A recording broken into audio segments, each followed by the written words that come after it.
Oh man. It's a big night.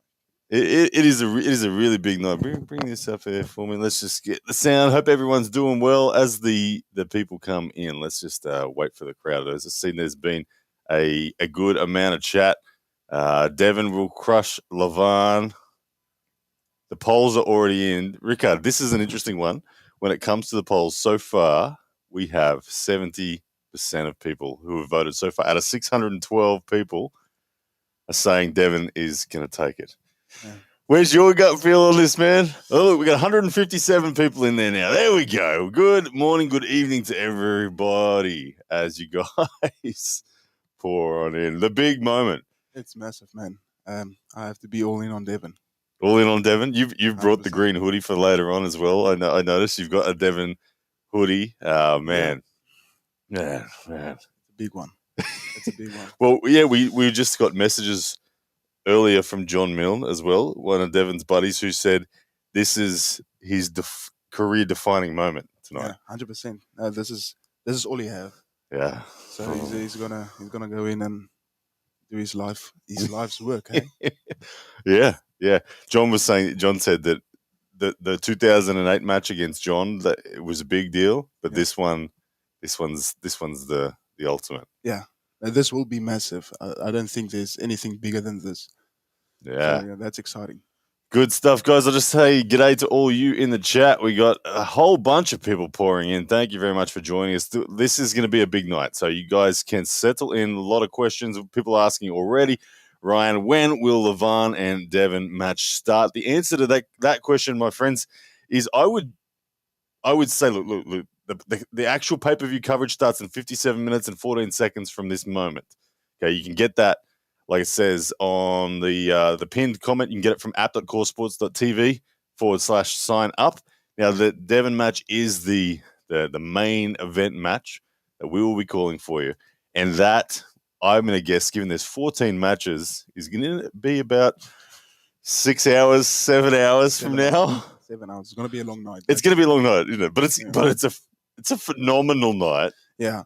If we look at the actual match lineup, we got some big matches. We'll run through them shortly for you guys. But the Devon and Lavan match, obviously, it's a main event. It's impossible for this not to be a main event anywhere. Like this is a match that literally you could have the entire card and have this by itself. Yeah, this is the pinnacle. Look. I'm getting the hairs are standing up on my arm. That's great, as I'm just thinking about how significant this match is. I'm waiting for that. What do you think is going to happen at center? Is it staying dead center? Is it Devon defending, or is it Devon cracking a wrist straight off go? Because the thing is, what do you see in your mind? I've seen a change in Devon's style with the Georgie match. It's just that elbow is coming out. So, and it stays there. The bicep doesn't open up. So that's pretty interesting to see. So, if we see that, it's going to be Devon's going to load up 110%. He's going to be maxed. Oh, I think Devon will come out aggressive. Yeah. And Adonis, did you see that left hand pulling in the van? I did. I saw the look on Lavan's face once he, at first he kind of tried to stay tough, but then there was a moment where you knew that if Lavan went sideways, his wrist was staying. And he even admitted it, eh? Did he? I didn't see that. The admission. I think there's like a part 6 videos of Devon and Lavan just having a chat with Engen, and he even admitted that if he went sideways, he would have lost his wrist. So he had to go backwards. That's crazy. Guys, I'm seeing lots of people asking about the time. When will it be? So we've got 54 minutes. So in an hour's time, effectively, is when the East vs. West 12 coverage will commence. You can grab your version of the pay-per-view from app.coresports.tv/sign up. Please do that. And just some housekeeping first. Know that this coverage is just a commentary on it. Okay, it's going to be myself, Rickard Borman, who, let's just happen to say, congratulations to Rickard Borman, who is the AWE champion in hugely dominant fashion too. But we are going to be commentating this one for you, so you can hear it in a sense. Here, we're not going to play the audio of the match. We are just going to be watching it ourselves, and we encourage you to watch it along with us. So go and grab that pay-per-view from app.coresports.tv/sign up. But it's going to be a massive night regardless, and it'll be on in about 6 hours. But the card, let's go through the card before we get back to talking Devon Lavan, because I think we're going to be talking Devon Lavan literally all night. Like as every match goes by, we're going to be like, it's one closer, it's one closer. Yeah, that's true. Oh, okay. So let's talk about the match lineup that we have for you guys tonight at East West number 12, which is at the Green Park Hotel in Istanbul. It's going to kick off with USA's Brandon Elessa against Stoyan Golanov. I think Stoyan Golanov. What nation is he representing? Off the top of my head, I think it might be Ukraine or something like that. Then we have Kilionani against Talet Aktaev. Lightweight beasts, these guys. I've seen Kilionani before in action. I've seen him almost beat Oleg Zhok on left. Okay. So he's real deal. Then Petro Manhart. I've actually got the honor of, I've pulled Petro Manhart in 2018 in Moldova. I got to experience Petro Manhart. He was a beast. Okay. He hammered me. But anyway, Petro Manhart up against Nugo Chikadze, who looked to me at the face-off like a pocket rocket. Like, this dude was short, stocky. Is it that Georgian? Yeah, had a lot of energy about him. I can't wait. I've never seen him arm wrestle before, but I think that's going to be exciting. Petro, he looked solid. Then we got Sandras Sedus up against Ibrahim Sagov. Sandras, of course, well-known entity out of Latvia. Yeah, he's Ibrahim Sagov. Last time I saw him pull was against Todd Hutchins, and he put up a great fight. Then we have Schoolboy up against Leonidas Akona. Very interesting match to see if Leonidas can declare himself amongst the genuine elite arm wrestlers of the world by beating Schoolboy. Pressure's on Schoolboy, if you ask me, in that one. Then we have a women's world title, Fia Isek of Sweden up against Ekaterina Nikisheva of Russia. I've been waiting to see that match for a long time. They've never faced. Yeah. Fia's multiple world champion. Ekaterina's a multiple world champion. They've never faced. That's brutal right there. I've just said Fia Isek is it's a big name in the women's side of the. Yeah, when you think female or women's arm wrestling, you think Sweden and Russia. They're the two nations that have done it best, and these are the two best out of those two nations. Going to be a stunning match, that one, for the world title. Artem Makarov against Mindaugas Tarasaitis. That's another world title there. That's crazy. A defense for Mindaugas. Yeah, he's good, to see him doing it, but he's going to do it. Yeah, that's the thing, isn't it, about Mindaugas? Mindaugas, raw horsepower, he's not as strong as the dudes he beats. Not at all. But he's like a surgeon. Yeah. He doesn't miss. He's very precise on everything he does.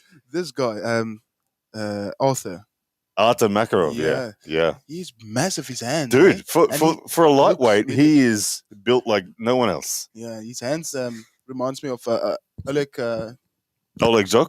Yeah, the left hand. Yes, yeah. He's got a really bizarrely thick hand and thick wrist. And he's someone who loves to drag, get his lats involved, and he'll defend just out here like this and usually gas people down. So I think that's going to be a very good match, because I think Arta's going to sit there in his lock and Moriarty's going to bounce around. But you watch. I agree with you. I think that's going to be one of the potential matches of the night, and watch for Mindaugas to go to work, I reckon. Yeah. Watch for him to go to work. Next match for me, I don't normally get excited by left-hand matches. Yeah, but this one's getting me going. Yeah, it's actually scary to think about it. Because as soon as you see a flop wrist presser and a good top roller, that's... Tobias Spong against Kamil Jablonski is what we're talking about, of course. Mm-hmm. And, scary is the right word. Did you see Tobias Spong's performance at the last King of the Table against Wagner? Yeah. That was the most brutal flash pins I've ever seen. And it was flash pins against Wagner, who was trying to come forward. And so Tobias has so much courage to go sideways against the presser. Kamil Jablonski may be the best presser in the world. Yeah, at this stage. On left arm, he's beaten... Who did he just beat? He beat Cody Merritt, who's a multiple super heavyweight world champ. He beat Devon as well. And he beat Devon. I think these guys are literally going to come straight at each other. Yeah. It's like you feel like someone's going to break in that. Yeah. Camilla's going to commit 110% because that's his style. And Tobias is going to say... Go sideways. Yeah. He wants to get Camille outside his shoulder. That's the most important thing to deny a press. Yeah. And, brutal. I'm gonna be watching that one like this. Yep. But I can't wait. Then we've got a huge comeback on the cards. Michael Todd up against Frank Lamparelli. It's Michael Todd returning to the big stage. He had the injury. He had his elbow blown apart. I remember the surgeons saying, I've never seen anything like it. His tendon at the bicep wasn't just torn. It was described by the surgeon as that it spiraled apart and like it was like an accordion. And the surgeon said, I've never seen soft tissue fall apart like this.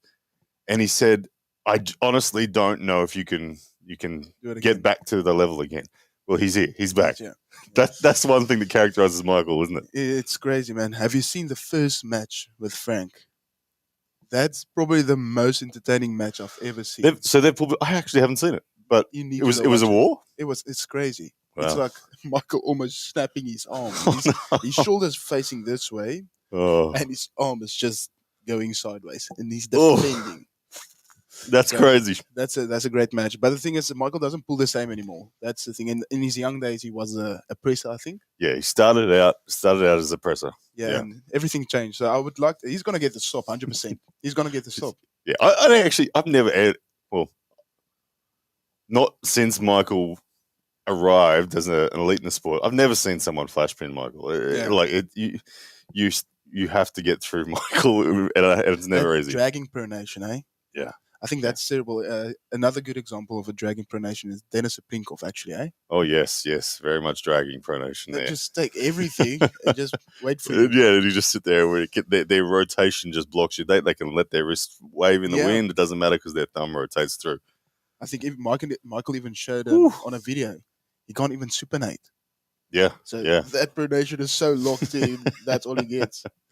Oh, it's crazy. And then after that awesome match, we've got the most dominant man in East vs. West history, David Samushia, the 85-kilo world champion, up against, yet again, another contender, Talet Adakin, who, out of Kazakhstan, is an absolute killer. Multiple WAF world champion himself.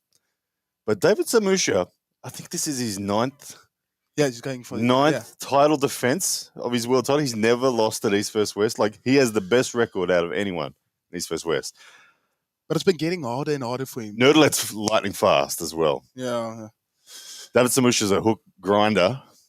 Well, I always fear. I don't know. Are you the kind of guy who loves a champion to just keep on going and dominate, or do you want the underdog to get the moment? The thing is, it's not your right to stay a champion forever. You have to fall, and you have to fall happily. Yeah. And if it happens, it happens. If there's going to be a new champ, David has to come back again. So it's tough, man. Well, yeah, I'm on the fence for this one.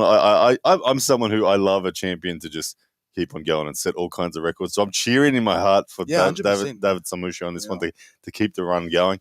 But Talet, man, brutal. Then we're getting close. We're starting to get to some really, really intense matches. Sasha Andreiv up against Irakli Zerakishvili will be the next match. Sasha is your 95-kilo world champion. Irakli wants that title, wants revenge. He's done a lot to say that he will win this. He's been dominating people in the 105-kilo class. Comes down to the 95-kilo class to say, Sasha, give me that belt. Yeah, that's I don't know. Irakli is like he's scary, eh? That guy's power in that bicep back bridges. We've seen Irakli destroy countryman Lachlan Adair a few King of the Tables ago, and that told us about how good his back pressure is. But Sasha Andreiv, the hook on that guy. Sasha Andreiv, I don't know if you know it, but he is definitely, without a doubt, if you watch the press conference, you'll know this. He is the shortest arm wrestler in the world. Now, you know why that's cool, and it highlights why arm wrestling is cool, is because there is world champions of every shape and size. Biomechanically. Yeah. Doesn't matter what tool set you've got in this sport, you can make it work. whether it's a long forearm, a short forearm, a long hand, a small hand, a thick hand, or a long gangly hand, you are presented biomechanically with advantages somewhere and disadvantages somewhere. Well, Sasha Andreiv is a man that has mastered the art of being a short arm wrestler. Yeah. And his commitment to side pressure is so amazing. It's so amazing. He has so much power and so much endurance. He's almost untop-rollable. So that's basically just explaining to how hard this match is going to be for Irakli if he doesn't manage to. Yeah, because Irakli is the bicep king. Like coming out of Georgia, they love back pressure training. Yeah, that's their focus in Georgia. And Irakli maybe is pound for pound the best in the world at back pressure. Yeah, maybe the way he beats people is just with too much back pressure, too much pronation, and it's over. Boom. But Sasho last time they faced Sasho won convincingly. This is two years ago. Anyway, that's for the world title, ladies and gentlemen.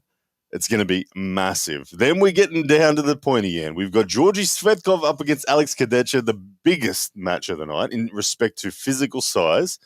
Yep. I don't know the combined weight, but I would guess the combined weight is somewhere around the 340 to 50 mark. Yeah. Kilos, we're talking.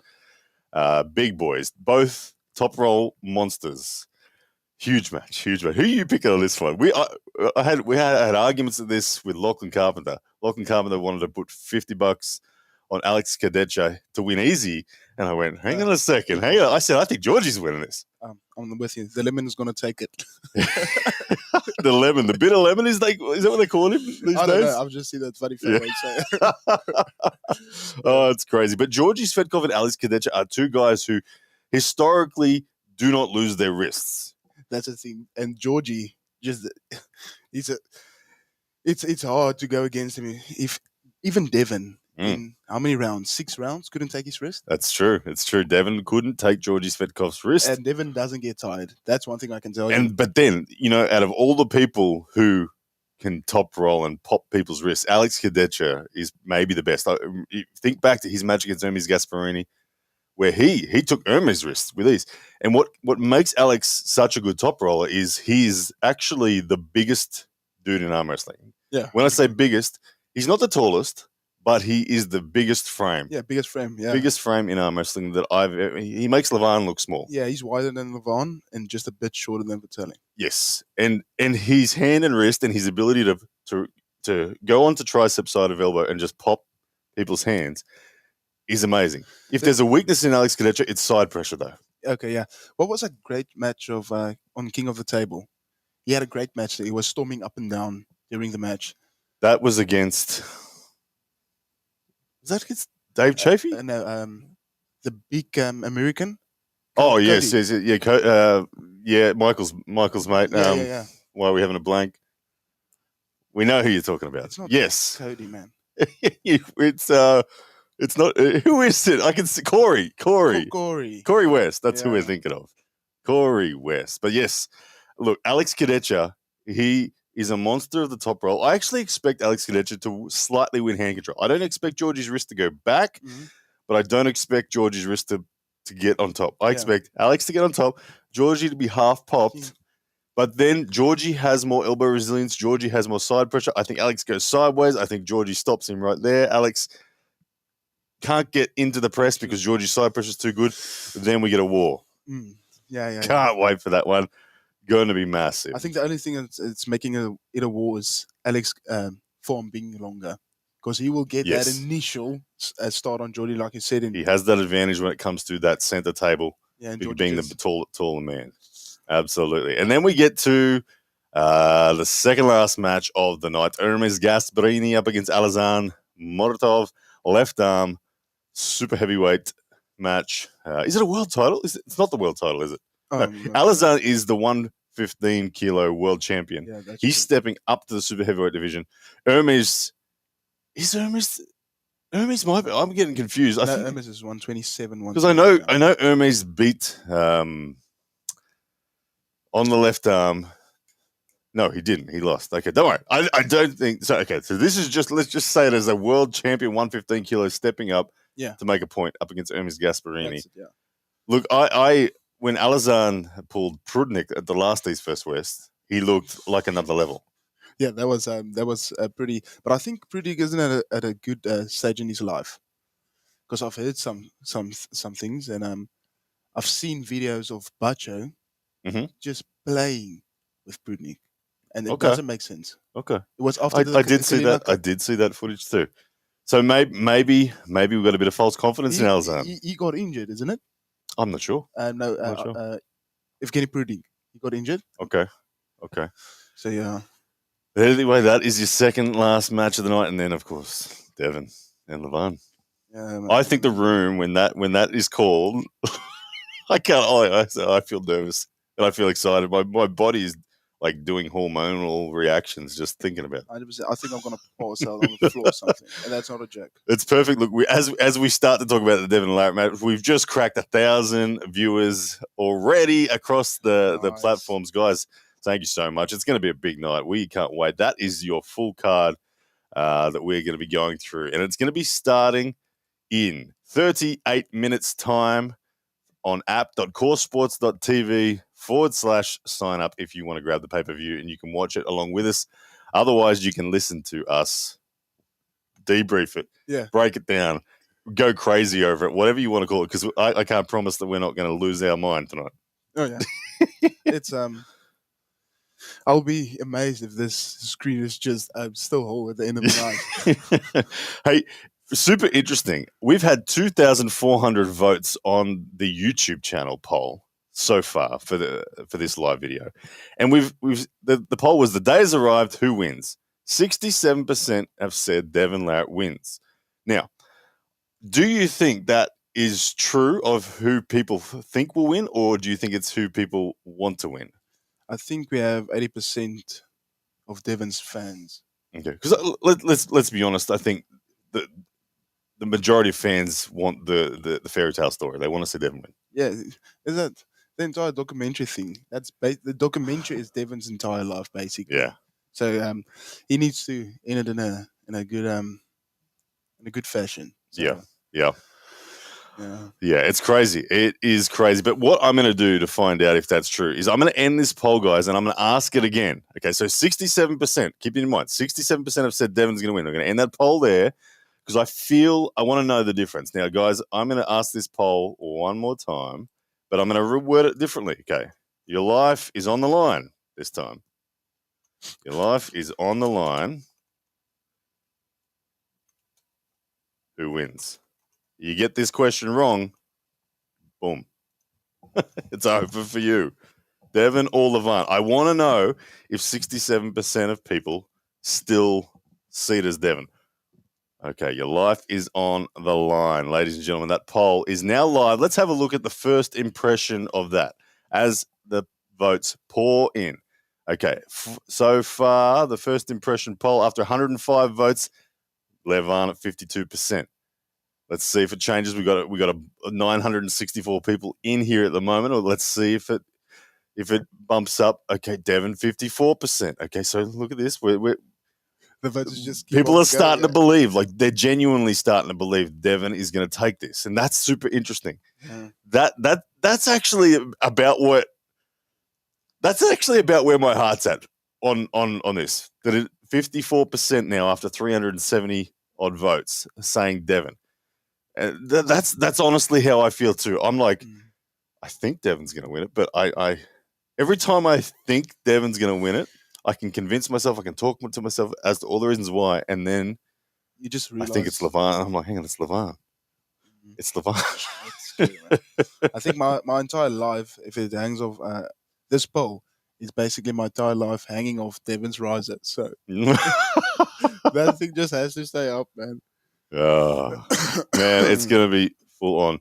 Hey, guys, I just wanted to, I haven't checked at all if anyone sent any super chats through yet. I just wanted to, in advance, thank everybody for super chat, and I will do my best to catch all of them. But I know it's going to get crazy in the comments section.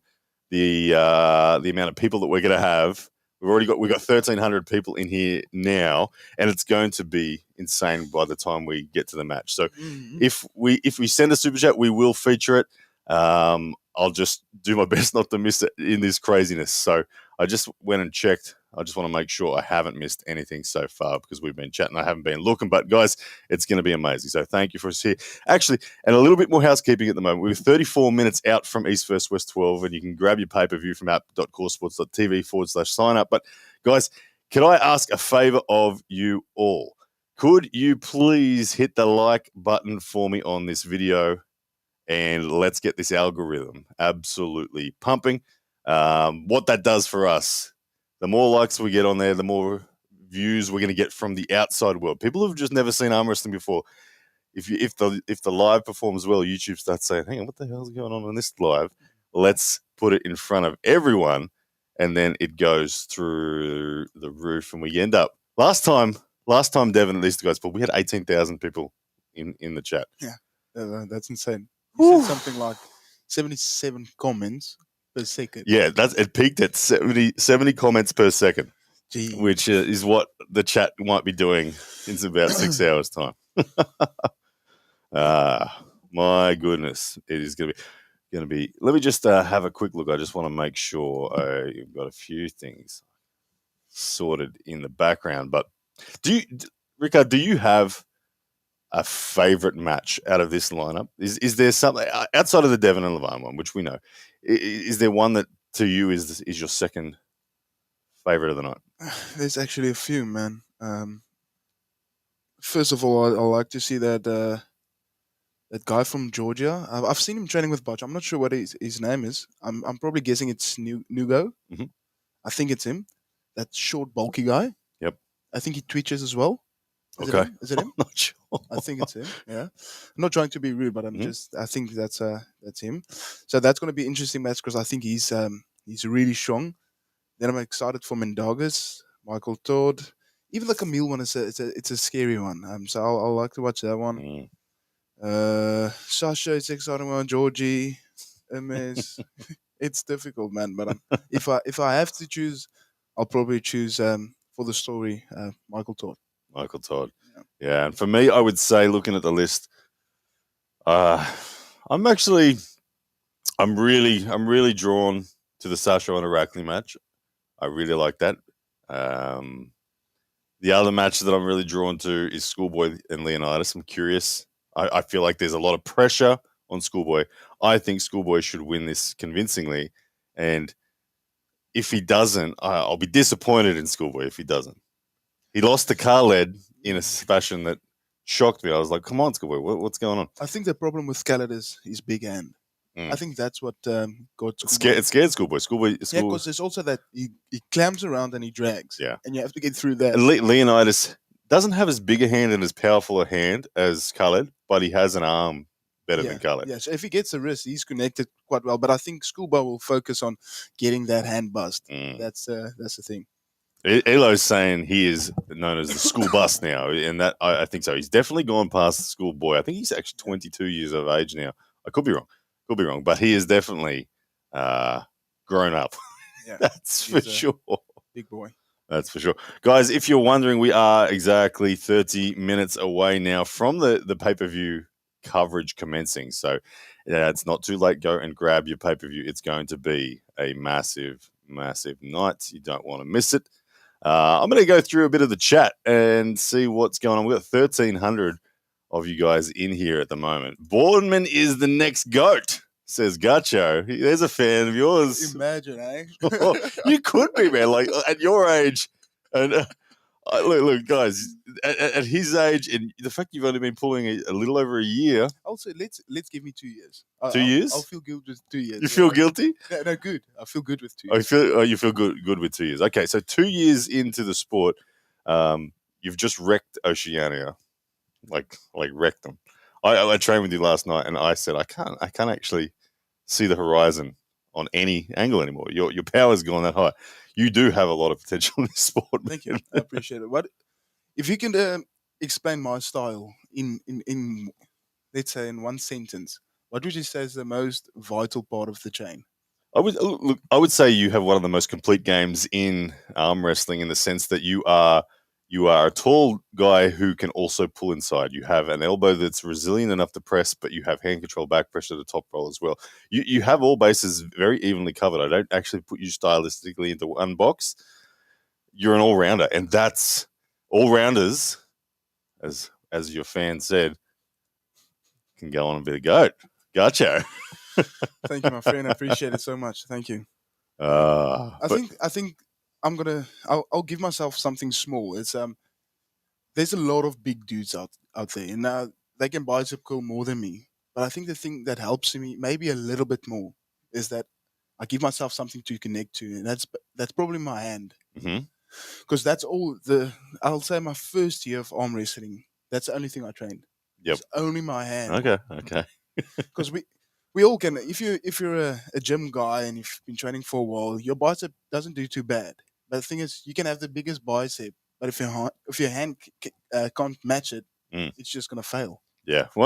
For me, my most impressive thing from your game when I grip you is actually your side pressure. Your center table threat is so high. My elbow is sending out all sorts of alarm bells immediately just to the thought of trying to match your side pressure. It just hurts my elbow just thinking about it. I even felt it with Brett. So we were both pushing sideways, and I just felt, okay, I got this already, and there's no pain in the elbow. So that's wonderful. Crazy.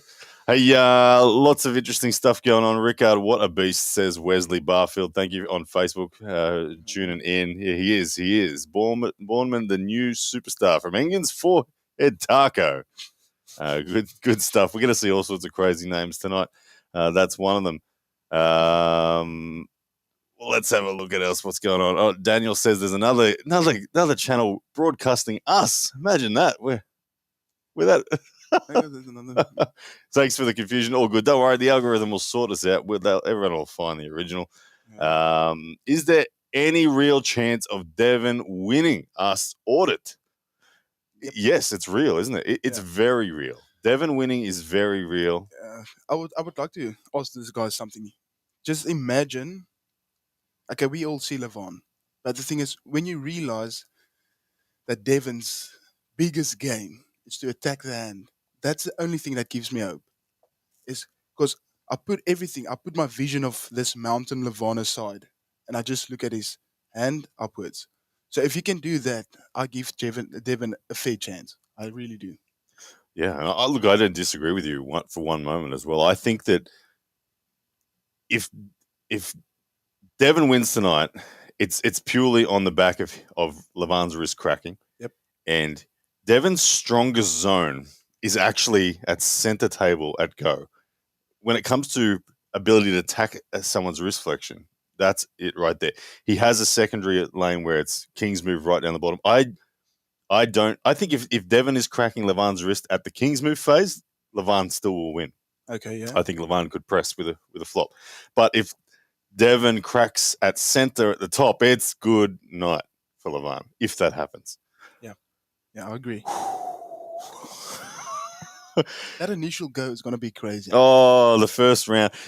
The entire world is going to explode. Well, let's talk about Lavan. If you're Lavan going into this match, you know Devon is improved. And I think Lavan didn't have as much potential to improve as what Devon has. I think the gap has certainly closed. The thing is, Lavan went up. Don't get me wrong. So with the match with Hermes, everything went up and up and up and up. But his wrist got injured. Yeah. Okay, we know stem cells is an amazing thing, but mentally that's going to... And Devon made sure to get that into Lavan's head. Lavan is going to know... What's the thing? Lavan is going to think about one thing. What's that? I don't want to lose my wrist. So that's where the nightmare is for him. And the thing is, it's like mind-muscle connection. This wrist has got to be pumped full of blood. So 1, 2... Let's see if he can do it. Do you expect Lavan, which way do you expect him to go? Does he do the relax at center and try to time it? Or do you think he says, I'm too strong, try and stop me? But the risk of that is, of course, that he gasses himself out. Devon the thing gets is the moment is so big. The moment is so big. And the thing is, I don't know how Devon does it, but he always manages for his opponent to match his energy. And that's weird. If Lavan relaxes at center and waits for a no load start, it's very difficult because Devon is the taller man. Yeah, he's got the longer forearm, and he will get millimeters that Lavan will not want Devon to have. Yeah, No, that's going to happen. So Lavan will muscle up the hand. 100%. That will happen. Which gives Devon the opportunity to play the game of I'm going to start putting bullets into your hand right away. The thing is, we're going to see Lavan taking Devon because Lavan is so strong. He just feels like I can already do this, and Devon's going to play games, loading up. Oh, it's crazy. It is. I think about Lavan's strategy, and I think look. No doubt Lavan can win this match. There's no doubts he can win this match, and he can lose this match too. For me, I feel like if Lavan executes a perfect strategy, he will win. Yeah, but I think it's very difficult. It's a narrow path to execute the perfect strategy. I think some of the errors that could lead to Lavan losing, to me, could be revving the engine too hard too early. Yeah. Is it the moment's massive, right? If he revs the engine too hard too early and rushes an attempt for a pin, he'll hit the wall of pronation and he will crack his wrist. And even if he wins round 1 with his wrist back, dragging Devon down, means rounds 2 and 3 and 4 are really hard for him. Yeah. The other side of thing, if he's too patient. Because one of the strategies that we might see from Lavan, especially if he feels like his hand is under threat, is that he won't go sideways. He'll stay tall. He'll go back. Think about how he pulled Vitaly Laletin back in 2019. Stayed at center, and he just until Vitaly disconnected from his own back pressure and pronation. Yeah. He could try that. If he overcommits to that, he might just gas out and never, because the Devon is endurance master, isn't he? But you know what the problem is with that? Is Devon never holds on. Yeah, he can. Everyone holds on to him. So I see that's true. It's going to be a hard time for Lavan if he wants to do that, because Devon's not going to hold on, and that's just going to be even more beneficial for Devon. How do you make Devon hold on? Like, I don't know. I've tried to see it. To see it, it's impossible. He always makes his opponent hold. Have you realized it? Yeah, and Devon does it. Devon being the taller man in this scenario, it is favourable for him to do that. It's hard. Hey, we've got our super chat come in and just seen it. Engens forehead taco. Thank you very much. Kicks off the super chats for the night with $9.99. That's nice. Thank you. Best live commentary in arm wrestling. Borman on his way to the top 5 in the world at 115 soon. Good luck today, fellas. Engens forehead taco. Thank you, sir, for kicking off the super chats for the night. Yeah, let me my left. No, that's all it is. I think I've got the angle on you. I'm closer to the camera tonight. I look bigger than Rickard. Trust me, everyone. I'm not bigger than Rickard. We actually weighed you tonight. You were like 116, and that was after dinner and everything. So that 115 category is very much there for you. Is that where you imagine yourself? I don't know, Ryan. Competing? I'm not trying to be heavy at this stage, so I'm not even trying to be big. I'm just living my normal life. So I think if I get serious, I'm gonna be 120 natural. So. Yeah, this. I really want to pick your brain, like off camera. Sometime I want to ask you how you get so strong. Like, what do you do? Like, I know it's just. I mean, genetically, you're obviously. Yeah, I mean, I hate saying genetically you're gifted, because everyone works hard to get to where they are. Yeah. And you've worked hard your whole life. You've been in strength your whole life as a kid. So you deserve to be where you're at. As does your younger brother who's coming up, who I saw your footage of you training with your younger brother who's 15, and he looked like he was giving you more value in the hook than I gave you tonight. And I'm like, oh my goodness. It's just he has that the thing is with the bands. So I'm taking nothing away from my brother. Nothing. It's because I can still feel the angles. That's a problem. Yep. And that's why I know he's gonna have a really good a dragging hook. Mm-hmm. But the thing is with that bands, it's on your pronation constantly. You know? Yeah. So that's how you develop the press, because you couldn't. Yeah. Because the thing is, when you lose your pronation, what's the only thing you have left? Is bicep and side. Yeah. So I think I've developed quite a. Well, look, Engens forehead taco. Once again, thank you very much for that super chat. I think we will be seeing a lot of this man on the international stage over the next 12 to 24 months. I think it's now time. Like you've shown here in Australia and Oceania that you are not only the man, but you're really you came commanding through. What you did in that AWE tournament was nothing short of phenomenal. Particularly, I know what got people's attention most was, or two things, was the fact that Mate Urarangi hit the Morris of New Zealand was in the draw and you flattened him. Yeah. And he is someone who he had a war with Lars Rubakin. He's well tested on the international stage. He's had wars with Lachlan Adair. So you flattened Mate Urarangi and everyone else. You then after pulled everybody for about 45 minutes, and no one pinned you. Lachlan Adair then arrived. He had a couple of pulls with a few people warming up. Yeah. He then got on the table with you, and you were in complete control of him as well. And those two factors combined, the tournament, and then after pulling with Lachlan, got a lot of people's attention, and rightly so. Yeah, because the thing is, I also started asking myself a lot of questions. Am I the only guy that feels good? Because I know you and Marta you guys been to Ireland, so that was a factor in my head. But the thing is, I've been to Marta twice. Because the first surge, my hand came off the and technically reviewing that should have been a pin, but that's actually reflective of your character. You're such a good dude. You genuinely you said let's go again. You risked your tournament by saying let's go again. Yeah, the thing is, you'll see me if you look at that video. I took a good look, a good think about it because I knew. We got a super chat that I'd love to ask you this.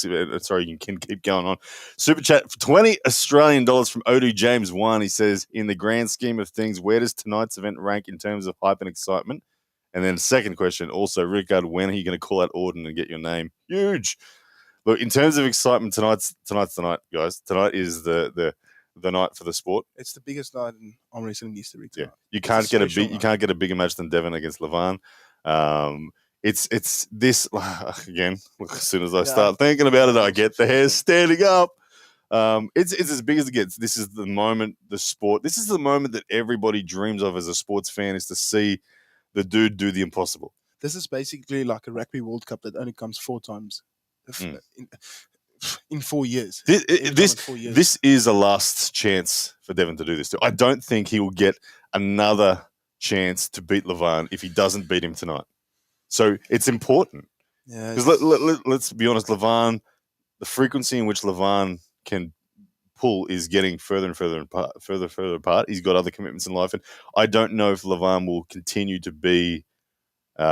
I don't think he'll be patient enough to say, all right, you can have another one in 2 years' time again. And it would, I think tonight's tonight and must happen tonight. If you're a Devon fan, it's now.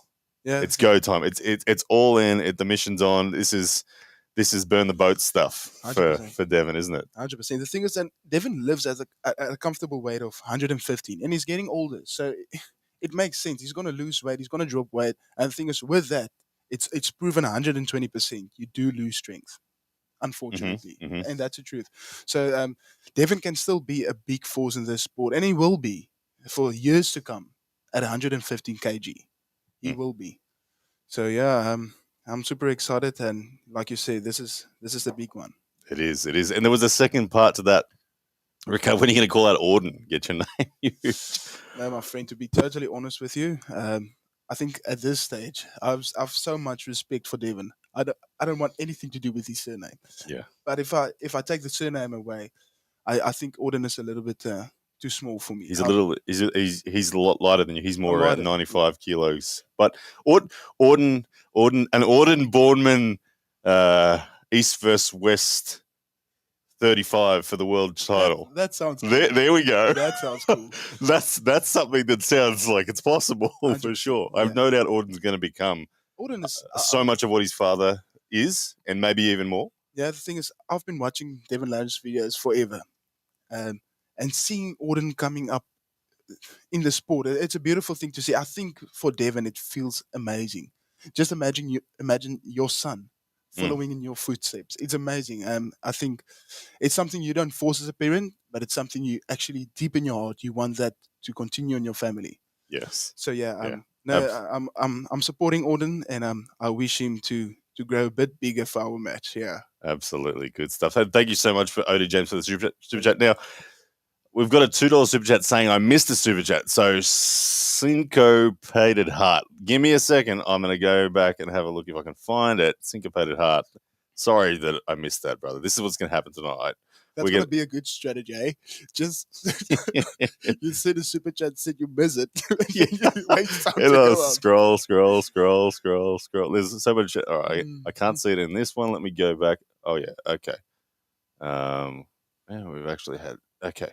See, there it is, Syncopated Heart. I can see it, but I can't feature it on the screen. But I'll read it to everybody. Syncopated Heart with $10 says, Ryan, I've followed your journey from the start. I'm guessing you experienced a mix of excitement and dejection being stonewalled by this young man. Can you get into what you're thinking and feeling? That's a great question. But I'll tell you the truth is no, I'm not at all dejected. I love this sport, and I love being around people that love this sport. And I promise you, this young man here loves the sport. And when you're around other people like that, it's truly exciting to see someone grow and develop. I am not someone, and my heart is really genuine in this. Somebody else's success does not detract from my potential success. And it's a thrill to be able to witness and be near someone that is doing what Rickard is doing. So there is no dejection, a lot of excitement. Like the thing that excites me about my own personal journey is not where I am this month or next month. I get much more excited about like the 5-year, 10-year thought than the 5-week, 10-week thought. I love the sport so much. I will never stop trying to better myself, and I will take that as far as I possibly can. And you know me, I'm a dreamer. I don't fear the dream of getting all the way. Look, will I someday close the gap on this man?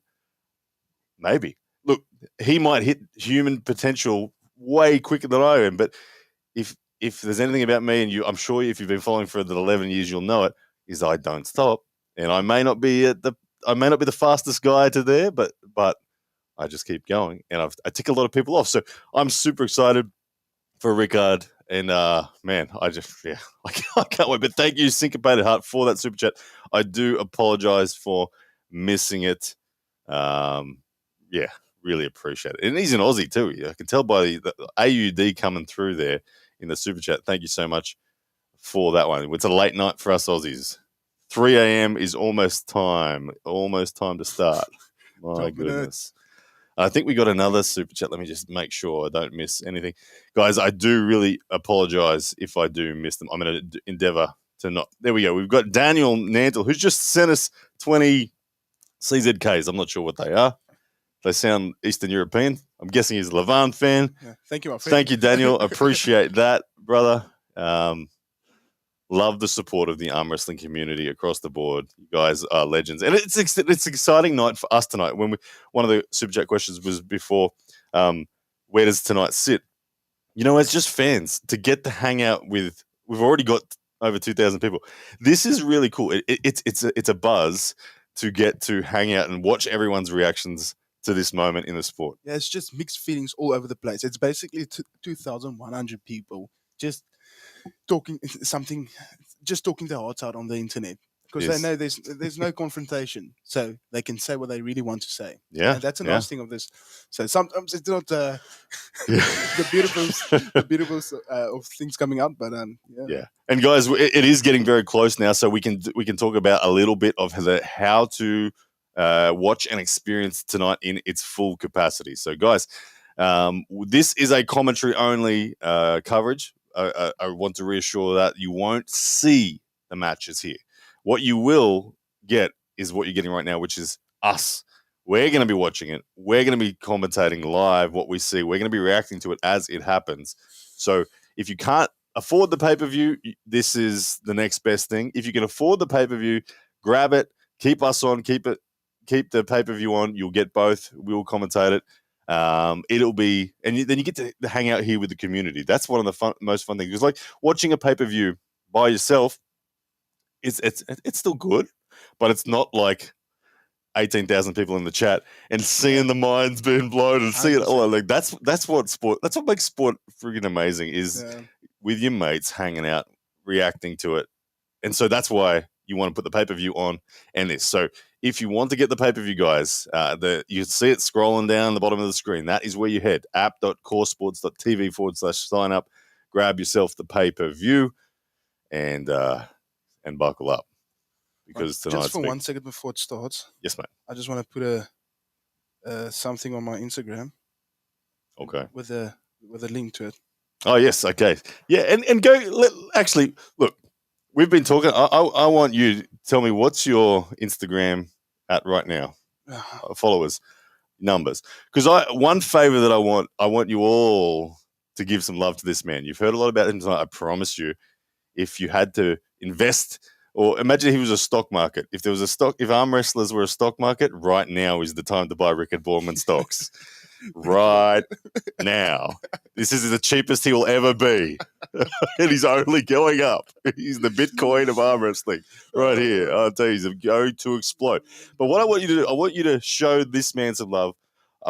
He's got 2,160 followers on Instagram. I want you guys to turn that into 4,000 by the end of tonight. Okay?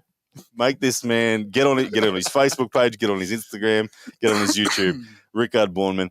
I promise you, the story is awesome. And Syncopated Heart has sent us another super chat. Thank you, brother. He says, $5 US. Thanks for that thoughtful answer, Ryan. I'm happy to hear your tenacity. I believe in you both. Look forward to the Aussie arm wrestling soaring. Thank you very much, brother. Thanks, my friend. And you mentioned it tonight, guys. Rickard said to me before we kicked off, when we were reflecting on what this sport's like, and we talked about you got to enjoy the journey. You got to smell the roses. You can't just be crazy rushing. And the journey has been amazingly enjoyable for me. The 11 years it has. I And can't imagine it. And for you already. I love that you have the awareness that you want to really enjoy the journey. Yep, 100%. The thing is, when you're young into the sport, you have to take as much as you can. I would say I'm really blessed in this situation. I'm sitting with the best in Australia, basically. So, and you guys have 11 years experience. I'm only 2 years in, and I'm seriously enjoying it. But it's still so foggy for me. I only know the stuff I do. So there's so much more I have to learn, and I'm really blessed to be with guys like you. Oh, you're an easy man to be around. Like I said, not only one of the strongest arm wrestlers, but one of the most genuinely respectful. And the gratitude that you show to people around you is something that is inspiring to everyone who gets to know you. So, good stuff. Bowen's moustache game is on point. There you go. I've been getting people to say, shave everything off, just leave the mo. I'm tempted. But thank you very much. Guys, we are getting real close to the kickoff now. We are 6.5 minutes away from the coverage. East versus West 12 getting underway as we just take a bit of a photo there for Instagram. So, guys, head to, you know where to go, aptacoresports.tv/sign up. Tell them we sent you. I don't think there's any way you can actually do that, but tell them we sent you anyway. And that's where you can watch it. That is where you can watch Moses Campos is asking, where can I watch? That's the answer, brother. The link is pinned. It's coming. It's coming very soon. Paul Green says the moustache is looking strong. Thank you very much. Devon for the win says, actually, I want to know, where did that poll end up? Let's see. The poll has ended up. Let me just go back so I can see where the poll did end up. 61% of people. Okay. No. Hanging on Devon's riser. They are. 61% of people, they're betting their life on Devon. Man. You look, the truth is, it could go either way tonight. 100%. It could go either way. I think the least likely possibility is an incredibly one-sided match. I think that it's going to be brutal. It's going to be down to the wire. It's going to be savage. Everything about it's going to be nasty.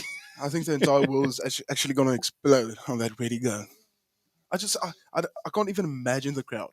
I can't imagine the crowd. They'll be climbing up onto the stage like that. No one will be seated. No one will be seated. Everyone's going to be literally. It's going to be like the magnet gets turned on, and the whole audience is going to just be leaning in. It's crazy, and just to think that the entire arena is going to be full of people. That's scary. Because on the last one, you could with Devon and Saplinkov, you could just hear the crowd in the pay-per-view, and I think it's just going to be times 5 this time. So there you go. Oh, it's going to be crazy. All right, what else is going on? Sorry, I'm a bit. Blaze Car, no, that's right. You do what you do. I'm just reading through the chat. Blaze Car comes in. Thank you very much with a $5 US super chat. Will Borman be arm wrestling heavyweight or supers? So heavyweight being 115, supers being, of course, there and above. You were 117 tonight, Rickard. So you said that you can imagine yourself becoming sort of 120 in the not too distant future once you. Yeah, the thing is, but it would actually be nice to pull at how can I say 115 at 115. Yeah, that would be pretty nice. I'd look good and all that. And I think I'm still too young to be a super heavyweight. That's my honest opinion. Because if I look into my future, the things I really want to do is let's say 2 nights ago, I just had this vision of me in Reno, and that's attractive for me.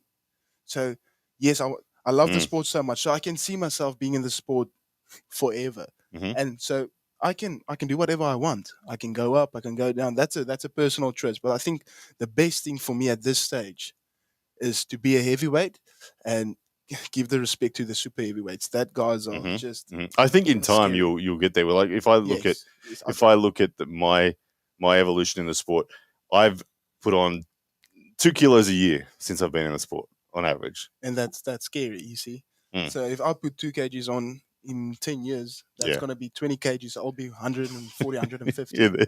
yeah, and I think that'll happen. It will. It will. But yeah, I'll enjoy it at 115 for now, my friend. Okay. All right, guys, we are very, very close now. We got 2,500 people in the chat across all of the platforms. We're live on YouTube, we're live on Facebook, Twitch as well, even Twitter. I think we're live on, but I don't expect many people hanging out on Twitter. But if you are on Twitter, welcome. The event, guys, starts in 2.5 minutes. East vs West 12 is going to be underway. I need to make sure I mute that site, guys. One last chance or one last update. We will not be showing any of the footage. Please know that this is a commentary only. You do need to grab the pay-per-view yourself. Do not miss it. It's going to be the event of your lifetime so far when it comes to arm wrestling. This is as good as it gets, and I don't know that we can beat this event until a new champion comes along, a new story is told. This will sit as the benchmark in the sport tonight's moment. So do not miss it. It's happening. East vs West 12. It starts in 1 minute and 50 seconds. Head to app.coresports.tv/sign up, and you can watch it along with us. We are going to be here all night, though, so don't go anywhere because we're going to cover every single match. We're going to react to all of it right here for you guys as well. So it is going to be a big one. I cannot wait. Same. Super excited, and thank you guys for joining us. It's going to be crazy. Yeah, it's going to be crazy.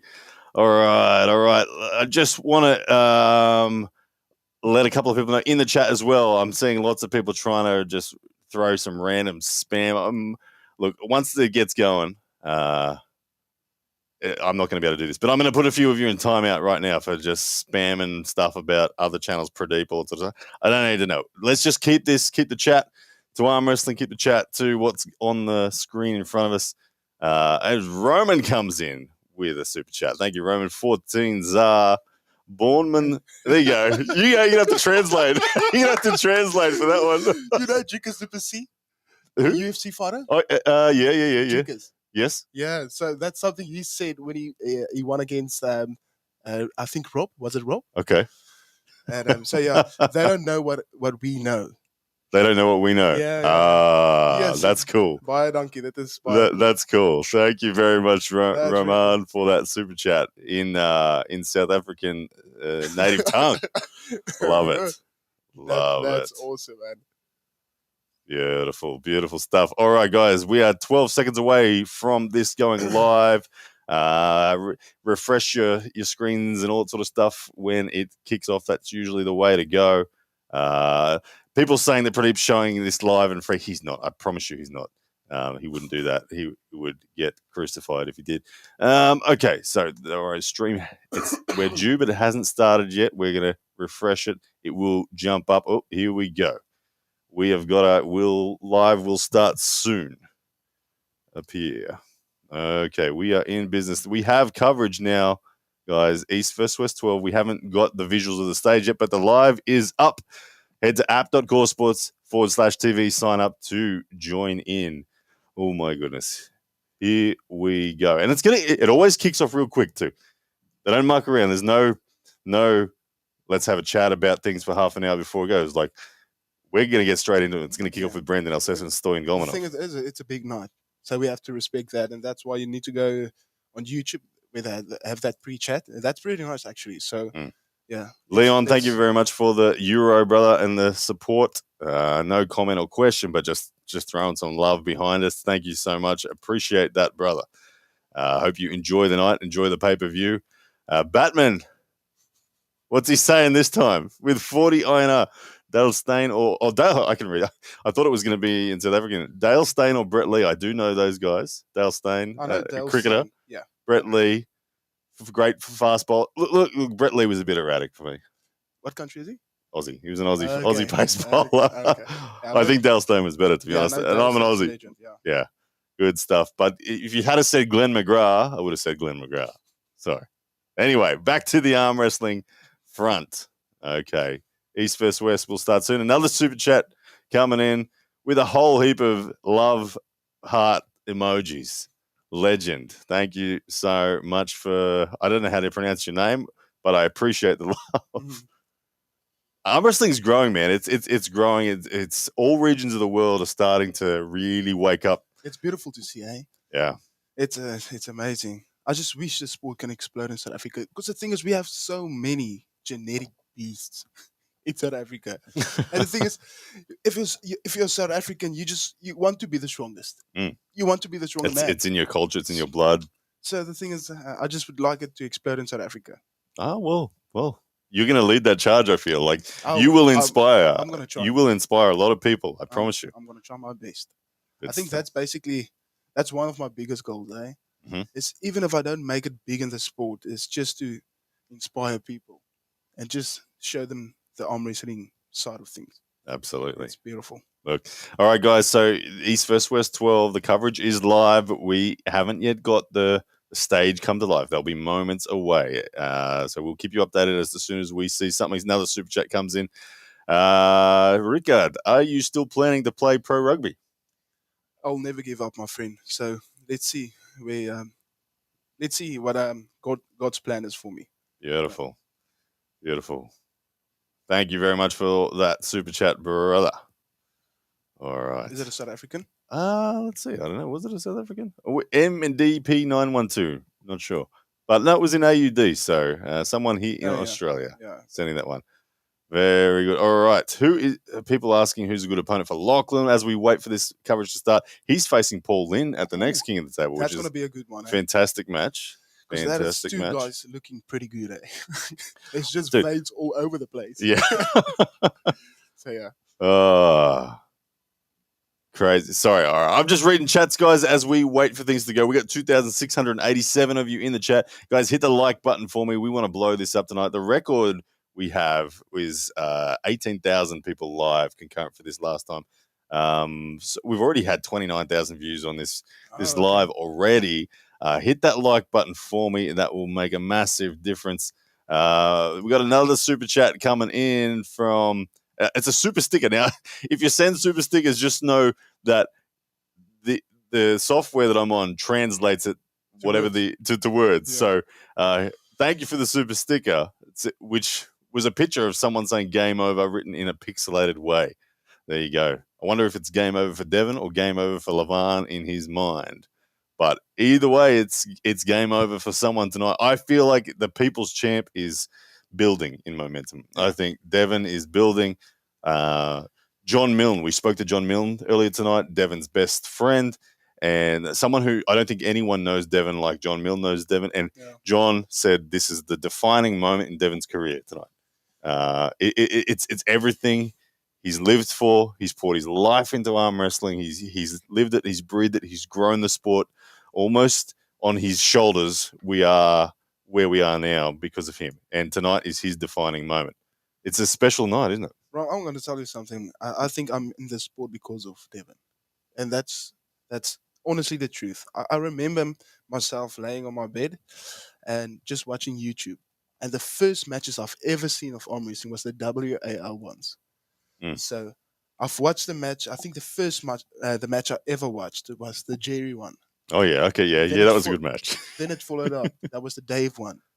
Yep. And then it broke my heart, the Michael Todd. Oh, So, and it's just, I was talking to my uncle the other day. It's just something about Devon that really intrigues me into the sport. It's just his aura and the way he does things. Mm. It's he's very charismatic. He draws you in, Devon. 100%. As a fan of the sport, you naturally gravitate and want to learn from Devon. He's a thinker. If you ever get the pleasure of sitting down with Devon, you'll like in a private setting, you'll see that he's constantly thinking about how to improve the game. He'll even after all the years that he's been in, he's still looking for little improvements. He's a genuine. He loves the sport in every way, and he'll give his all to the sport. And I think he will do it to the day he dies. And look, Devon will go on and set all kind of records. Ladies and gentlemen, the coverage has just started. Here we go. It is time as quickly read out that super chat. Thank you very much. Batman says, Blue, I hope you are not taking any more breaks in the future from me. Arm wrestling is incomplete without you. Thank you very much for the support, brother. I'm back full time in the arm wrestling world. In respect to commentary, you'll see it from me on the regular. Obviously, I'm not going anywhere as an athlete either. So thank you very much. Yep. And Engen's Forehead Taco has said, it's just come on. It is. It's on, ladies and gentlemen. The pay-per-view is on. It is live. His first 12 is a go. We are about to get the first match underway. Neil Pickup is about to call out these first two guys. So get your pay-per-view now, guys. app.coresports.tv/sign up is where you're at. And we're at 3,292 people watching. We got actually 423 of them are on Twitter. Wow. I underestimated Twitter. Yeah. That's awesome. Go Twitter. I didn't know that we were. I think that's easily a record for Twitter. Maybe 2,600 of you on YouTube, 81 on Facebook, and 108 on Twitch for a total of 3,200. Excellent stuff, guys. Thank you so much. I did not know that Twitter was going to do that, but ladies and gentlemen, yeah, you said it. I thought Twitter was going to be one or two. I'm like, what the? Okay, that's a new feature that I can actually see. That's cool. That's pretty cool. Yeah. Well, thank you for all the retweets on Twitter, guys. Keep it going. Let's get Twitter to beat YouTube. Let's do that. Hit retweet if you're watching on Twitter. That'll blow my mind. So all right. We won't hear anything? We won't, because if we hear it, it's broadcast. So unfortunately, we're watching in silence. But look, there will be times where, let me just quickly.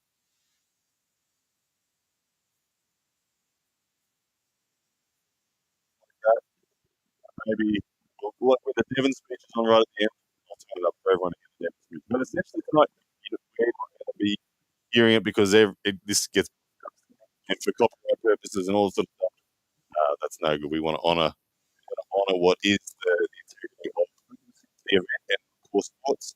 So where you're going to get us. So at the moment, the referees briefing is going on. The referees just letting everyone know the rules for the night.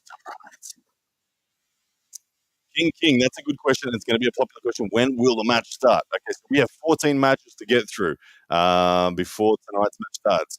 Rapid fire. Brandon Elessa versus Stoyan Golmanov. Kilionani versus Talet Petro Manhart against Hugo Chazi. Sandra Sedus against Ibrahim Sagov. Schoolboy up against Leonidas Icona. Feric against Ekaterina Nikesheva. Artem Makarov against Mindaugas Tarasaitis. Tobias Spong against Kamil Jablonski. Michael Todd against Frank Lamparelli. David Samushia against Nerdlet Adakin. Samushia and Andreiv against Irakli Zerakashvili. Georgi Svetkov against Alex Kadecha. Ermis Gasparini against Alexander Moratov. And then the big moment, Devon Larratt versus Levan Saginashvili. So my guess, 5 hours worth of arm wrestling is ahead of us. That is when the match will be on. But it's going to be a massive night. You want to stick around for all of it. It will be awesome. Okay. Sorry about that little mic hiccup there. Everyone's saying it is better again now. I'm not sure what I did. But anyway, we are about to get underway for the first match. It looks like Neil Pickup is about to call them to the table. Let's have a double check. Yep. First match of the night. Here we go, ladies and gentlemen. Let's have a look at these two guys as they come out on the stage. Now, I feel like there's a lot of pressure on Brandon Elessa tonight. He's massive, eh? He's the big version of Brandon Elessa tonight. Absolutely. Like he's someone who can go from 90 kilos up to 110 kilos. I think that's his range. think tonight we've got the big version of him. We've got the big version. As we see him waiting now for him to get called, we'll get his stats up on the screen. It's going to be very interesting. All right. I'm just making sure audio still.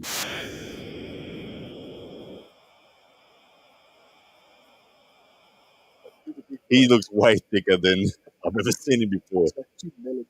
Yeah. He's pumped. You can see the lats are flared. The shoulders are up. He's got a nice clean shaven head with a solid beard. He's almost looking Michael Toddish, isn't he? It's like Michael. Actually, yeah. It's like Michael Todd with a slightly shorter beard from behind. Yeah, he looks Yeah. like Michael Todd. Okay, so he is now out on the stage, waiting for his opponent to come out of it's the actual Stoyan Golanov, the next man to enter the arena. That's a new way of doing it, eh? All right, let's wait for Stoyan's entry. Brandon Elessa looking pretty calm. You can often tell a lot about someone's energy as to where they are at mentally. Do they believe in themselves? Are they nervous? Are they struggling? Are they amped? Brandon, to me, looks calm. He doesn't look troubled. For me, that's a good improvement. I've seen him nervous in the past. I feel like nerves of that. I think I've experienced that at my first AWE. It was just too much. Eh? The thing is, when I get onto the rugby field, I start just shaking, and I have that same feeling, but just a bit worse. Yeah, because you don't know what to expect, and that's probably the worst thing can happen to you. All right, Stoyan Golanov making his way to the stage now. Here he comes. I'm not sure. I don't know Stoyan Golanov. I don't know his story. He looks like he's a little older. Yeah. Than Brandon, but that in this sport isn't a disadvantage. No, not at all. Age is not a problem. I would have actually liked to see John Brezink on this card. John Brezink, yeah. I mean, John's been around for so long. He's done so much. I feel like he's potentially just he's already just hanging on to the top 10 rank, 105. But you can never have too much John. Ladies and gentlemen, the first match now about to step to the table. Referee's calling them to the table. Here we go. Stoyan Golanov up against Brandon Elessa, round number 1. Brandon Elessa stepped to the table. Stoyan now just chalking his hands once again. Here we go. Hands coming together. First match of the night. Let's see what the mood of the room is. There's Brandon Elessa of the USA up against Stoyan Golanov. Here we go. The crowd in the background already on their feet. They're excited. Okay, people are telling me I've got mic problems. I hope it's not. Anyway, let's just keep on going for the moment, and then I'll assess that. But after the match, but at the moment, outside of straps, looking for a grip. Stoyan Golanov took a sort of a hooker's grip there, and you can see Brandon Elessa straight away. People still saying my mic. Anyway, sorry guys. Brandon Elessa straight away drew back as though he needed better contact. He didn't like what he felt. Brandon is typically the top roller. Stoyan clearly is demonstrating here that he's willing to hold on. He's going to hook him. You can see Stoyan is fully supinated. Fully supinated. All righty, here we go. The referee's getting them set. You can see at this point in time, when you're a top roller in Brandon's situation, and you can feel someone who's straight away telling you, I'm willing to hold on to you, and you've never touched the hem before, you get nervous. You're like, this hooker's willing to actually hold on to me. It makes you go, oh man, I hope I crack his wrist. But here we go, ladies and gentlemen. Set grip. They've gone to the referee's grip because Brandon Elessa was doing a lot of resetting. He's looking for that perfect bit of contact. In the straps, he's going to get tied to his power. He's got to load that pronation. Stoyan Golanov is going to just want to defeat the pronator of Brandon Elessa. He wants to get close to him. You can see he's wrist up, but wrist flexion is going to be the path that he's going to take. This first round will tell us a big story about who is going to go on in this best of 5 match as the opening round of East vs West 12 is about to commence. Referee's grip, here we go.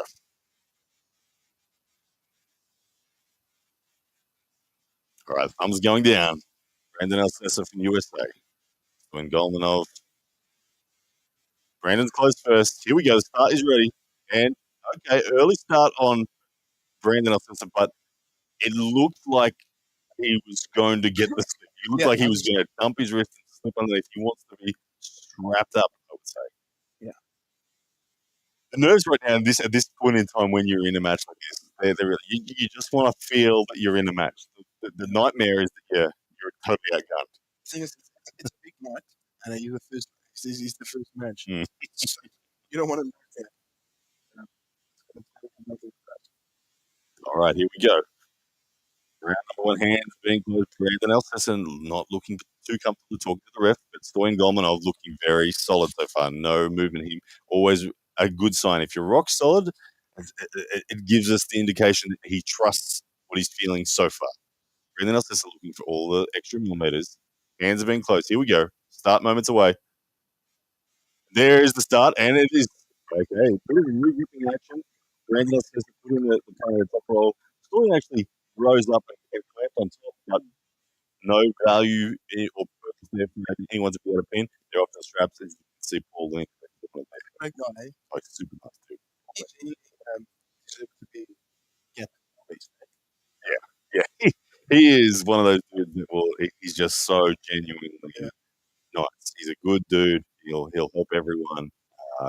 Paul Lynn, absolutely. And he'll be, as it's facing off on Derek at the table on June 1st. So Brandon Elsesson on he's got a foul so far. Probably the early start in the referee's grip. Stoyan Golmanov is listed with a foul as well. I'm not sure what infringement was, but as they get strapped up right now, who do you like right now? What you're seeing right now? Where do you feel this match is going? I think Brandon will take this round. He looks pretty good. I think the thing is, if you get the opportunity to re-grip before a slip, you're in a better position. So, and the thing is, Stoyan has the buckle side, and I really believe that buckle has a massive influence on me. Okay, I'm going to try to fix my sound as well. I can hear people saying we can't hear you guys. It's interesting. I don't know. As soon as this match, shove the mic in your mouth. Okay, what is going on with the audio? I do apologize. There's the start. The side pick now coming from Stoyan Golmanov. Losing his wrist. Okay, all right. Went to Brandon, eh? Let me just try. Tell me if the audio is choppy. Okay, lots of people are saying audio issues. All right, guys. I'm going to fix this for me. We didn't have audio issues for the last. Let me mute that. This is where we were before. Okay, guys, let us know if the audio is going better now. This is the settings exactly we had before. Hopefully, it is all good. Table mic. Blah, blah, blah. Okay, mic is fine. Let us know. Better. There we go. Okay, people saying better. All right, much better. There we go. Okay, guys, I apologize. I won't change anything. It means that we just genuinely have to have that muted the whole time. I can unmute up there. Okay. Crispy audio. Beautiful. As the start is away, and it is Stoyan Golmanov with the first pin. There you go. Brandon Elsesson losing his wrist, being top rolled by the man that was initially setting up as though he was going to be trying to hook. Yeah. There you go. Scary. But Brandon already lost his wrist in there. Yeah, look, now this is tricky when you're losing your wrist already in round one when you thought you were going to be the dude top rolling. That straight away means you need to change strategy. He's not. I don't think he's going to find a way to top roll. As Blaze Carr comes in with a super chat, thank you very much, Blaze Carr. Says, what happened to Arsene? I thought he was facing Brandon. Yes, it was originally going to be Arsene Liliev who was going to be facing Brandon Elsesson. The comeback of Arsene Liliev, but I don't know what happened. He did pull out. Yeah, I think it was something with work related, business related. That's what I'd heard as well. But thank you, Blaze Carr, for the super chat. And yes, that was the original match and replaced here. But straight away, okay, Brandon Elsesson looking in trouble. He's got to come up with something new because his A game, the top roll, just got blown open. I think we've got a South African question here. You're gonna have to read that one, Rickard. Sure. Yeah, they're asking if I matched against a guy, Hanku now. I've never met him. There we go. Thank you very much, MX Bikes Raw, for the super chat. And for those at home, or translating, somebody asked you if just somebody asking me if you've I matched up with this guy in South Africa. I think I've heard of the surname now. It's a pretty big. It's big in the family, the arm wrestling, I think. Yeah. Beautiful. But yeah, sorry. All good. Thank you very much Thank for you the super chat, brother.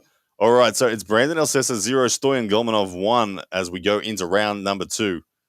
All right, here we go. Brandon Elessa, you can see already changing strategies, taking a much deeper grip. He's willing to go hook on hook now if it has to. And I think Stoyan Golmanov will probably oblige. I think he'll probably say, all right, let's go. Let's dance in the hook. Let's see what happens. Because he looks like the hooker in terms of the way he's setting up at Brandon Elessa with the adjustment. Let's see if there's more value here. I'm expecting perhaps a hook out of straps. Yeah, I think Brandon's coming in. Yeah, 100%. Here we go, round number 2. Yep. Yeah, you can see the initiation from Brandon, but early again, he gets that foul as he initiates early. It might just be a warning because I'm not sure if it was a ref script yet, but here we go. Brandon Elessa experimenting, looking for the opportunity. Stoyan Golmanov looking very rock solid so far. This is match number 1, guys, of East vs. West number 12. We've got a big night ahead. There's the start, and it's gone back to a top roll from Stoyan Golmanov, who's grabbed the fingers of Brandon Elessa. Elessa gets the elbow foul as he dumped the wrist. Was caught by the index finger. It's a horrible spot to be in arm wrestling like that, isn't it? It's terrible. What would have you called there? Would you call the foul, or would you just go to straps straight away? Well, technically, it's just a foul. You don't go to straps unless the man who was holding on acknowledges it and says, "Okay, I want straps," because the hands were still in contact when the elbow came off. The reason that slip happened was because Brandon Elessa fouled. Yeah. Otherwise, his finger was stuck in the paws of Stoyan Golmanov. Yeah. All right, here we go. We're starting again outside of straps. Stoyan Golmanov looking good so far. He's got the dominant hand control. He is in a great position. And it's Brandon Elessa who's panicking. Oh, good start. Brandon Elessa gets purchased, but loses height. That was fantastic start there. Brandon Elessa did a low hand top roll from a deep grip.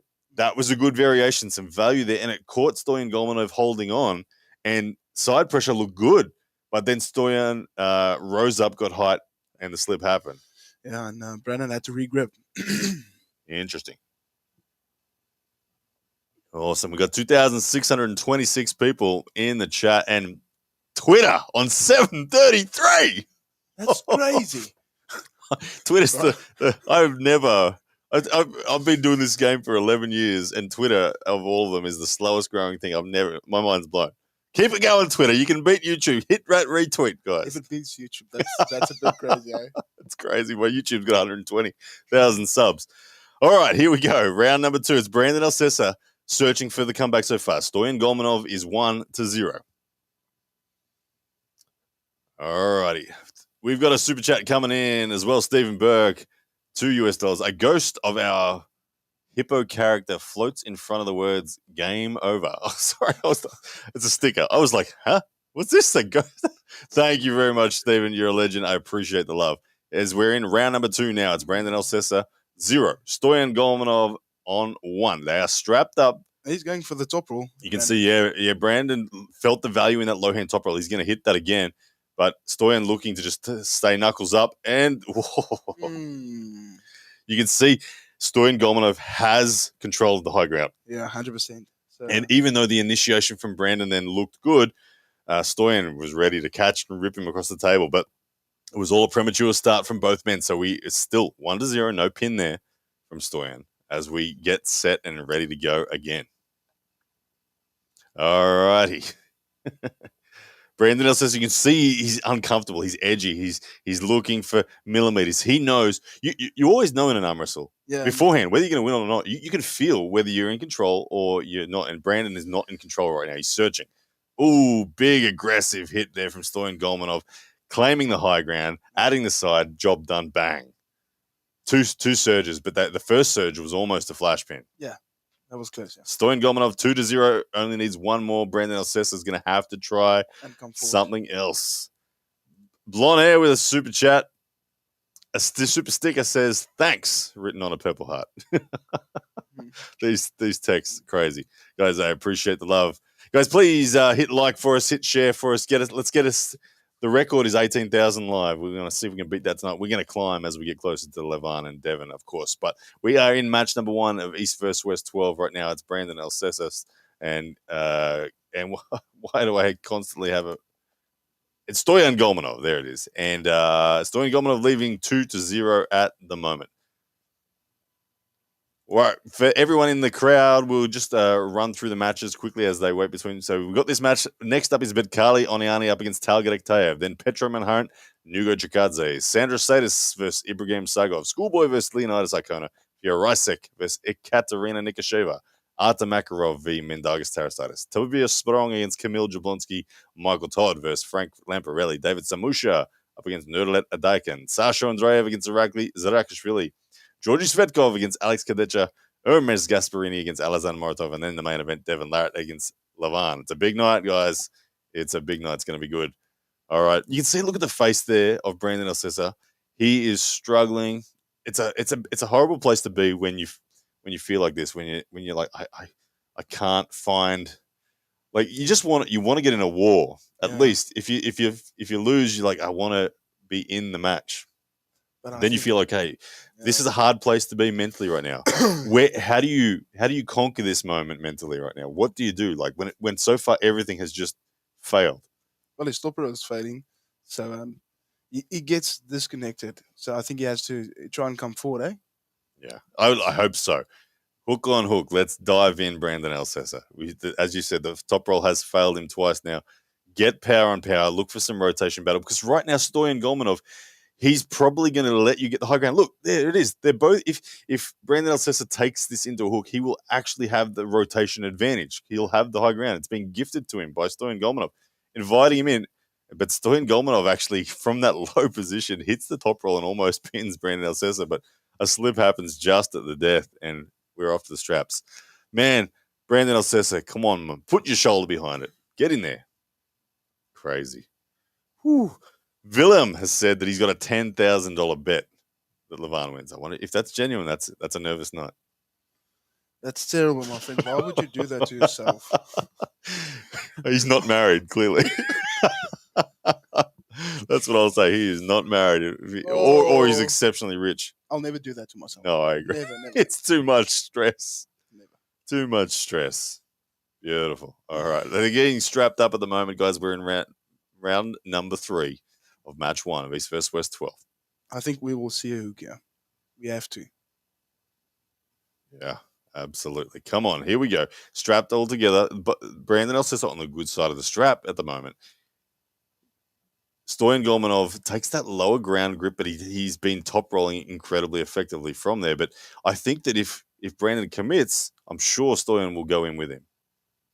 But Brandon keeps trying to top roll, and then you can see Brandon, I think he's going to try to top roll again. He has high ground. His wrist is looking suspect. There's the start. Oh, Stoyan, early start, but Stoyan was in complete control once again, taking the hand control. Come on, Brandon. The top roll's not working. Be brave and go in. It's not looking like he's going to do it. He's going to try the top roll one more time. Brandon Elessa from the USA looking like he's got his back up against the wall right now.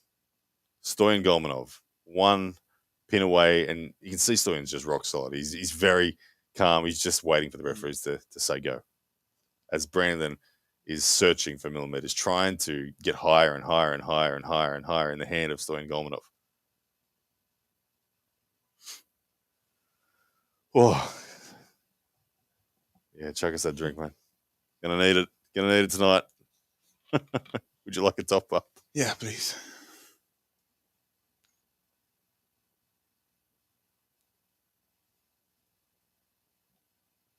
I'd like to see. I know Mario Tembakis from Australia has talked about pulling Brandon Elessa. I think Mario would do well. I'd like to see that. All right, ladies and gentlemen, here we go. They're tied up. They're ready to go now. Going for the top roll again. Brandon Elessa is going to try the same thing again, only harder.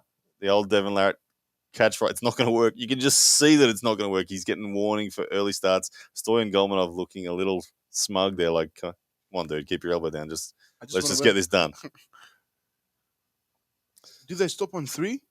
This one's a best of 5, yes. I think the world titles are best of 7, okay. And the rest of them are best of 5.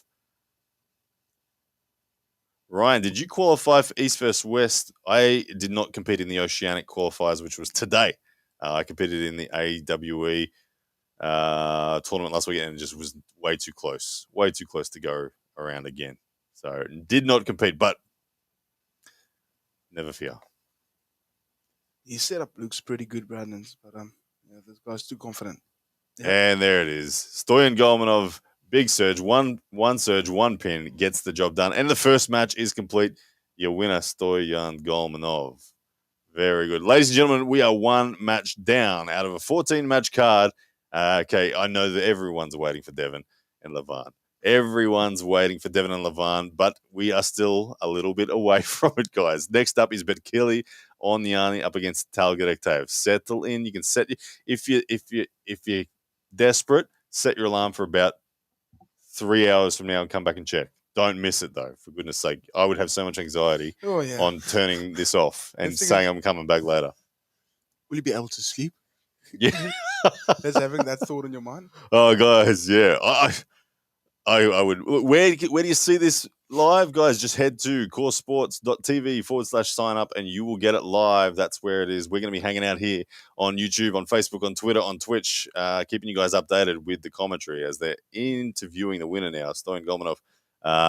Guys, that's where it's all going down. Do not miss it. All right, let's have a look at the polls and all that sort of stuff. What's going on before? Let's have some interaction with the chat because you guys are having a good time as well. 62% of people are betting on Devon. I'm going to end that poll there. Okay, the next matchup is going to be Kilionani. I'm going to ask who takes it on this next match. Who takes it? Do people know these guys? That's the question. These are lightweight Eastern European killers. That's how I would describe them. Kilionani.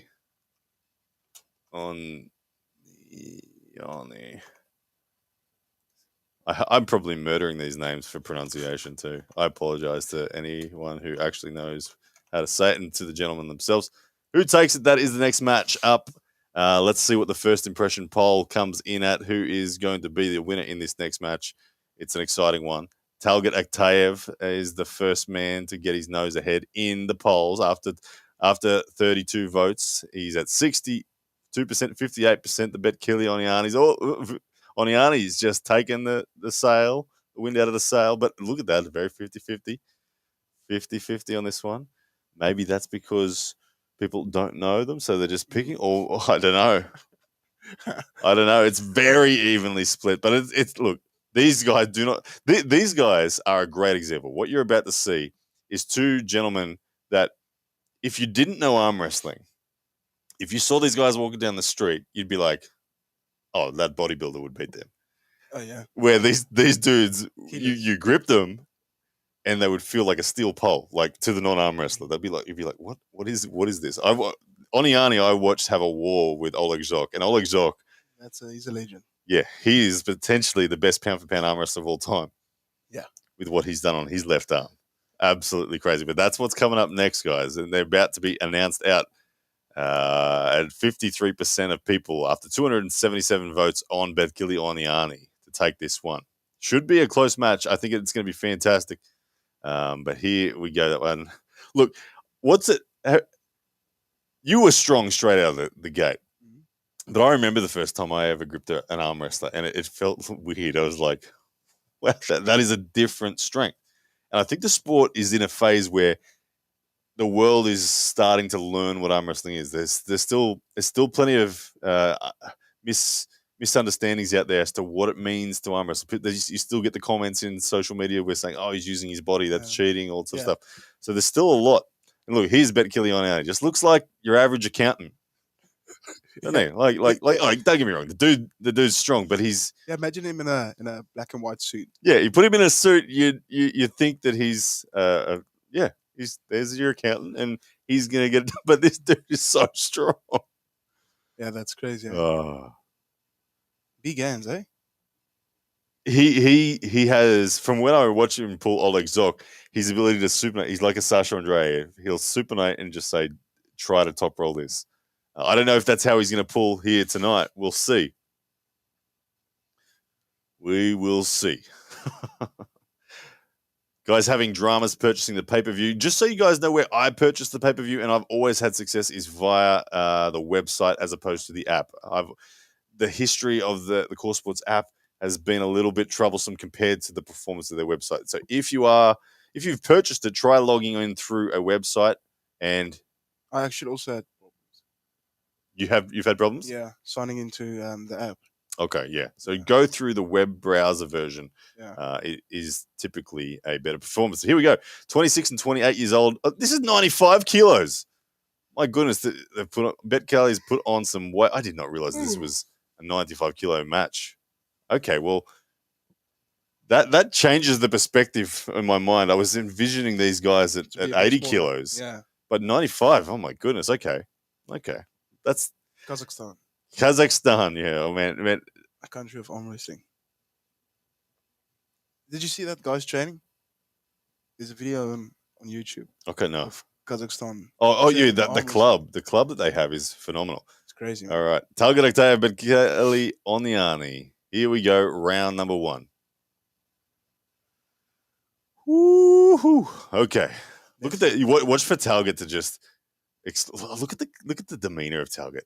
That's like he's a hitman. He's a killer. Like he's expressionless and emotionless. And you watch him be like a steel trap. He'll fire. The one thing about the Kazakh style is that they are lightning. But Kilionani, high ground, knuckles up. He looks like he's comfortable and he's got his shoulder forward. You can see there's almost no load from Talget. That no,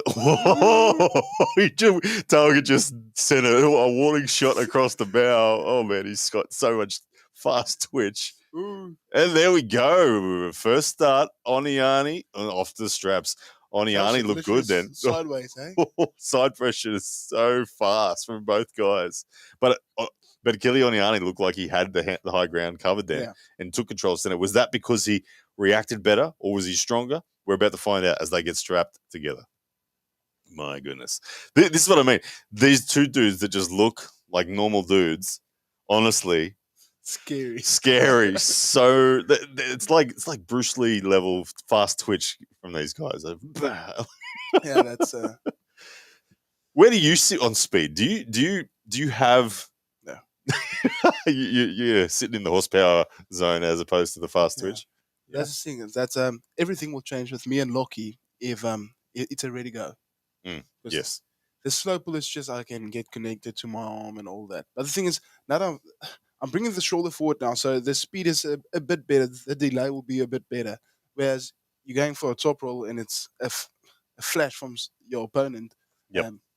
You have to be so careful of losing your wrist. Yeah. With the hook, you just go in and hope your bicep catches it. So here we go, ladies and gentlemen. Round number 1. They're strapped up. Good to go. But Kilionani, Talget Octavia. Referee's getting them straight. You can see that's my friend CJ. He's loving it. Yeah, the second word to say is CJ. Oniani starts much tighter. Oh man, Oniani's in good form, but he's called on the early start foul. Talget starting much more open. Talget is not protecting center. He's not fighting for center. He's wanting to initiate with wrist flexion. But you can see a little adjustment there. Talget has recognized that he needs to get higher in the ground because Oniani taking way too much control of center, getting his shoulder right behind. His first movement is just a supinate, drop his shoulder forward, and then he's crashing down. You can see how tight Oniani is. And Talget is allowing that to happen. Talget's not really fighting for it at the moment. He's trying to win on that fast twitch, but so far, on all the starts, it's Oniani who looks better. There we go. They're into the hook war, ladies and gentlemen. Oh, but Oniani just says, okay, squares up, pulls through. Oniani had center table, by the way. Yeah. So that winning center table is something that is done forcibly, but can be done passively, and that's what we've seen here. Oniani's just center table static pressure is sending like when we gripped up earlier tonight. And I said just the thought of trying to win center off you was. I can feel that my elbow's not up to it, and that's what it often feels like when your opponent is so good in center. You just know you can't actually take it off them. They sit there, they take center, and they say, "What are you going to do about it?" Yeah, because he was on his who's the other guy? Talget? Yeah. he was already palm up. Yeah. So that was great for Oniani. Oniani up 1-0. The man that we described as looking like an accountant as he walked out. Still looking like an accountant, but in complete control so far. Absolute killer. Bet Kelly Oniani. Very impressive. Very impressive. All right, guys, we got 2,500 of you in here, and Twitter at 1,000. Twitter at 1,000 who's catching YouTube, which is at 1,400. Twitter, you guys are rocking it on Twitter. Thank you so much. It's probably the algorithm. I've never blown up on Twitter before, but I feel like Twitter is going to win tonight. Twitter at 1,001 live viewers at the moment. Blowing my mind. Thank you so much, Twitter. All right, round number 2. Bet Kilionani at the moment up 1-0. Talgadektaev is going to look for an adjustment. Look, don't write off Talgadektaev. He's experienced and he's fast twitch enough. Table again. You can see that Talgad's changed to a top roll here, I think. Oh, no. Oh, there we go. He had the higher ground. It was more hand on hand than arm on arm in that setup. I think he tested it. He recognized he couldn't, and then he came in for a moment and then went, oh, that's no good, and then bailed, slipped under. Oniani looking like he's in control, isn't he? Yeah, 100%. But the thing is, did you see I had center table again before we go? Yeah. Well, I think he's just too strong. I don't think Talgat has the ability to take it off him. We haven't seen him try yet. He's still doing the no load. But whilst he's doing this no load, Oniani is just saying, thank you, I'll keep center. All right. For everyone asking in the chat, where do you watch this for free? Nowhere, guys.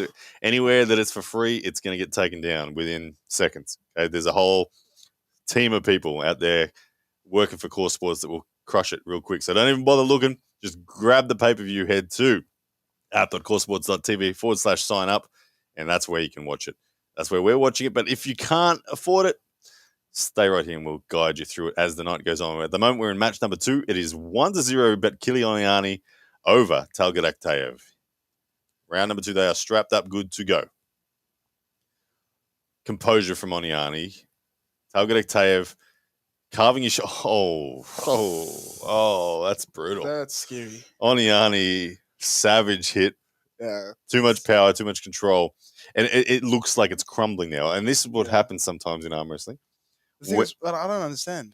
The thing is, if you know you're going to lose your rotation, you need center table to stay closer to your arm. Mm-hmm.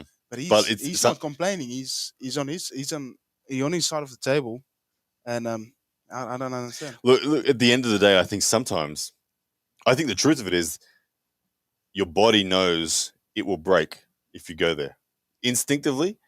And Devon has described arm wrestling as a bone sport, before, where a lot of the time it's testing your frame. It's saying, I won't break. I bet you will. Yeah. And right now, Talgadektaev, whether he would admit it out loud, his body is telling him that it will break if he goes truly frame on frame against Kilionani. And Kilionani knows that. So he's saying, it's all mine. Let's test it, yeah. Yeah, but Talgat's trying to win through no load and speed, but at the moment, look, Kilionani is lightning. He's not even worried about this no load situation. There we go, into the hook this time. Talgadektaev gets into the hook, but Kilionani looking up at him, saying, "Okay, we're all right." Center table hook at the moment. Yeah, no one's surging sideways, but here comes the side pressure. We got to stop. Okay, Talgadektaev gets to stop just. He's hanging in there. Talgadektaev. Bet Kilionani surging for another pin, and there it is, the second and third wave of side pressure. Too much, and there is the victory. There's the teammates run up. Lots of celebrations. Good stuff. Dominant performance there. Dominant performance. The match is going pretty quick, eh? This one only took like 10 minutes. 2 down. That one was fast. It was no mucking around. It was done. There was a few rounds out of straps. Very good performance from Bet Kilionani. Amazing. I need East vs West 12 to put the country flag up as well, so I can, because I don't know where everyone's from off the top of my head, and I don't want to say Bet Kilionani's from somewhere when he's from somewhere else. You know what I mean? Yeah. But he looks like a Georgian, actually. I don't know. Where is Bet Kilionani from? Let's see.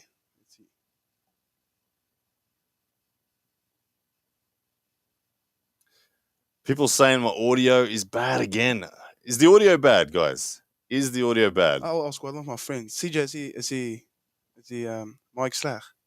We haven't changed anything.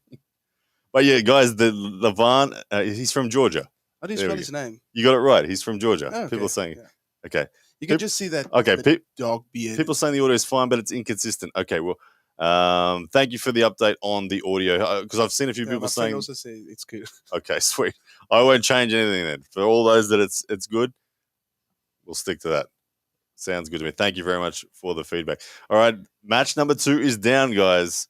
We are on the way to match number 3. The next up is going to be Petro Manhart up against Nugo Chikadze. And Chikadze is also from Georgia. Okay, and Petro Manhart is, I believe, Ukrainian. I've pulled Petro Manhart. Okay. I got one win over in Moldova. Petro Manhart eliminated me in the B draw. Oi. This is so clear. Fantastic. I love that it's clear. That is perfect. That makes me happy. Guys, as we wait for the next round, okay, we got a battle going on tonight. I don't know who's going to win. It's between YouTube and Twitter. At the moment, YouTube is in the lead on 1,454 live concurrent viewers. Twitter charging up the leaderboard, though. 1,072 live viewers over there. Facebook, Twitch at 70 and Facebook at 62. I want all of you guys to try to set us a record. I want to, if you're watching on Team Twitter, you are really impressing me. You guys hit retweet. If you're watching on YouTube, guys, you hit either share or like. The algorithm, hit that like button, get us at the 1,454 likes, and we'll start blowing up. The record, guys, for the night is 18,000 live concurrent. We want to see if we can get there by the time we're at the main event. But I can't believe Twitter's performance tonight. But guys, that's crazy. Hit like, hit share. It'd mean the world to us. Thank you so much. As Neil Pickup steps to the mic one more time to call out our third match. How are you feeling? I'm feeling pretty good. I'm a bit tired. You're a bit tired? The excitement is building in me. So. It's 3:47 a.m. for us here in Brisbane, Australia. All right. I'm just going to double check that I haven't missed any super chats.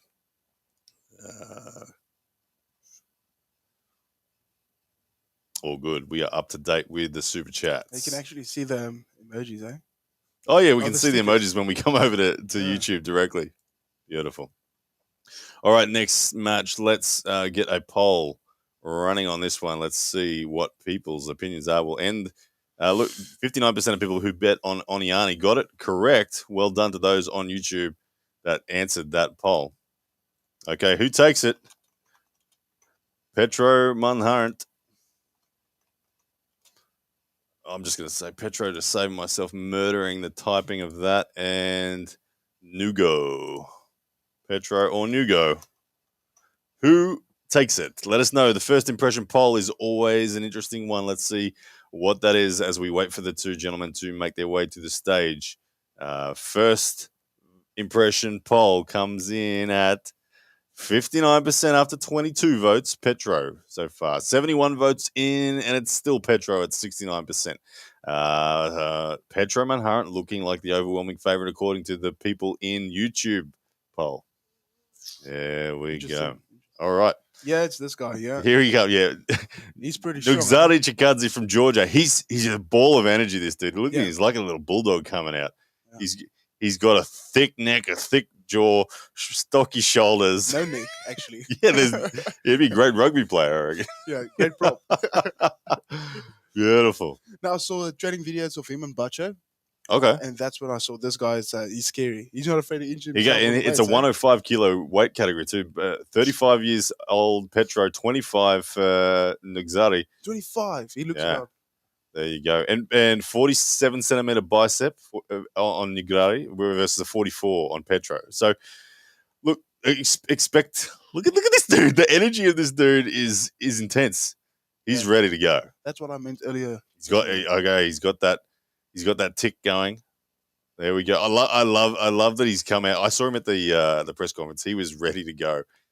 He's got a ball of energy. I think he genuinely believes in himself. Here we go. But Petro Manhart, the more experienced man of the two.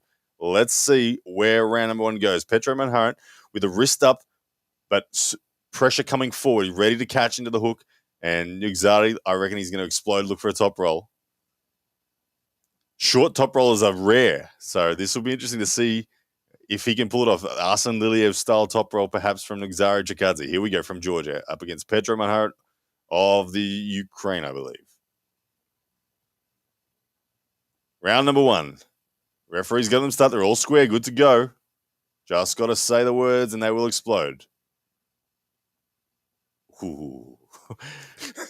Interesting. The referees called that a refs, went to refs group, and Petro just went. Was that a flex, or was that a warning shot, or was that I don't know. But either way, Petro Manhart just showed that I can cup you in and flash pin you. But perhaps. But the thing is, I think Nixari may have turned off the power at that stage. That's the thing. I think it's a no-load setup. So it looked funny though, didn't it? It looked good. Watch out, buddy. Yeah, I'm coming straight for you. Here we go. Oh, don't underestimate Nixari. Look at him. He's right back up on the table and he's letting Petro Manhart know who is boss. Whoa, I love it. Look at him. Love it. He is absolutely fired up. This is what I love about arm wrestling. Yeah, the feelings you can see the person experiencing. Yeah, and look, Petro Manhart. All signs were saying Petro Manhart was going to take that before the go, but that Nixari, beautiful low hand top roll from the short, powerful man. Guy, yeah. Short arm top rolling is rare, and it's very impressive when someone can pull it off, because typically speaking, when you're short arm, you can't control the high ground. You have a disadvantage for controlling the high ground. Where he just exploded into that top roll and actually forced Petro Manhart to have to hold on. And taking the wrist of a taller man is not an easy thing to do, but beautifully executed. Yeah, well done, Nugo has arrived, ladies and gentlemen. I've never seen this dude pull before, and I'm instantly a fan. Yeah, 100%. When I saw the training footage, that's why he's so excited when he trains, eh? Is he? When he lifts heavy weights, he's almost tearing his fucking bicep, but he just keeps on going. Love it. This dude's going to quickly become a fan favorite if he keeps this going. Let's see what happens round number 2. They're getting set. Petro Manhart, he knows, he's just felt it. Often round 1, you don't know. Yeah. After round 1, you know where the lane of power is on someone. So he's just felt the lane from Nugazari. I expect Petro to adjust now and to actually be much more in this round.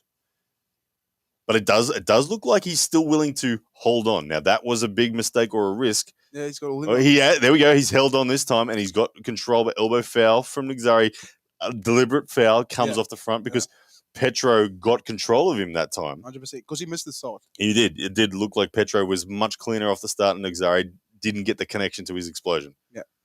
But good tactical elbow foul there from Nixari. The heel reset.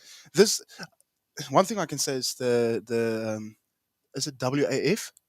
Yes. That arm wrestlers are very good in doing. You can call it a professional foul, eh? Oh yeah, they love it because good. that elbow raise restart. That was the restart. Yeah. Yes, that was very. And they do it in positions that you think that's basically impossible to force a foul in that position. Exactly. Where we come from a running foul sort of system. Yeah. We that's not in our instincts, is it, to do that? No, never. All right, round number 2. Here we go. And it's into the hook now. Petro Manhart, he's got hand control, but it's Nixari with center control at the moment. Tight, man. There we go. So Petro has forced it in, but Nixari has said, I am ready for this battle. I don't just top roll. I can hook too. Side pressure war at the moment. Rotation war at the moment as well. It's down pressure from Petro Manhart, but shoulder alignment is dominant from Nixari. Petro surging now, looking for a top roll, but here comes the side. Nixari has won in the hook. Shoulder commitment, side pressure, outlasting the drag and the rotation of Petro. That was pretty cool. I love this guy. I'm a fan, 100%. Oh, absolutely! This dude is awesome. Ball event, like this time, the lane that wasn't in his lane. Petro controlled the lane, forced the lane, actually got into a great position. You can see he had hand control. Yeah, the thing is, I think Nugo, he missed the start again. He did. He got turned inside. His Prenator got turned over. Yeah, and then he just said, "All right, let's dance in there." And it showed that he has an elbow and resilience and center control. And he is up 2-0. Okay, and look, 70% of people said Petro initially. The poll's starting to change for those still putting their votes in now. They're realizing, oh, hang on a second, this new guy, dude, is brutal, and he is looking for the upset right now. I love the energy he is bringing. 100%. He's a great guy. Yeah, fantastic. All right, and he's still young, eh? Only 25. Yeah, that's young dude. Petro Manhart, experienced Ukrainian arm wrestler. Nugzari Chikadze. The next thing out of Georgia, perhaps. My goodness, I love it. There's a few scary guys from Georgia. Hey? There's something about the Georgian team. They've got a culture that just keeps producing at the moment. And I love that this dude is different. I'm that guy who, if I pick a video game character, I never pick the cookie cutter. I want the most obscure setup possible. And then I love seeing people with different biomechanical shape succeed. And he's a short top roller and oh man, love it. He's really impressing me so far with everything he's doing. Right now, Petro Manhart, he's 1 round away from the loss. He needs to come up with something. Chikadze, 1 away from the win. Can he get it done? Look, it's not over. This is anyone's match till Petro was in that last match. He had hand control, waiting for the start. Nugzari, you can see the look on Nugzari's face there. There's this moment just before the go where you're trying to time your body's connection. You're primed, and it's Engen Terzi put it really well one time. He said the art of arm wrestling is about combining as many muscle groups as you possibly can into one vector. Against and targeting as fewer muscle groups. Trying to get everything into just one. And you could see that alive in Nugzari than he was waiting for the go. But they've ended up in the ref's grip. It must have been so close to the twitch.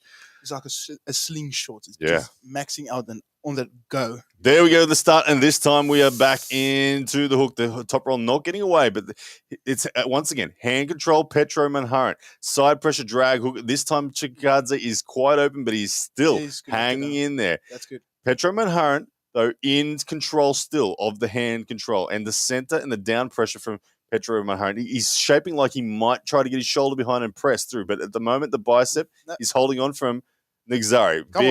Here he comes from the side pressure now. As Petro Manhart starts the gas, here comes the side pressure from Nugzari. But still hand control from Petro enough. He's trying to press now. He's trying to get onto the bicep of Chikadze. But big wall, ladies and gentlemen, hooked up in center. Both guys looking like they're fatiguing now as we're getting into the endurance factor. Massive, massive wall, side pressure, and Petro Manhart gets the win. Oh, we got a match here. This is a match. Petro Manhart gets on the board, but Nugzari dug in so deep there. That was round of the night so far. That's a lot of elbow. Man, like if I'm honest right now, if you're in Nugzari's corner, what are you telling him? Because your man is getting tired. So one thing that I've realized is if you're a top roller and someone takes your rotation, it's hard to get back from it. And it happened twice now.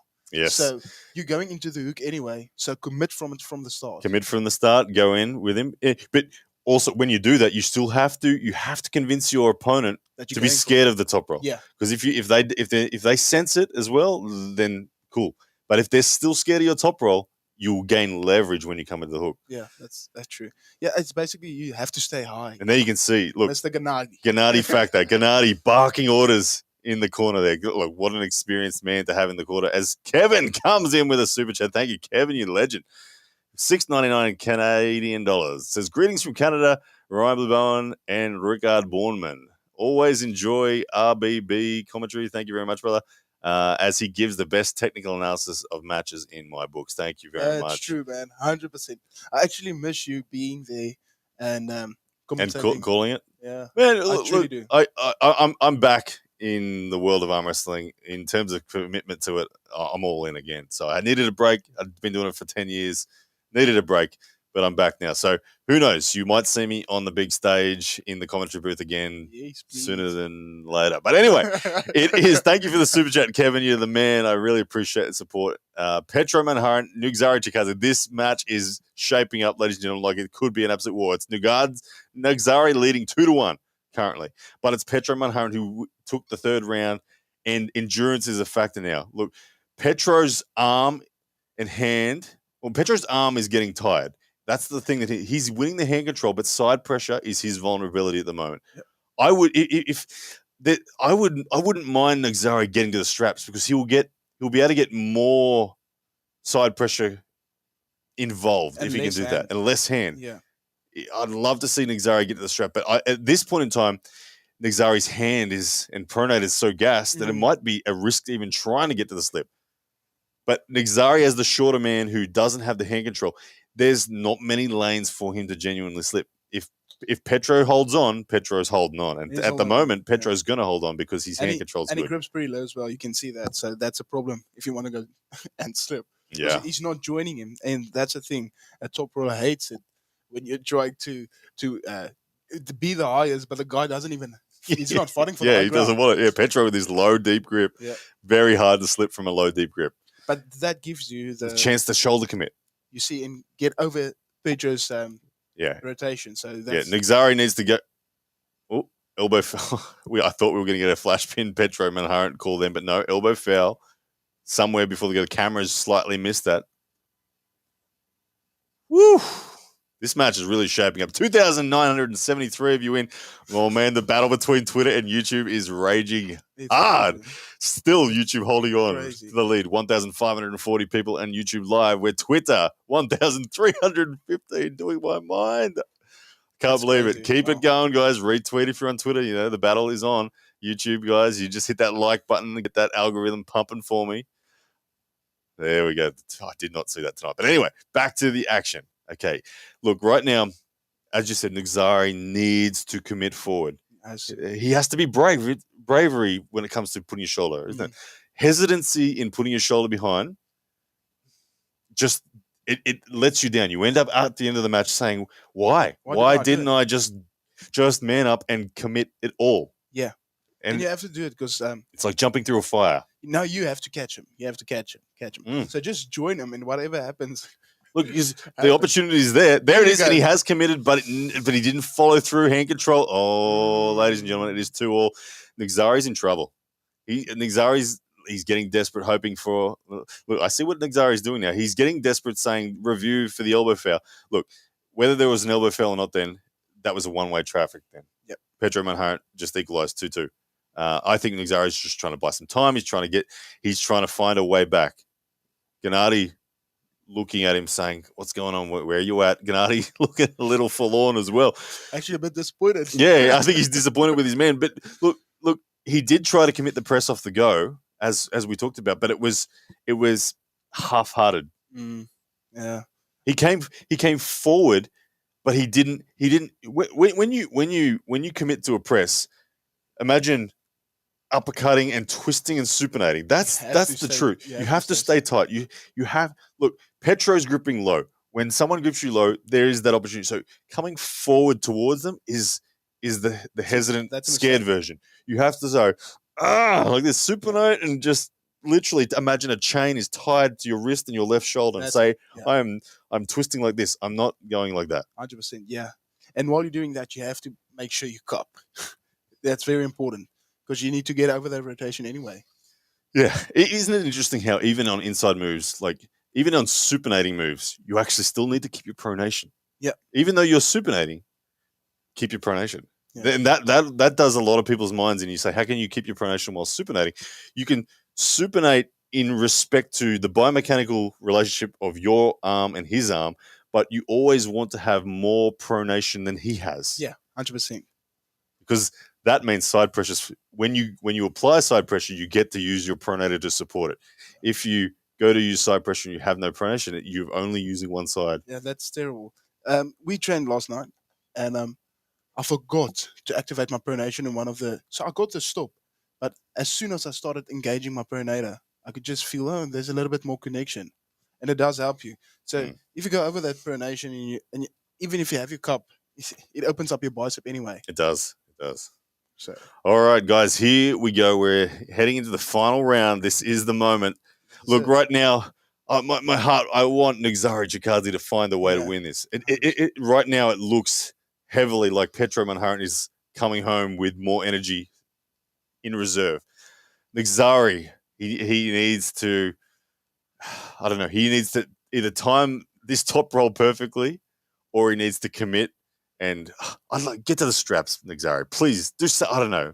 It feels like it's about a 10% chance he pulls it off to me. I feel like Petro's got so much extra energy right now. Oh, here we go. Round number 5, ladies and gentlemen. This is the moment. Petro Manhart. He's going in. Petro Manhart with that low grip once again. You can see Petro Manhart has a very large hand. Mm. He's got a broad hand. You can see thickness to his hand as well. Nexari Chikadze, the short man top roller, exploded in round 1. Surprising Petro, flash pinning him. Round 2, he got turned into a hook, but he dug deep and put his elbow on the line and came through. Round 3, massive war. Petro Manhart wins with hand control. And then round 4, Petro Manhart dominant. Right now, Nexari running out of fuel. Petro Manhart looking calm. Nexari, one more chance. Here we go. Referee's grip. A lot of chatter from Nexari with the referees. Petro, calm, quiet, focused. Shoulders being squared. Petro Manhart, he's got height, but he's also got a lot. Look at the width of his palm. It's crazy. Here we go, round number 5, and then it's into the hook. And this time there is a stop, but it's desperation defense from Nexari, and it's Petro Manhart with what looks like going to be the pin any second. Surely that's a pin. There it is, ladies and gentlemen. Great stuff, Petro. Fantastic match. Petro Manhart, your winner with the comeback victory 3-2. But everyone walks away loving Nexari Chikadze after that. 100%. Leaving it all on the table. He'll be back. Dude, that dude's cool. That dude's really cool. It turns out the favorite did end up winning. Petro Manhart with a great... It's a pretty close call, eh? Yeah. Oh, dude. That was that match of the night so far. Match of the night so far, ladies and gentlemen. Well done to those who picked Petro for win. That will end that poll there. My goodness. Entertaining stuff. And guys, we are just getting warmed up. We're getting into some juicy matches coming up. Sandra Sedus up against Ibrahim Sagov. That is the next match. And we're going to start a poll for you guys on that one. Who takes it? All right. I'm having fun now. This is what we love about arm wrestling. Matches like that really make you love arm wrestling. Like you said, the feeling you get when you do something like Nugo Chikadze just did. Yeah. Even though you lose, he'll feel good about that. Yeah, 100%. The thing is, I like to experience the way they feel, just the look on the faces and the happiness they experience. Yeah, I truly like to see that. Beautiful. All right, guys, we have the first impression poll up now. Let us know who takes it. This is your next match coming up. Sandra Sedus up against Ibrahim Sagov. Straight away, the first impression poll, heavy favorite Sandra Sedus at 77% now after 90 votes have come in. Sandras, of course, I would describe him as a technician. If we had to say something about the Latvian team, it is that they are complete technicians when it comes to arm wrestling. They treat it like a science. And hang on, what's going on? Hey. We've just come back to the. Oh my goodness, ladies and gentlemen. Oh my goodness, hang on. Thank you, chat, for letting us know. Just gone back to live, and we're back in round 5. They must have reviewed it. They must have reviewed it. There must have been an elbow foul. Hold your horses, ladies and gentlemen. Forget about Sanders and Ibrahim. We're back in Petro Manhart and Nexari Chikadze. It's on again. Now, if he pulls it off, here we go. Round number 5, into the hook. No. Okay. Unlucky. There we go. He's too sore. You can see, sometimes it's like that. When you are inflamed, there's nothing you can do. Even though he just had 2 minutes, 2 minutes is enough to cool down. That the inflammation actually becomes worse, and you can see there that was pain on him. That was like I can't actually jump into that much pain again. The inflammation in his elbow is real. Yep. All right. So Petro Manhart is your winner. We can confirm. In the match number 3. For those wondering, the matches so far, look, Stoyan Golanov was too much for Brandon Elessa, but Kilionani was very dominant against Talget Aktaev, and then we have Petro Manhart over Nexari. What we need to do, Rickard, is we need to write the results down, because gets to the end of the night. I'll put it on my notepad. Eh? Thank you so much. When it gets to the end of the night, we're going to need to do a review, and I'm going to forget the details of some of these. All right, ladies and gentlemen, your next match is Sandra Sedus and Ibrahim Sagov. And at the moment, it is 68% of people in YouTube poll is suggesting that Sandra's going to win. As we were talking about before, he's a technician. He's somebody who really does have a well-rounded game, pulls inside, pulls outside, great top roll, great press, great hook. The Latvians are very scientific in their approach, and I think that he is rightly the favorite. However, Ibrahim Sagov is a beast. We saw him pull again. Last time I saw him pull was against Todd Hutchins, and he gave Todd Hutchins a genuine war. I think that if he gets elbow on elbow with Sanders Sedus, it's a long night for Sanders. But all right, here we're up to 3,000 people in the chat. Well done. Thank you so much for everybody as we wait for match number 4. It's still YouTube in the lead at 1,560, Twitter at 1,395. You guys are rocking it. 71 on Facebook, 49 on Twitch. Thank you so much, everybody who is supporting it, the stream. Really, really grateful to all of you. Having a blast hanging out with all you guys. It is East vs. West 12. Of course, we are waiting for the big match. Devon against Lavan is the main event of this card. And we are 3 matches down out of 14, Rickard. How's the first? Who was the first guys again? The first match was Brandon Elessa, Stoyan Golanov. Brandon. He lost. Stoyan won 3-0. Stoyan. Then we had even just put their first name or whatever, yeah. Yeah. And then it was Betkili against Talet, and Betkili won 3-0. Betkili, Talet. Oh, good stuff. Oh, I loved that match. All right, Neil Pickup stepping up to the stage, ready to call the next match out. Sanders Sedus. Betkili versus Onioni. Kilionani is one man in himself against Talet. That's it. What was the score again? 3-0 Oniani. Dominant. Lightning fast. Hooker. Remember? The accountant? Yeah. Yep. All right. Oniani 3-0.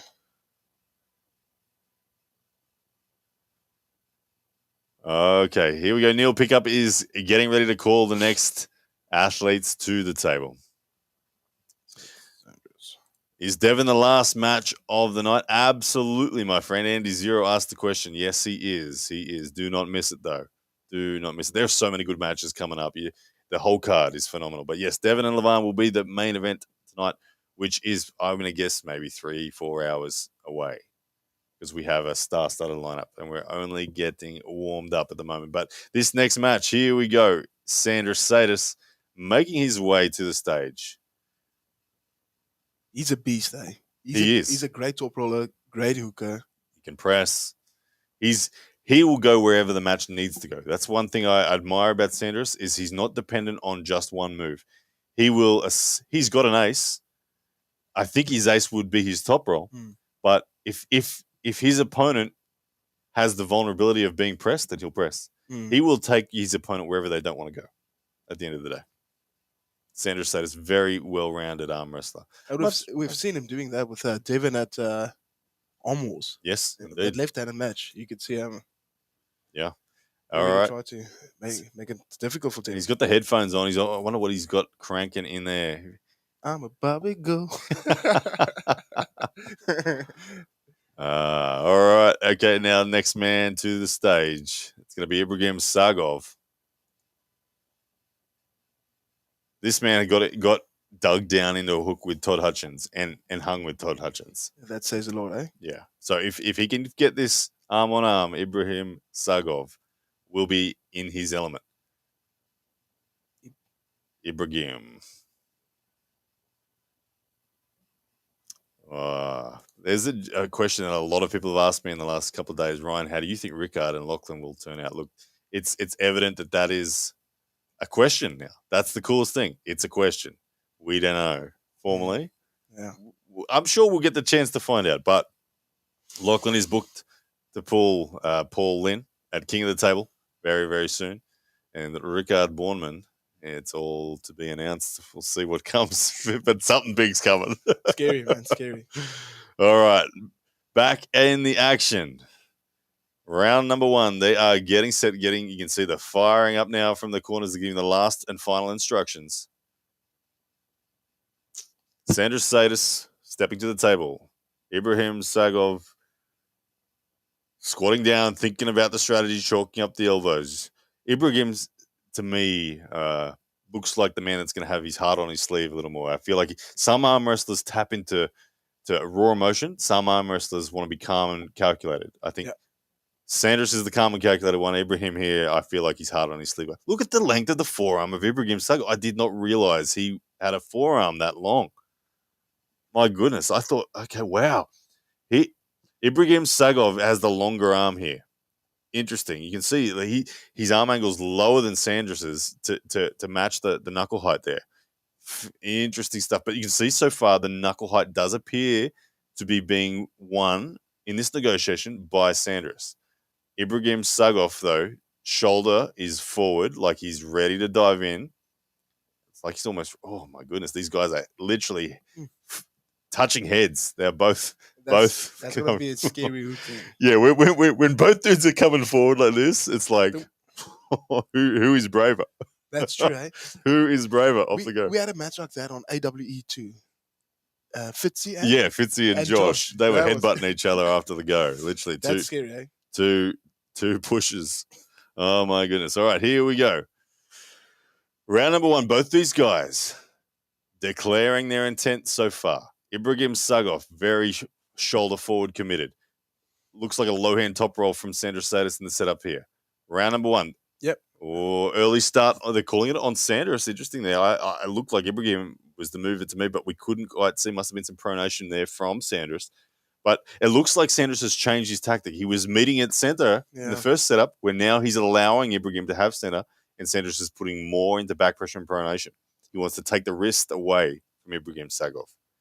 Ibrahim Sagov would like that fact that he's forced Sanders to change. Yeah.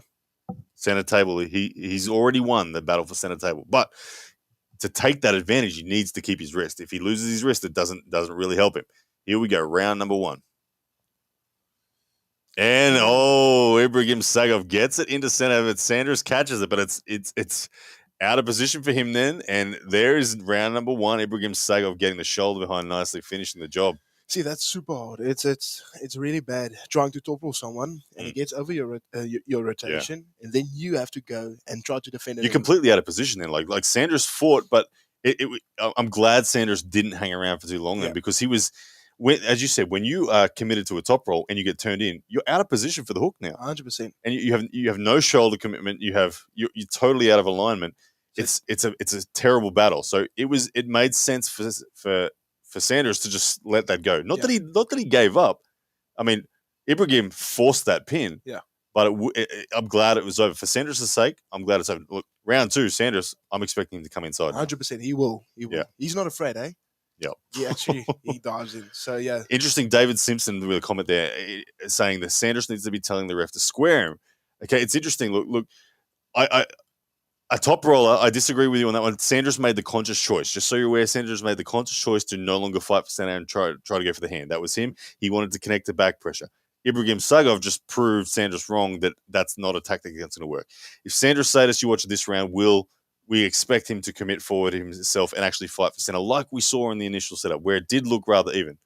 Okay, this time you can see, look, already Sanders much more shoulder committed. He's gone to that. It's going inside 100%. Forward position. You can see he's still trying to threaten with back pressure and pronation, but I'm expecting bang forward from both guys here. Hook on hook is where this one will go.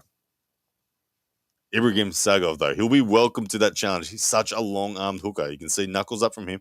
He's going to try to force the hook.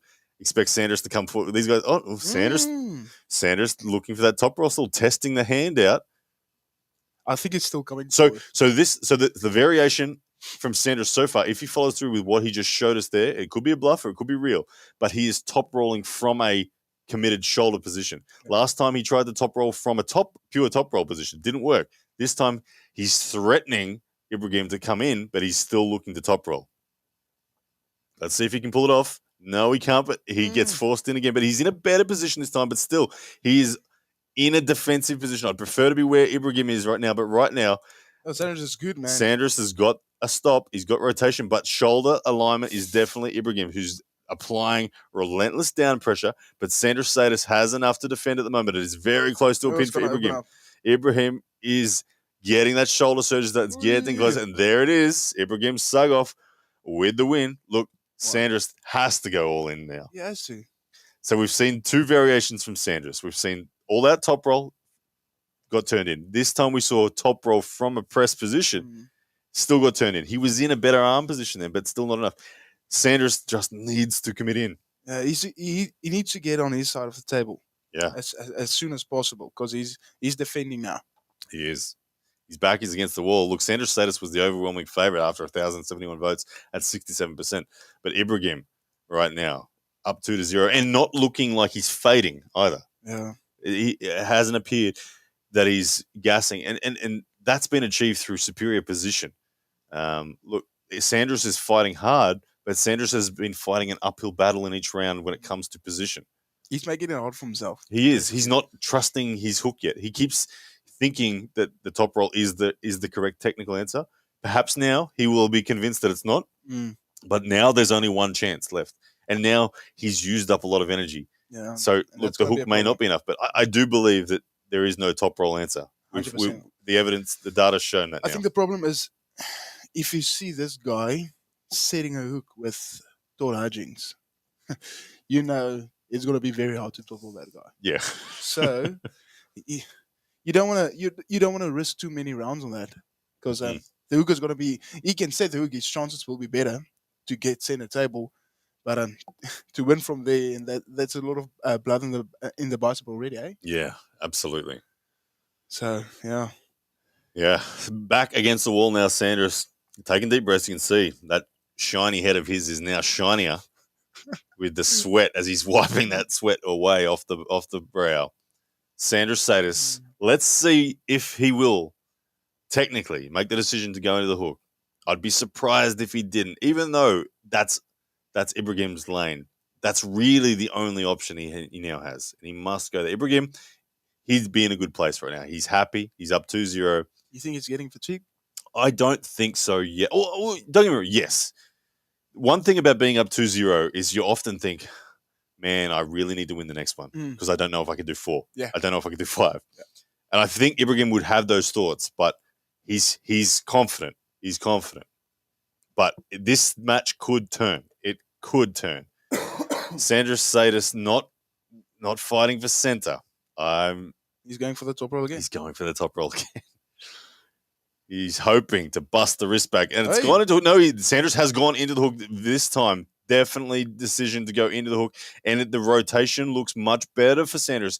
Ibrahim has shoulder line, but Sanders has a much better purchase on the rotation this time than he has on any other round. Side pressure being applied, shoulder working from Ibrahim Sagov. But Sanders Sedus with a good high stop. He's going to start opening the bicep. That's his goal. But Sanders in trouble here as Ibrahim gets the down pressure on the shoulder connection. Here it comes. It's crossing. But Sanders Sedus with side pressure gets Ibrahim to back off from the shoulder. And now it is Sanders on the attack. Gets his own press in behind Ibrahim on the bicep. Sanders Sedus, ladies and gentlemen. But now side pressure from Ibrahim Sagov as he gets behind the press again. Sanders Sedus can't hold on. What a round. There's your winner, Ibrahim Sagov. Wow. That was great, eh? That was good. Take your hat off to both men in that round in 100%. Particular. Well fought. Ibrahim Sagov acknowledging that. That was brutal. That's a hard round, that one. That was good, eh? That was good. Going into a press, getting taken out of the press. Sanders transitioning into a press. I thought Sanders was going to get it too. Yeah, I thought it looked like it was. He needed 1% more pressure, and I think he would have got it. But Ibrahim digs deep, then gets the press back himself. Oh wow! Fantastic arm wrestling. Ibrahim Sagov taking the win, the upset victories. They show all the replays. Fantastic stuff. And since I've started pulling, bringing your shoulder forward, I've realized how important this is. Yeah, ulnar deviation. Scary. I love that arm wrestling. Everything you can do with your hand, wrist, fingers can be a weapon. Yeah. You use that at the right time. Powerful. Really powerful. Fantastic win there. Okay, guys, that match wrapped up. The next one, Schoolboy against Leonidas is coming up next. Oh, it's so exciting, this card. All right, guys, I'm going to ask you guys in the poll who takes this one. Woo-hoo. Who takes this one in your mind, Rickard? Like I said, I think Leonidas is gonna take it, but Schoolboy should take it. So yeah. So you think Leonidas is going to take it? Yeah. Why? He's how can I say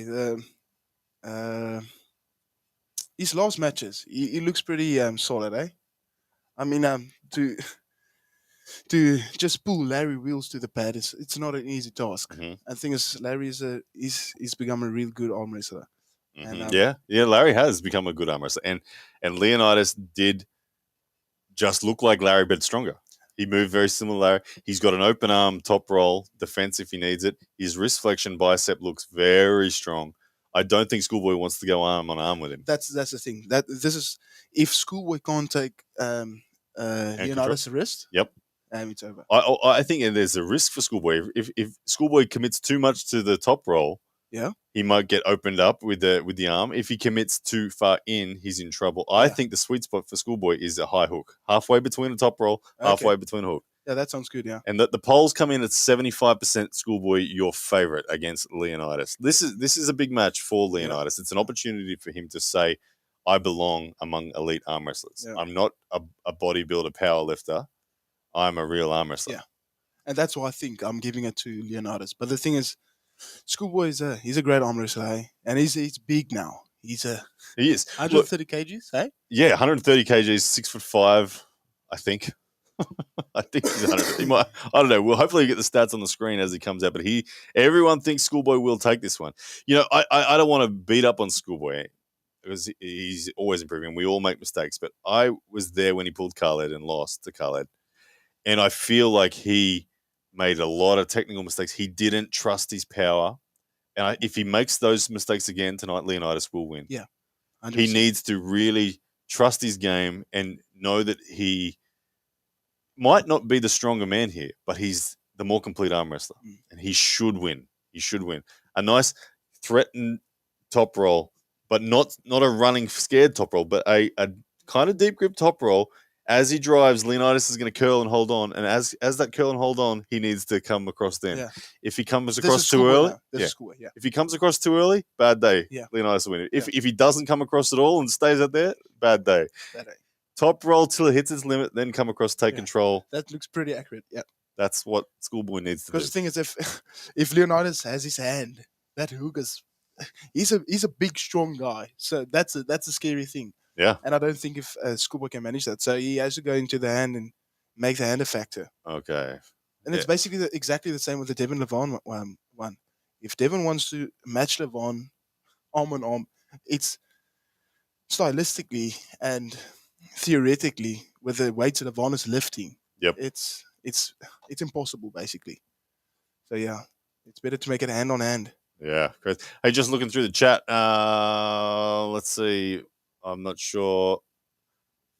A couple of people arguing in there saying, "Block him, turn this off." I know, guys. Keep it clean. I can't keep an eye. Oh, hang on. Sorry, guys. After all that, this is what happens when we don't listen to the audio. We got to put on ice this whole Leonidas Schoolboy chat because we have a women's world title that is about to happen. So, guys, we'll get back. We'll get back to Schoolboy Leonidas. My run sheet is different to the official one, clearly. All good. But this one is an interesting one. Who takes it? Feric. Or how do I spell Nikesheva? How do I spell it? I want to do the right thing. Ekaterina. Ekaterina.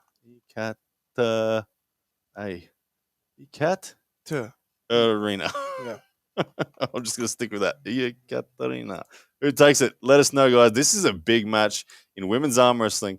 They don't get much bigger than this. These are two multiple world champions, one from Sweden, one from Russia. Two absolute killers of female arm wrestling.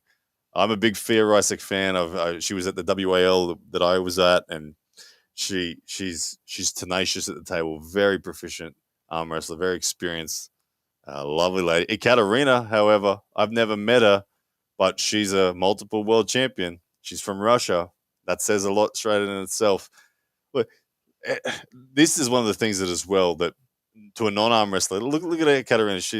You would never think that she's particularly strong. She just looks like a well-balanced, fit, but not crazy strong woman. It's not bulky bodybuilder style. But I love that both Sweden and Russia have demonstrated that through mastery of the sport and through years of the sport, this is what a world champion looks like. It's not a, like I said, it's not a bodybuilder looking style woman that is dominant. It's these two women right here, 38 and 34 years of age, 65 kilos, world title. Woo. Oh, this is a big one. Feric, 58% of the vote so far. Okay, I think it's been a while since Ekaterina has competed. Yeah. Here we go. Left arm, best of 7 for the world title, 65 kilos. Feric looking to fight for high ground. Ekaterina also challenging for the high ground. Ekaterina looking like she wants to load her pronation into that grip. Feric looking to contain all there. You can see, look at that. After mastery there, you're seeing a great masterclass on here on how to get what you want from Ekaterina. She's supinating.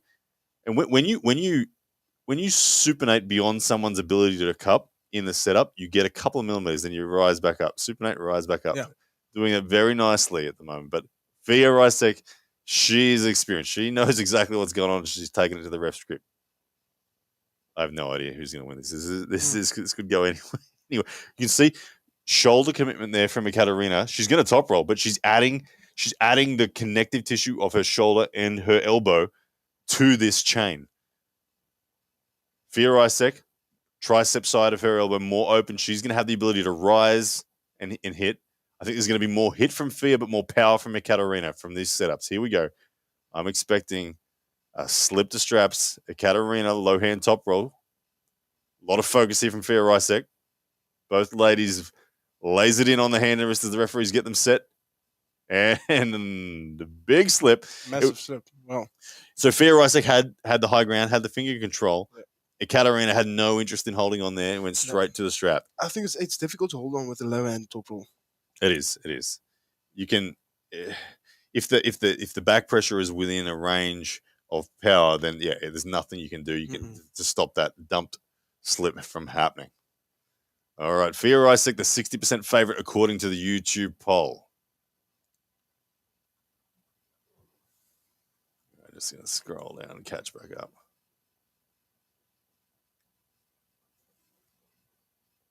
Okay, here we go. Round number 1. Strap is on. We're into the ref's grip.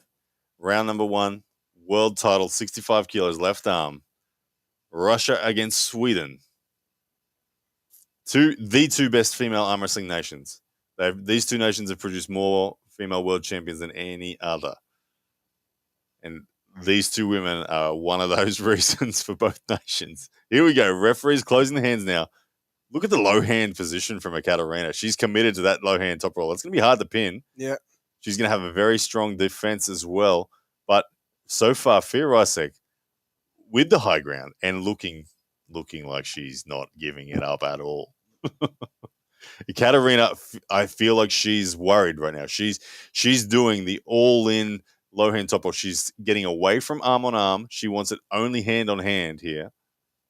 Feric needs to just contain that pronation just momentarily, and she'll have much better access to side pressure. Ekaterina going with an all-or-nothing strategy here that could disconnect her, but it could be the reward. And there it is. We've seen disconnection.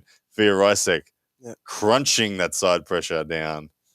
Round 1, domination.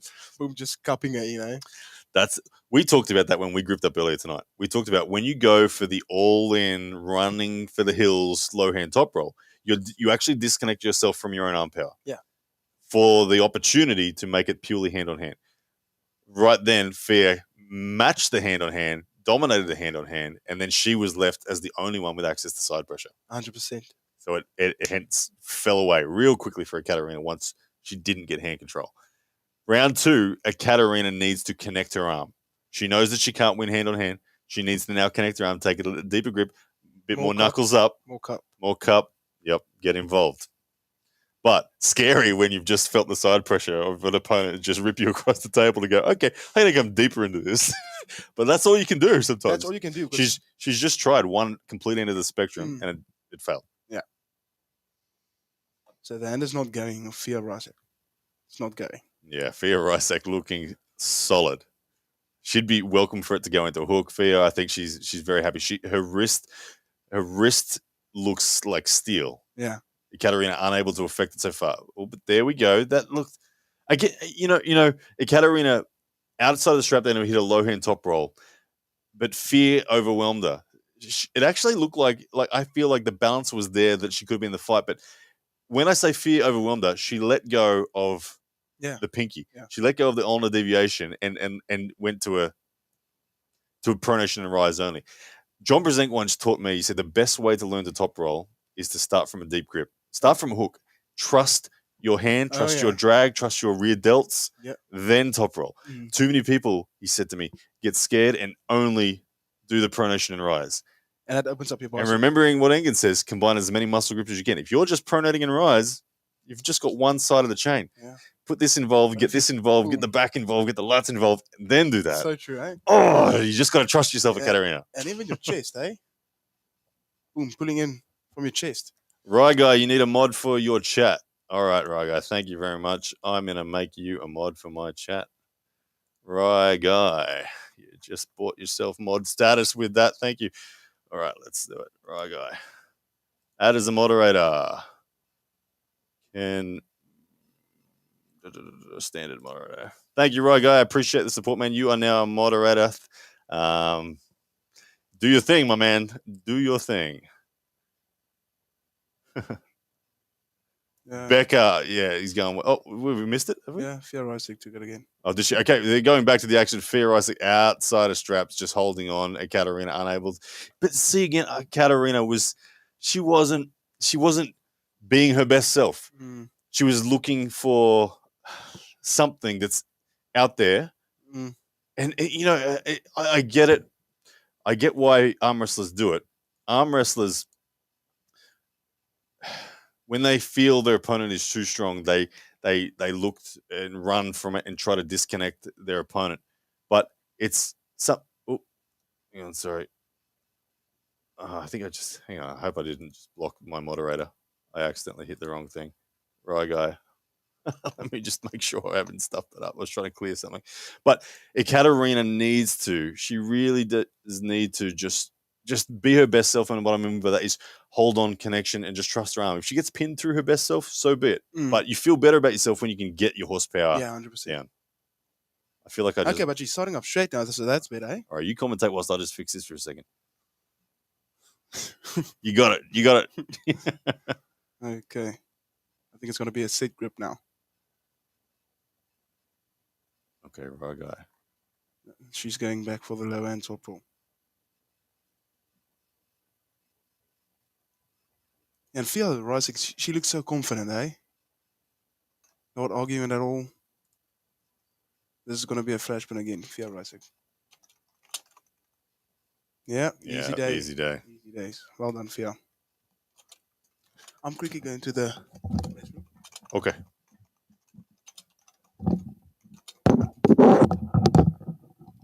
All right, as Rickard heads off, we get the win there. Fia Risek with a 3-0 victory, but it is a best of 7.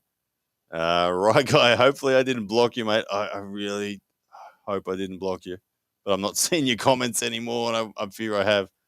I don't know how to unblock you on the fly. If I have another mod in here, please, can you sort that out for me? Let me see. Who else is a trustworthy man that I can make a mod?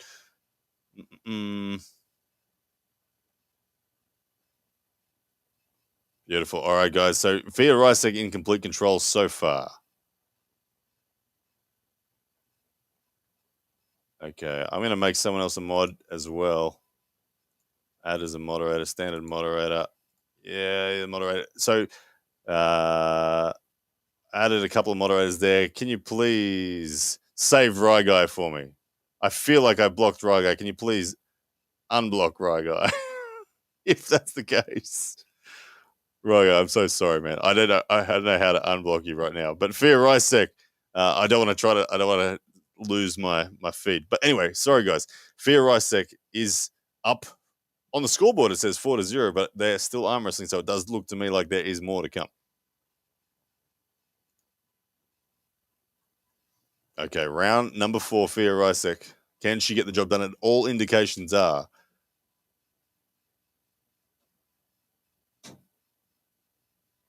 I need to unblock Ryguy. I've blocked Ryguy. I've blocked my moderator somehow. They're off to the straps. I don't know how to unblock him literally from here. It's like, what the... Oh, they're putting all 7 rounds. No, I think the scoreboard's just stuffed up there. They're going to be, they will be back, I'm sure.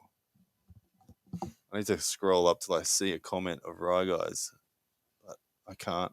I think I've ruined a dude's night. He'd be so upset.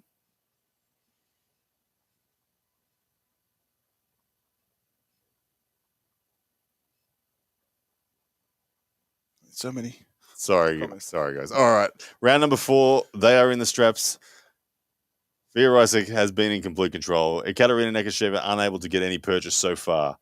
She's trying, but you can see that the high ground, the pronation, is dominant. I mean, can you flick see the fans on? Can you press like number 5 on the fan on the? Yep. Beautiful. Get some airflow going on. Yeah, I felt as soon as I stepped back in, it's pretty hot in here. Yeah, it gets super hot. And there is your victory, Feric. I didn't even see it, but I see the celebrations going on. The double bicep flex from Feric. She is a dominant victory. She is your world champion at 65 kilos left arm. And over Ekaterina Nekasheva, there's Marlon Kleinsmith, her partner in crime, best friend from Sweden, another multiple world champion herself. Fantastic stuff. Guys, we are one more match done. I think that the next match, I'm just totally unsure who the next match. I think it's Schoolboy against Leonidas. It should be, yeah. It should be Schoolboy against Leonidas. All right, we're going to put that poll back up. Okay, Feric, your winner. Who takes it?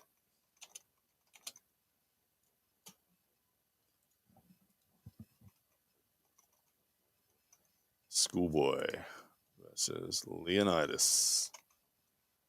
Okay, we're back on this poll here, guys. Let us know who takes it. First impression poll. Last time Schoolboy was the overwhelming favorite. My parents.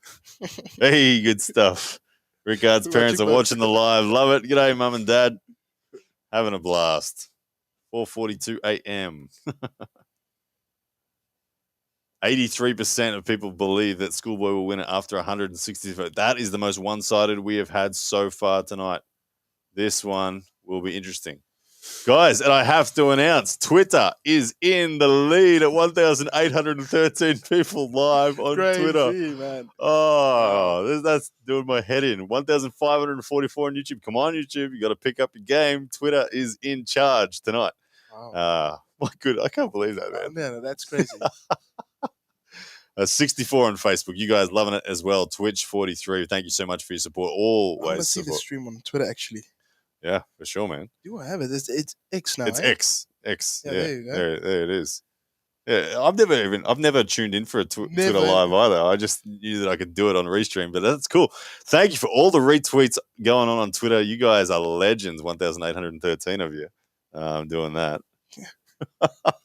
That's so cool. How many comments and all that sort of stuff? What's going on? Like, how does it even function for them? I don't know. That's super interesting. Super interesting. Yeah, I don't know. But anyway, thank you so much. Keep hitting retweet for me.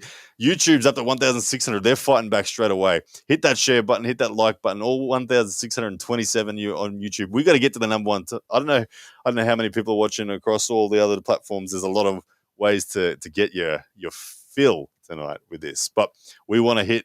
I want to get past 18,000. The algorithm can do it. The algorithm can do it. 18,000 for you to help us beat that record. We need you to hit that like button, most importantly on YouTube. Hit the share button as we wait now for the next match. As Feric still being interviewed here by Coach Ray. She's a good arm wrestler, Feric. She's been around a long time, many world titles, and tonight she's added another one to her. Free Ryguy. Yeah, if anyone knows how to free Ryguy. I'm so sorry, Ryguy. I hope he's still watching, but Ryguy, if you're out there, Ryguy was the hero we needed, but didn't deserve. But Bowen fucked it all up as usual. Sorry, Ryguy. Limited state, mate. You got to give me some freedom to stuff up every now and then. Ryguy for president. We love you, Ryguy. We really do. I made him a mod. He sorted out the dude that was, and then I accidentally pressed block. and then I don't know how to undo it. I can't undo it. Poor I'm so sorry. I will, right, guy. Look, I'm gonna send you a t-shirt and handle or something. Nice. I've got some. I feel really bad. Genuinely, you were helping me out. I feel bad, guys. Make sure someone get me in contact with Guy. Guy, send me a message. Guy, send me a message on Instagram or something like that, and I will sort you out. Get me your address. I'm gonna send you some stuff. It was Fia and Ekaterina. Ekaterina. Okay, let's see who's announced next. Ekaterina. Send him some rye bread. People, Josiah saying all the rye bread just maybe got himself more subscribers than everyone's a rye bread fan now. Oh yeah, 100%. Love it. All right, let's wait and see. I hope I'm pouring a beer for Rye Guy. We've got an ad going on at the moment with the Core Sports coverage. All right, and guys, the question of the night, guys, what time does the match start between Lavan and Devon? Those two names tongue-tied sometimes. Well, look, how many matches are we down? We're 4 matches down, 5 matches down? Yeah, 5 matches. 5 matches down out of 14. How long have we been on? It's been going for an hour and 45 for 5 matches. Okay, so we got at least another 2 hours before Devon. At least. That's not bad, eh? It's not bad. It'll come quickly. Yep. Sorry, I'm just loving all the questions about Right Guy. Sorry. Anyway, if anyone knows how to fix it, if I have a mod in here that can fix it, please fix it. I want Right Guy back. But anyway, how are you feeling, Rickard? Better now. Yeah. Better? I'm just getting more excited and more excited. Hey, look at the YouTube views is at 99,991. We're about to hit the 100K total views on this live. That's cool. That's crazy, eh? That's cool. 100K views already. And it's you watch the crowd spike as we get close to the main event. It just people know. Somehow they know. Yeah. And they just turn up. It's amazing. There we go. We've gone past the 100K views right there. Crazy. Beautiful. But it's still Twitter in control at 1,868 versus the 1,600 on YouTube. We're still waiting. We have an ad at the Core Sports coverage. We've got an ad for some sponsors of coffee or something at the moment. Yeah. I think it's probably Schoolboy. Schoolboy and Leonidas, yeah. Pressure on Schoolboy. All the pressure on Schoolboy. He should win. He's been the arm wrestler. He's been the arm wrestler for longer than anyone in this match. He's more experienced. He's grown up an arm wrestler. Therefore, his strength has developed to become an arm wrestler. But Leonidas is an incredibly strong human who's becoming an arm wrestler very quickly. Yeah, 100%. All right. Don't explode with excitement, says David. He's talking to you, Rickard. When Devon gets on. I'm going to die, my friend. I truly don't know how I'm going to do it. But yeah, I'm a big Devon fan. So yeah, I'll just try to stay calm. Have some cold water, yes, I think. Yeah, indeed. All right, guys. Next match is being announced. Here we go. Not sure who it is yet. We don't know who it is yet. I think it's going to be you guys that are watching the pay-per-view with sound on it. You'll know who it is already. But we are waiting to get a visual confirmation that it is Schoolboy and Leonidas. Schoolboy for the win, people are saying. Yeah, I think he should. He should win. Yeah. It's not Schoolboy, for goodness sake. It's Adam Makarov. And this is a big match. Okay. This Schoolboy thing is going to keep haunting me. Sorry, this is the second time I've had to cancel the poll, but we have got a cracker of a match. We've got a world title match on. This is a big one. This is a big one. I'm going to see if I can get the order of the matches, eh? That would be fantastic because the run sheet that we're going off is the one that Engen Terzi posted on his, a few days ago, and it's killing us. Adam Makarov, though, challenging for the world title against Mindaugas Tarasaitis. Minda. Tarasaitis. This is a big match. Big match. Who takes this one, ladies and gentlemen? World title on the line, Adam Makarov, Mindaugas Tarasaitis. Super interesting to see what people's opinions are on this one. And so far, it's Artem Makarov as the favorite after 54 votes coming in. Very, very interesting. Artem Makarov, a very unique biomechanical style puller here. Very thick hand, very thick wrist. This is going to be a great one. Mindaugas Tarasaitis is your current world champion. Look at this. The current world champion is not the favorite so far. That's always interesting. The challenger is coming in as the favorite on the polls. I think it's that guy's just, he has a crazy big hand. What's that other Russian tournament? The AMC or something. AMC, yeah. Yeah, see that? I saw a few of his matches over there, and it's scary, man. Yeah. Well, he had a war with Engin Terzi.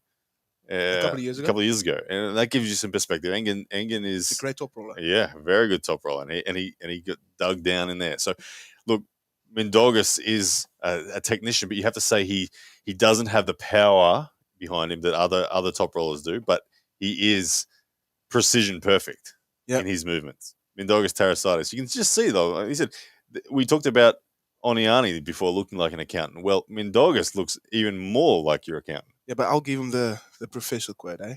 Yeah. Definitely the professor. He calls himself, what is he? He often says that he's a goat. He's a true goat.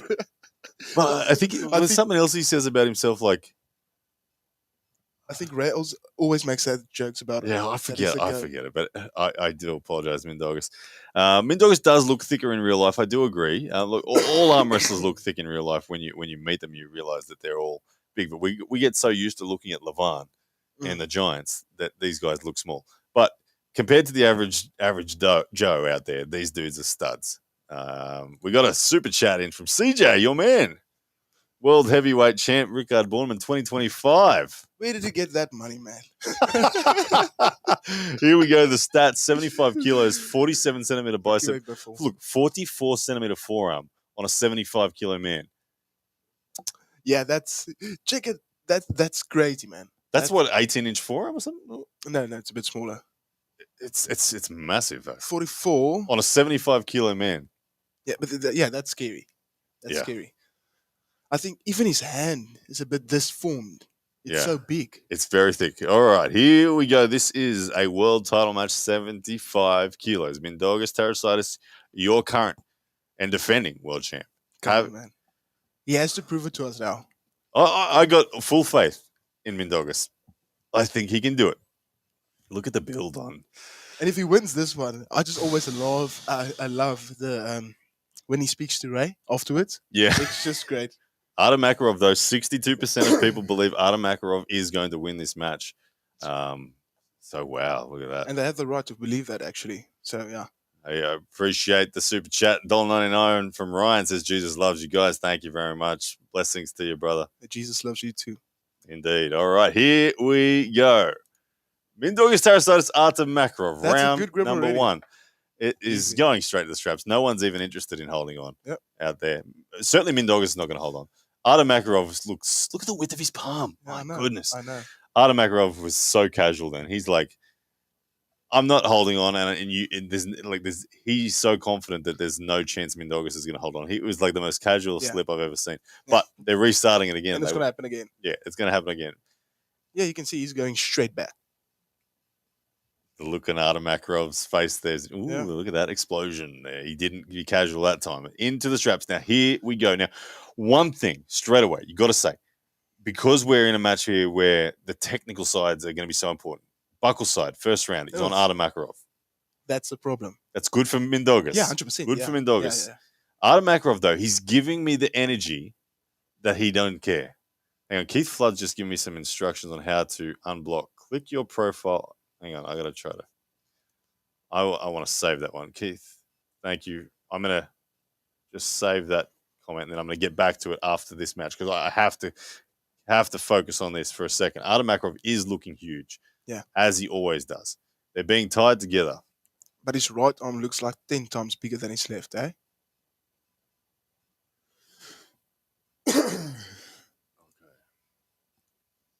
I'm going to try to follow those instructions on how to unblock someone on the fly.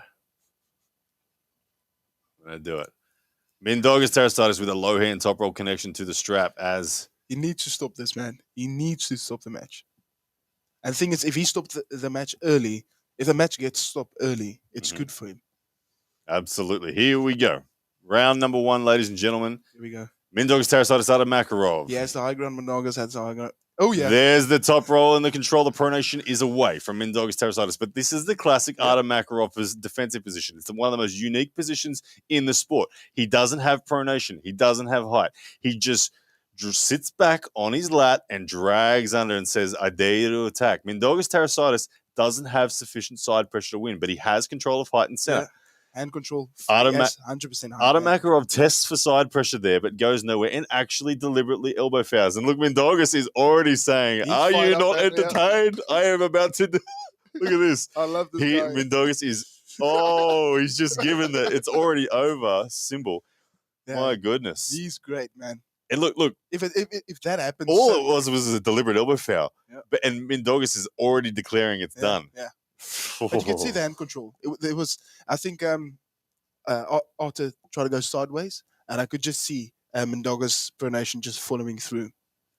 Unreal. All right, I'm going to try to find these. Because once again, Mindaugas is not the one holding on. Mm-hmm. It's Arthur holding on. Okay, just trying to find how to unblock Ryguy thing.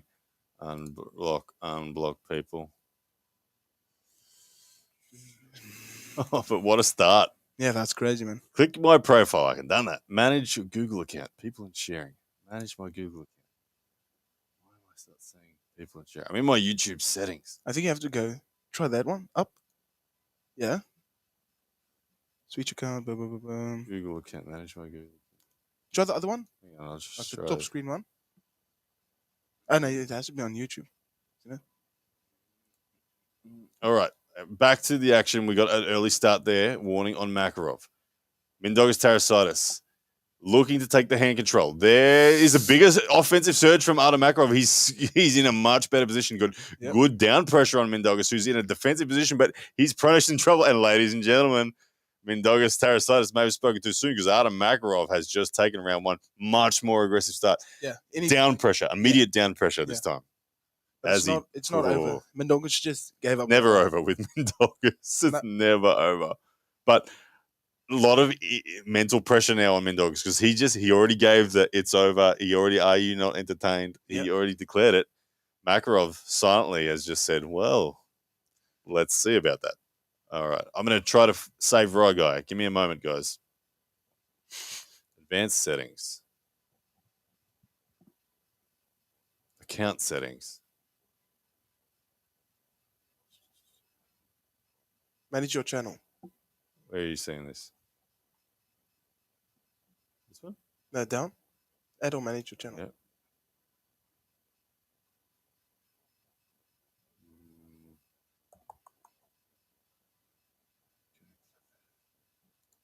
Memberships, no. This is killing me. I need to save Ryguy so bad. It's 1-0 by the ways, guys, at the moment.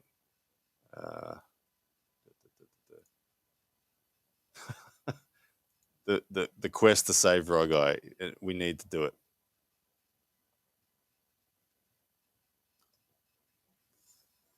It's tough, man. All right, they're approaching the table, ready to grip up again. This is killing me. He said, "Manage your Google account, people and sharing, contacts, blocked users." I'm not even seeing the manage your Google account. I'm in my YouTube settings. Round number 2, guys. Mindaugas Tarasaitis, Artem Makarov. They're back at the table. Makarov, great start. He's on the better side of the strap this time. The pressure now is on Mindaugas Tarasaitis. I expect him to kind of go a bit quiet for a round or 2. Focus on what needs to be done. Makarov casually slipping, not interested in holding on. He wants to be tied to him. Love how Makarov can just... But Makarov, aggressive, down pressure was the key on round number 1. Yeah, because he gets on the bicep. So, yeah.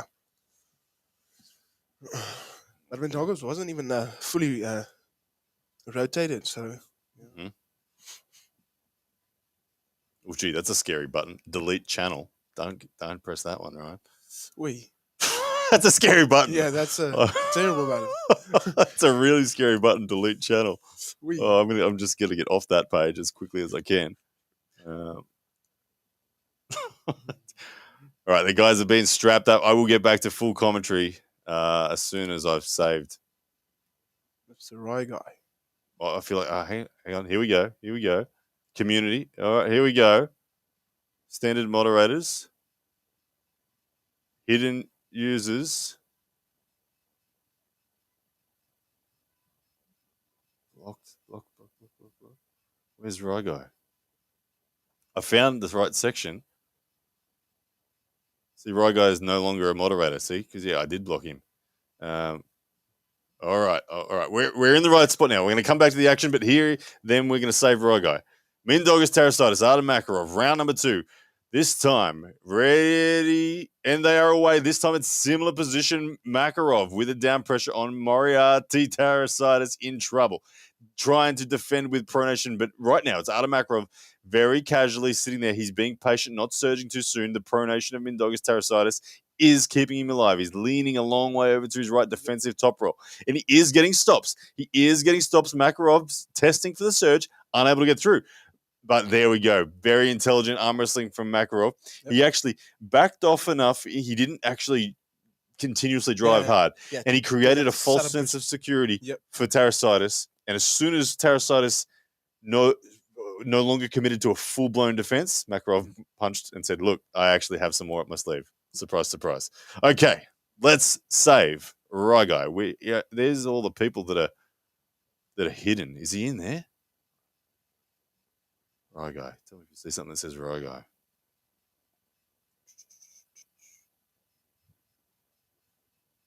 Where are you, Rygo?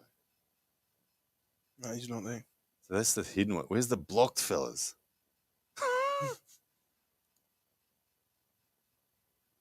This has got to be where it is, surely. Can't you just click on, just go up and just add him there? Add him as a moderator. Yeah. Right.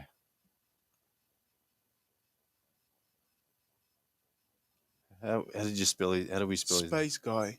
Right, space guy. Which one is it? Which one was it? Yeah, that's tough. There's a few Row guys out there on YouTube. Was it? I don't want to add a random Row guy as a moderator. Yeah. Guys, at the moment, it is 2-0 Makarov in control. But look, it is a round 7. Yep. It is a 7-rounder, and that is going to give Terrasitis the chance to do what he does. He did this. He made a comeback to win the world title against Daniel Prokopchik. It's 100%. It's not over. It's not over. The thing is, Mr. Mindaugas is getting the good side of the strap now. So should be much better now. Okay.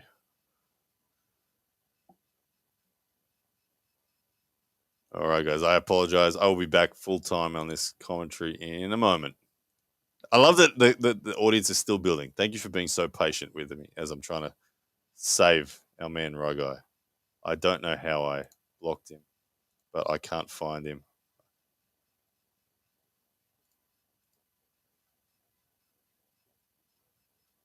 If the Drew 24 happens to be online, can you save Rygo for me? Live redirects. I can't find a list of people that I've actually blocked. I've got people that I can see as hidden and I shadow banned, but Rygo is not amongst them. All right, I'm going to have to give up for this for a while and just go back to what we're doing. All right, round number 3. Mindaugas Terrasitis is back against the wall. His world title is on the line. He needs to find an answer. This is the round where he needs to do it. He's on the good side of the strap. Yep. So this is the round. He needs to get into Arthur's fingers as much as possible, eh? Because the thing is, Arthur's not going for the top roll. Yep. He's going for the hook. Yeah, he's going for the hook. He just wants to get strapped up, tied together, and then says down pressure. And that's the real key, is he actually just goes immediately on down pressure. It's like he goes straight down. He uses all of his Takan, the base of his palm, and he just gets immediate down pressure on. It's a fascinating way of arm wrestling. He's got a very unique biomechanical setup, and he uses it very well.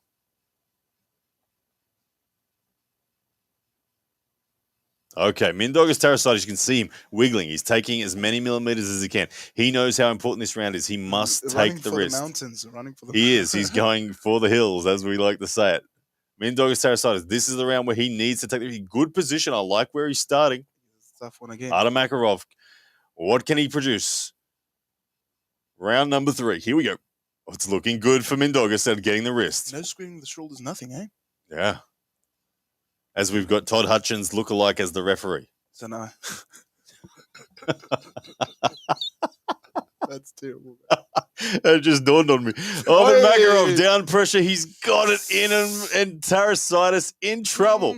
In trouble. He has not taken the wrist, and it's over. There it is, 3-0. Arta Makarov. Look, you know, it looked like Mindaugas was going to get it from that first start. But my goodness. And the thing is, he was into Arta's fingers. So, yeah. Arta's getting a much better grip now, so he's getting that flexion on the wrist. Crazy stuff there. Makarov 1 round away from being the new world champion. What do you think? I think it's done. I don't think Tarasaitis is going to do it buckleside. I think if he pulls it off from here, I will be stunned. I think he has to commit a few fouls now. He does. He's got to get a loose strap. Yep. He's got to get old Devon Larratt and muck around, talk to the refs. He's got to crank supinate, pronate. The best arm wrestler tune, keep gripping, says. Oh, I can't read that name. I appreciate it. €2, brother. The best arm wrestler tune, keep gripping. How do you interpret that comment? Is that a? That's good. Yeah, that's nice. I'm trying to get the meaning of what exactly he's saying. Is he saying it's basically the best arm wrestling podcast? Legend. Yeah. I wasn't sure if he was talking techniques about keep gripping, no. doing the Devon Larratt. But thank you, brother. Thank you for the support. We really are having a good time here tonight. That's what I think. It's like keep gripping, keep going. Yeah. Love it. Unbanned Rye Guy at Ryan Bowen in the chat. I want to so much.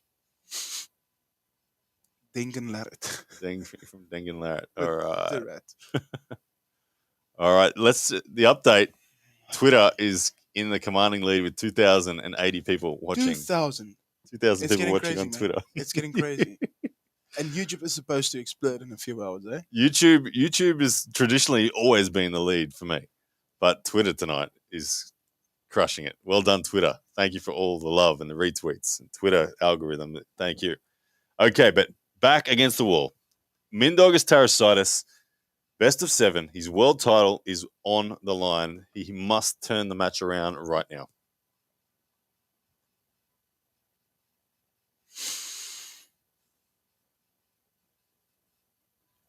Oh, people are saying if I just type /unban Rye Guy in the chat to unblock him. Let's see if that works. /unban Rye Guy. Did that work? if it was that simple. Ryan, you boomer. Laugh out loud. Okay, so I just fell for it clearly. Typing unban Rye Guy was just to show that I'm gullible. Yeah. Hey, I'll try anything at this stage. Yeah. Or unblock. No, don't do it. It's going to get you again. Because the thing is, you have to put an ad anyway, because anyone can be Rye Guy. Oh, yeah, that's true. Yeah, okay, so let's try that. That's so rude, man. Unban at Rye. Oh, Rye. Oh. That's one, eh? Let's do it. Unban at Rye Guy. Did we save Rye Guy then? Did we save Rye Guy? I'm not sure. I don't think the /unban does anything. Maybe unblock. /unblock. Mindaugas Tarasaitis. Here we go. Important match. That's a good one. Good start. He's actually got the wrist looking slightly flattened, but Adam Makarov is desperately trying to get the down pressure on. Mindaugas Tarasaitis will dig in deep here. He will not give up. He remember what happened last time he was on this side. Adam Makarov will look to surge slightly and create a trap. Mindaugas Tarasaitis must not fall for that trap again. He won't. He's a good arm wrestler. And at the moment, it's a defensive top roll. It's still alive. Makarov is he's losing the hand. Losing the hand bit by bit. Here we go. Yes. Makarov's gone all in. Oh, he got it. Hang on. Elbow foul called. It's not over, ladies and gentlemen. It's not over. It's not over. And the wrist went. The wrist went on Makarov there. It is on. This might be the glimmer of hope that Mindaugas Tarasitis needs to turn this around. If he does this, that's He might, crazy. man. He might. He just took that wrist. Oh, my goodness. Unblock Rye Guy. I think we're getting there. Unblock Rye Guy. What's the code? Somebody tell me. Google it for me. What's the code? Unblock, unban. People are probably laughing their asses off right now at my lack of knowledge on how to do this. But at least it's I've been a YouTuber for 11 years and I don't know how to unblock someone. Top right of your browser, click your user profile. Top right of my browser, click my user profile. Yeah, done that. It's not there though. Anyway, that's my user profile. No.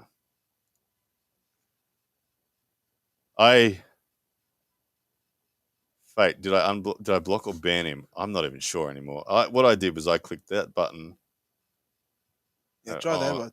Type your YouTube password. Just try it. I blocked user on YouTube. That's what I did. Okay? I blocked user on YouTube. Okay, we got 3,928 people in the chat. Hope you guys are having a good time. Mindaugas Tarasitis right now is on the brink of a massive comeback. Makarov is one win away from a world title. Mindaugas Tarasitis has a glimmer of hope. He flattened the hand and actually took the wrist at the death there on that last surge from Makarov. Who would know that? Makarov expect him to go on the offense really quickly. He's going to want to get this one done. He does not want to get drawn out here. But right now, Mindaugas Tarasitis, one last shot at it. Here we go. Round number 4. All or nothing. Mindaugas Tarasitis. Here we go. Check that shoulders, eh? And there we go. Down pressure from Makarov. Once again, the defensive top row position established. Better position from Makarov, though. He's forced it in. It's looking good for Makarov. Mindaugas in trouble. He's no pronation left. And there it is. Very well executed. Makarov, ladies and gentlemen, wins it 4-0. He is your new world champion, and the celebrations are on. Great stuff. Great stuff. Everyone type /unblock. Unblocks. First, unblock or unban someone. On your YouTube channel, mouse to the upper right-hand corner and click your yes. Mouse down to create a studio. This will launch your dashboard. Thank you, Billy. Okay, let's get that. I'm in my dashboard, Billy. I'm in my dashboard. Keep talking to me, Billy. I'm listening to Billy. Billy sounds like he's babying. It's like this is like me calling my dad to say when my dad's like, "Hey Ryan, how do I send a photo to someone?" How do I send a photo? Oh, you know what I mean? Yeah, I just said. Okay, so I'm in my YouTube studio. I'm waiting for Billy. I need Billy.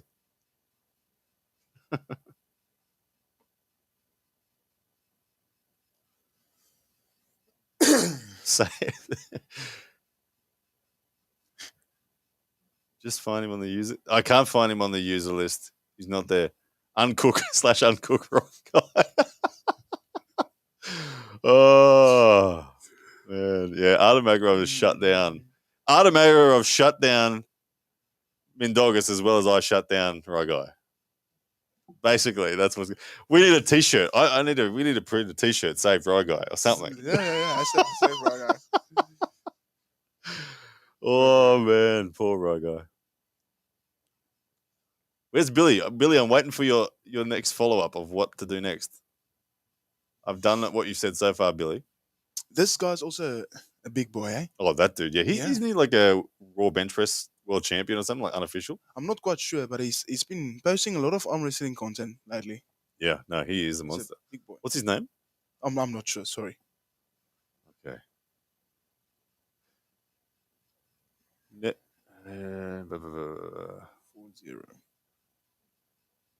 Go onto your YouTube profile, top right, and then Google profile, people and sharing. That's what everyone. So I need to Google. I need to go to my Google profile. Yeah. Manage your Google. Manage your Google account. Okay, let's try that. Manage my Google account. People and share. Oh, people and sharing. Hang on. Blocked users. Rygar's not even Where's there. there's Rygar's not there. There's other people that are blocked. We found the blocked users, guys. Yeah. But maybe the hashtag unblock did unblock him. Because Rygar is not blocked. Rygar, if someone knows Rygar, tell him he can come back and we'll celebrate him. It'll be like the prodigal son returning. You know? The celebration for Rygar will be on. If anyone knows Rygar, please reach out to Rygar because he's no longer blocked. He is not on the block list. Thank you for all the patient instructions. The people that acted like my son, and I'm an old boomer. I'm not actually a boomer, but I'm acting like a boomer right now. But he's not blocked. I can confirm. He is not blocked. Kirill Sarachev is the man's name that we were talking about before. Oh, okay. Rygar. There we go. Okay. Rygar's he's free. He's probably he's so heartbroken. He's disappeared. But if anyone knows Rygar, he's free to come back. He's unblocked. Legend. Look at those naughty people on that block list there. Naughty people. I remember those names too. They're all nasty. Okay, we're back, ladies and gentlemen. I have no idea who's coming up next. I have no idea. We're just going to wait and see. What's the match recap so far? Us, James? Give it to us, Rickard. Okay, so it was Brandon Elessa versus Stoyan. 3-0 Stoyan.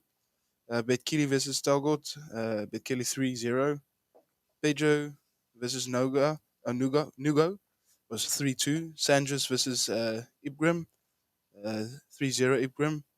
Fia versus Ekaterina. 4 Fia, 0 Ekaterina. And Mendagas versus Arthur.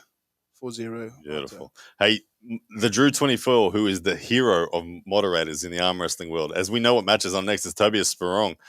Up against Camille Jablonski. Drew 24, whilst you've been gone, man, I've been murdering poor Rygar. Rygar, I made a moderator to save a situation where there was a dude just trashing the chat. I made him a moderator. He got rid of the dude, and then I accidentally blocked Rygar. And then we've been so sad, and I've taken like the last hour to try to work out how to unblock him. And I think we've finally unblocked him, but now we need Rygar to come back so we can welcome him home. But that's what's been going on, man. But anyway, we have this is a big one, boys. A big match coming up, and we're going to end the last poll. Those who picked Adam Makarov, they knew it. But this is a big match, left arm. And now. this is a big bloke, eh? Tobias. He's massive. He's massive. still young, eh? Yeah. What is his age? I would say he's in his 20s. Yeah. Hopefully they give it on the screen for us. Camille Jablonski. Camille Jablonski. I got to watch. I was in the corner watching Camille Jablonski defeat Cody Merritt, and it's unbelievable up front how committed Camille Jablonski is. All right, who takes it, guys? Let us know your opinion. This is a very interesting match. Camille Jablonski on a tear right now. He's on the rise, eh? He is. He's on an absolute tear. He's unafraid, and he just keeps coming forward and just dumping his wrist. Yeah, I don't know how to do. Look, that's great. That takes great. The first opinion is it's very split. 52% Camille after 126 votes. Now let's look at it on a statistic way. What denies a press? What denies a press is center control, which Tobias Sporong has in spades. So it's. But this is Camille Jablonski may well be the best presser in the world right now. Yeah, he may. Like there's always Jerry. We can't roll that. How do you see that two matches? I'd love to see Camille and Jerry. Cool. How does it I don't know what would happen. I think they'd go in the hook. They'd just go into a hook. Yeah, because both want to dub. But actually, Camille hates hooking. He just wants to press no matter what. So it'd be interesting. I'd like to see it. But right now we have. I'm not scared, but I'm scared. If you know what I mean. Like I'm scared 100%. These two guys. I don't. If you could measure the force between two hands or two wrists at center, I think this match is going to have the most static side pressure threat from the go. Here we go, ladies and gentlemen. Round number 1. Straight away, Camille, you can see him. He's like, give me that center. I'm taking center. I'm ready to keep my shot. Look, there's no backward step going on here. Camille is coming forward. Now, look for Tobias Spong to tee off with side pressure. He's a top roller, but what Tobias Spong does incredibly well is he balances supination and pronation. He doesn't overpronate. A lot of top rollers, when they come against the presser, overpronate. And that actually gives the flop presser what they want. The wrist, yeah. Where Tobias Spong is unafraid of pressers. He doesn't overpronate. And subsequently, when he hits sideways, he hits with the center of balance. And if he can keep that center balance of his wrist against the center balance of force of his opponent, he rips them out of their shoulder. Yeah. So the thing is, you basically need to take a lower grip. Slightly. It's like, don't go too low, don't go too high. And Tobias Spong is very good at finding that zone. But this, ladies and gentlemen, is two brutal pullers. Here we go. We are in ref script now, ready to go. Thumbs are down. He's got a round one wrist already. Okay, early start from Kamil Jablonski. Tobias Spong is celebrating already. Now, that's something we saw Mindaugas Tarasidis just do, celebrate before a round is even done. Yep. So there's no callers so far. It was just they're calling early start on Kamil Jablonski. Now, the error from Tobias is to celebrate because Kamil got the flop in. And he stopped. And then he stopped. And then Tobias took it back, but Tobias liked what he felt. But Kamil Jablonski, at the moment, it's about feeling the lane and finding the lane. You can see how committed he is to that flop press. From the ready go, that guy's going through the table. Oh, isn't he ever?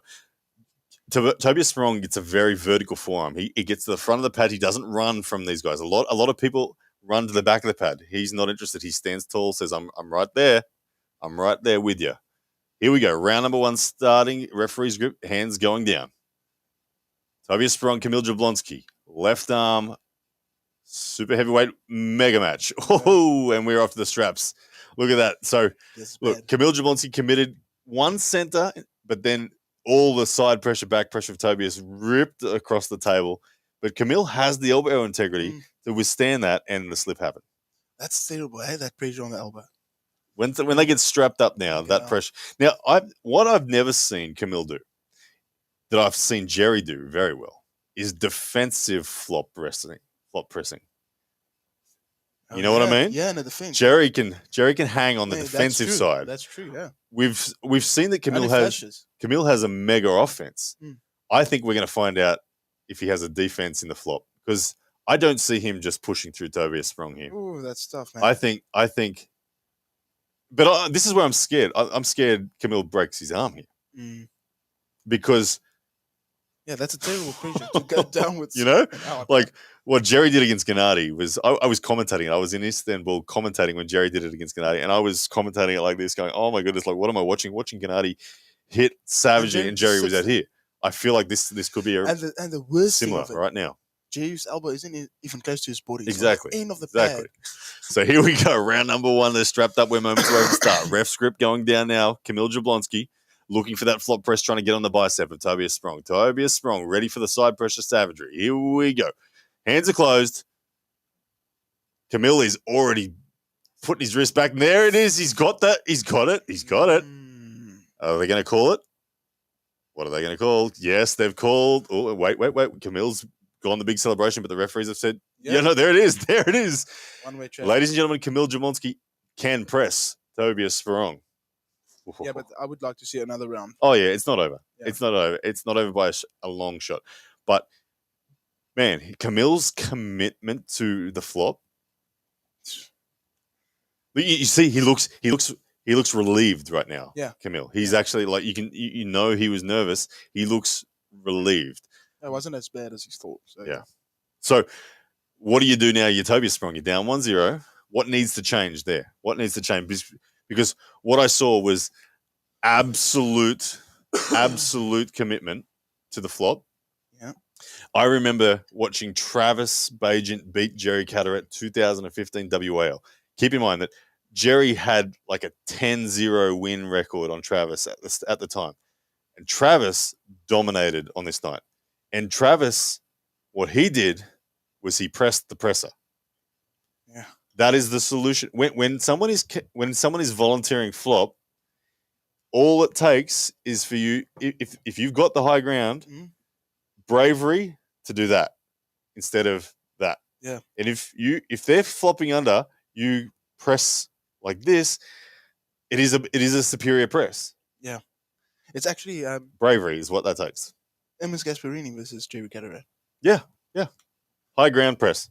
Now, but the thing is, I think can Tobias Sprong do that against this degree of committed flop? Because even if you go back to WAL and you talk about Devon versus Jerry, what did Devon do? He made sure to get below Jerry's wrist. Yes. Because without that, I think Amos did the same. If you can block your opponent from flopping the wrist, then it's going to be a tough day for them. Absolutely. Here we go. Round number 2. Let's see what adjustments we get outside. That looks better for Tobias. Now, Tobias does have the chance of out of straps victories. I don't think that Camille can win these matches out of straps. So Tobias may play the game of searching for that control. But Camille's ability to flop and get the slip under is very, very high. Yeah. Because he's so committed to that.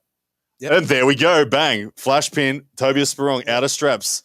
I saw that. Yeah. We just talked about it.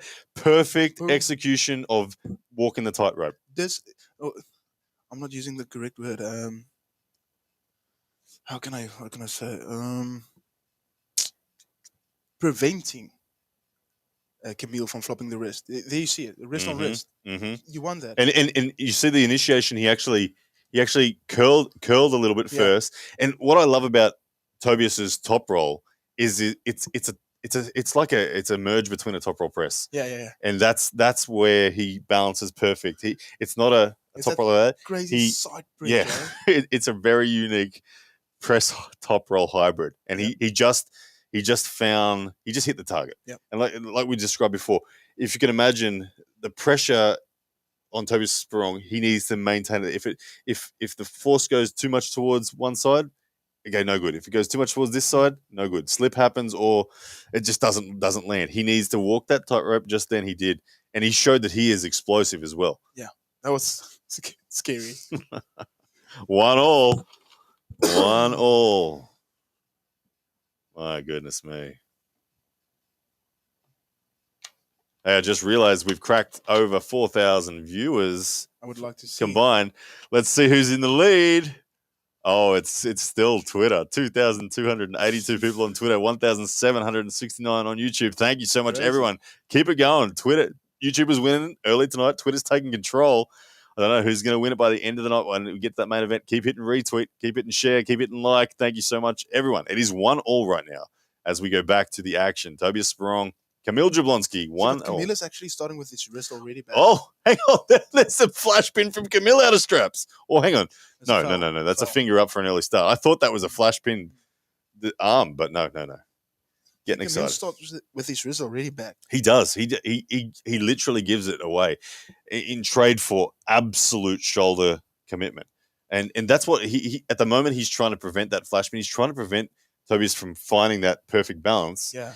By making it disappear. Yeah. And like I said, when he gives his wrist away already, it's hard to find that purchase if you're in Tobias' position. That contact point. He just wants the strap right now. Camille just wants the strap. Oh, good. This is a match where it's literally kind of just like flash pin or flash pin, either way. Yeah. And Camille is such a big boy. I don't know how he squares his shoulder with his arm right in front of him. I don't know how he manages to do that. Oh, okay. 1-1, guys. We're in round number 3. So far, just one early start on Camille Jablonski here. Should see a slip, yeah? That's what Camille's hunting. Tobias Sprong can get the pin out of straps. I think that's better for him. So he'll try to get it out of straps. Yeah, we got a second warning now on Camille. Second warning, he's got to be careful. And that's a foul, isn't it? It should be a foul. Second warning it should be a foul, I would imagine, because they are in the ref script, and usually any movement in the ref script does result in a foul. Yeah, it's 1-1. 1-1 at the moment, RJ.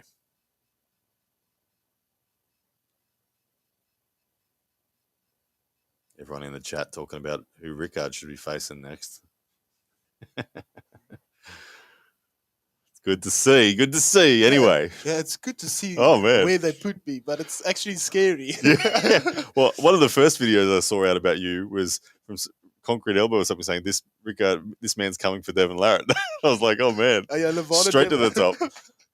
But another early start on Camille. We all know concrete elbow. I actually like that guy a lot, eh? Yeah, because I don't know.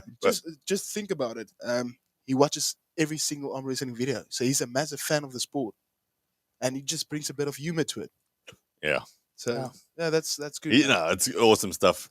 Hey, anyone else watching the matches but listening to the commentary here, thank you for the support, Christopher Haas. I'm glad that you are enjoying both productions. Well, we're honoured to be commentating for you and having a great time with the community chat as well. Thank you for the support. This is actually more fun than I anticipated, eh? David Pryor says, Ryan, my Rygo account's still banned. I don't think that's true. I definitely checked the block list. Anyway, we're back in action. Another early start from Camille. He's getting in trouble. And there's the win by foul default. Wow. That's the worst thing that can possibly happen in an arm wrestling match. Losing on fouls. I know. It is like to do that to yourself. It's terrible. You can see Camille not happy. He's frustrated with the referees there. Without us hearing the audio, it's hard for us to understand if he truly is going early. But there's a degree of anticipating the refs, and no doubt that's going on. And you can see that Camille there was the first person to move. Yeah, he definitely was. But yeah, straight up, no hesitation from the referee in presenting that foul and subsequent win. 2-1. Tobias Sporong, your leader at the moment. Camille Jablonski winning the first round when it went to straps, getting the power down, was able to get the press fully set. East vs. West 13. It's your main event, Ryan versus Rygo. Sorry, Rygo.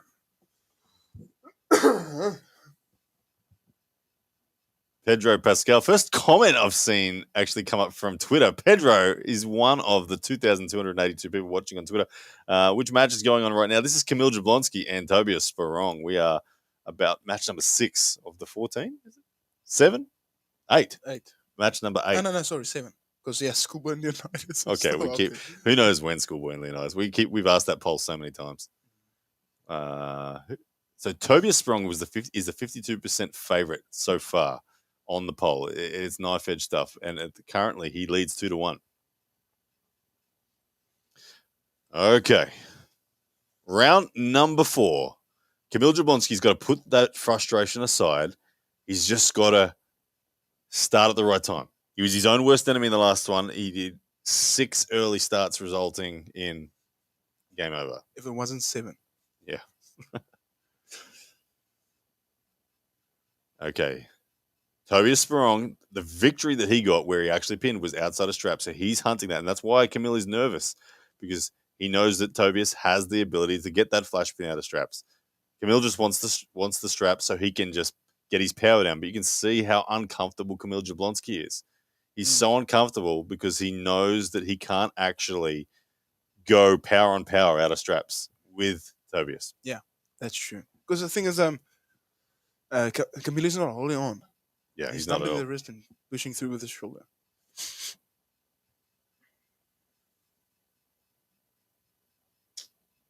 Okay, getting this very difficult for the referees here. A lot of critical fighting for millimeters from I would say it's more from Camille, but Tobias is no doubt playing a role in this, but he's the quiet one here. Camille is the one who's stressed. And there's the start. Camille in a good position. He might actually get the pin out of straps. Yes, he will.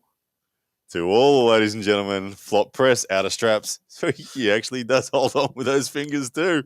We said he wasn't holding on, but he somehow held on then enough to pin Tobias Sporong out of straps. Tobias got to stop and tried to rock back, but once the down pressure's on, rocking sideways it doesn't help, does it? You have to pull up. You have to pull up, and pulling up is really hard. Because the shoulder, that's tough, man. Like if Tobias Sporong could get a Mindaugas Tarasitis defensive top roll position, he would get that slip easy. Yeah, that's different. Yeah. That's like that. Maybe that's the decision Tobias makes now. If Tobias hits in this direction, it's going to straps. Yeah, 100%. It's all or nothing now. 2-2. He has to make it wrist on wrist. It's so simple. Make it wrist on wrist. The thing is, but when someone is dumping deliberately and refusing to go wrist on wrist, it's hard. And following that dumping up with such extreme commitment. But don't you think he can just take a lower grip? So instead of I think Camille will just refuse and go lower and lower and lower and lower and lower. Yeah, he'll try to do that. Because you can kicking back your wrist, you can't stop someone kicking back their wrist in the setup. So if you try to grip me low and I'm doing this, like it's very hard to. That's true. Yeah, you know what I mean. It's like an undeniable setup, but it's beatable by if I'm doing that, just press me. Just no. Just take control that way. Oh yeah. Like Travis on Jerry. Anyway, here it is. It's all down to the wire, ladies and gents. Round number 5. It's 2 apiece. 1 more to go. Anyone's game. I have no idea who's going to take this. It's been very much flash pins, essentially. Either way it goes. It's whoever gets connected, whoever navigates this setup to access their power. Initiates first. Yeah. Whoever gets the clean initiation gets the victory so far. Oh, is that a win or is it an early start? Foul. Isn't it? Okay, okay. Early start, Tobias Spong. Flash, what looked like a flash pin, but early start. Both guys are doing those early starts to just prove to themselves that they can do it. Told you that ear pain with these kicks in. You can do this as well. This does well. Yeah, that's true. We'll give the ears a rest. My good, you do get sore ears, eh? Feels like a rugby scrum. Yeah, a rugby scrum. Okay, ref script now, guys. Ref script on this match. Okay, I just realized my comments.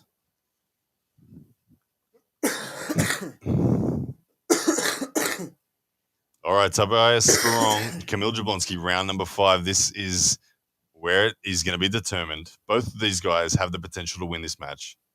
I have no idea who's going to do it. Who won between Leonidas and Schoolboy? People are asking.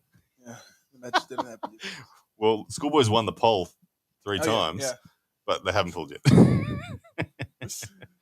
All right. Round number 5. About to get underway. Referee's grip. Wrist straight. Extreme shoulder commitment from Camille. He's got to be careful not to go too far forward. He will be fouled. You can see him creeping it forward. There he goes. He gets pulled up there, elbow. Gets the naughty, gets the slap on the wrist for committing that shoulder too early. And you can see he's doing that. He's creeping. You can watch that. You can see that gap just disappearing, closing to nothing before the go. Hard job to be a ref, isn't it? Yeah, it's tough. Hard job. The referee's doing a great job. They look calm. They don't look flustered. They're doing well.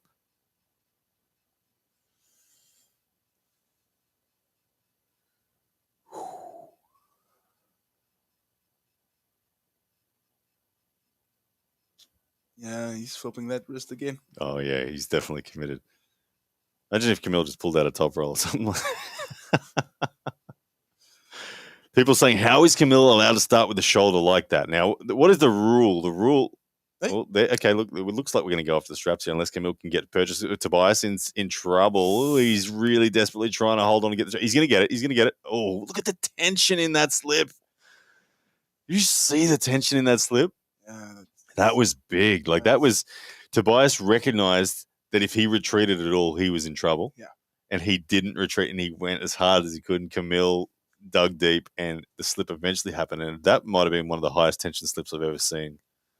The release of that would have hurt. That's terrible, yeah. Big roar from Kamil Jablonski as it happens too. But he's not feeling anything in that moment because the adrenaline is so high, eh? Yeah. Now, in the strap. Here we go. No more ability to slip, no more. Last time they were in the strap, it was Camille who won. Yeah. He really committed, but now that we're into round 5, we're much more familiar with each other. Tobias definitely has a better chance of finding that connection. Now, typically speaking, Camille gets the advantage of the strap. He can commit more, and know that Tobias is tied to him. He's got to stay connected all the way through. Tobias right now needs to be brave in order to get victory. Just one match, man. It's all it takes is bravery and high ground, commit center himself. One round. Because we know Camille's flopping. Yeah. And he knows it as well. 100%. Camille's not going for anything else. My goodness. I still don't know who. I feel like the pendulum is 60% Camille likely now on where this match has been so far. And with the straps as well. It is a long match. Definitely with the longest match of the night so far. This will happen with the bigger boys. This will. Devon's match will be a very long match too, I think. I think it'll be a very long match. Yeah. So people are asking about Camille's shoulder. Look, so the rules say you need a fist width gap, a referee's fist width gap between your shoulder and your arm wrestling hand, and your shoulders must be square as well. So that's what they're looking for, but you can see that he certainly creeps it forward as much as he can, gets away with everything he can. I don't know, that's a big elbow foul there on Camille. Seen that elbow foul on Camille as he turns his shoulder to get that press set. A big elbow foul off the front. Hey, Tobias is joining him, eh? He's joining him. What did he do? Putting his shoulder forward. Shoulder forward. Well, if he's going to put the shoulder forward, he needs to do it in a top rolling sense. I don't think he can out bone line press Camille. But anything's possible. Round number 5. We're close to the start. Mm-hmm. Here's the moment. Camille Jablonski can smell the victory, can touch it. It's right there. And it's early start on Tobias Spong. Camille is looking good. And big. He is. As he turns his back to us, you can see the width of his back. It's massive. I think he weighs about 150 kilos or something. Yeah, he's a big dude. As they step back, strap comes off. This is a drawn-out match, so when a match is on a knife edge like this, the guys become very particular about everything. And it's good. It's good. Especially when you're a spectator and you want to see the true outcome of it. Yeah, absolutely. Hey, Dux asking the question, where do I buy the pay-per-view main event? Look, it's scrolling across the bottom of the screen there, brother. app.coresports.tv/sign up is where you can grab it. Good stuff. We got 4,300 people, and it's Twitter in command at 2,386. YouTube fighting, though. They're not giving up YouTube at 1,799. I've got faith that YouTube will keep growing. Yep. All right. Round number 5. They're getting tied up. Goodness me.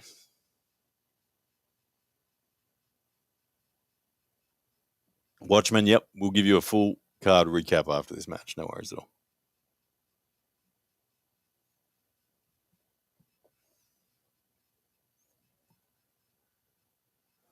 Can Tobias do it? Yeah, you can. Will he do it? No. Unfortunately. I feel the same way. It's there, but I feel Camille is braver right now. He's more comfortable with that style. So. He is. Okay, shoulders being squared. Camille Jablonski in his classical flop press position. Here we go. Round number 5. There's the start and there's the press. Your winner is... Hang on. Are they saying it? No, they will. Yeah. Camille Jablonski, ladies and gentlemen, your winner 3-2 over Tobias Spong. Yeah. Good performance. You got to give him credit. You know, some people, whenever there's an extreme nature style, there's always people that don't like it. Yeah. People say that's not arm wrestling. Whether it's the King's move or the extreme flop press, it rubs people the wrong way sometimes. But you got to give him credit. I can't express to you how hard it is to do what he's doing. It's terrible. To the resilience he's developed through his elbow, to have the courage and the ability to commit that hard to that extreme of the movements against someone of Tobias Spong's power is huge. So you got to give him credit. The thing is, there's a massive difference between a normal press and a floor press. With a floor press, it's creating so much more tension in this elbow. It does. The stretch through there, and that's why if you go and watch Camille's training, it's phenomenal how hard he works on that press. He really does stretch that out and just work it So well done, Kamil Jablonski. He's your winner. The recap so far, guys, we'll just bring that up and I will run you through it.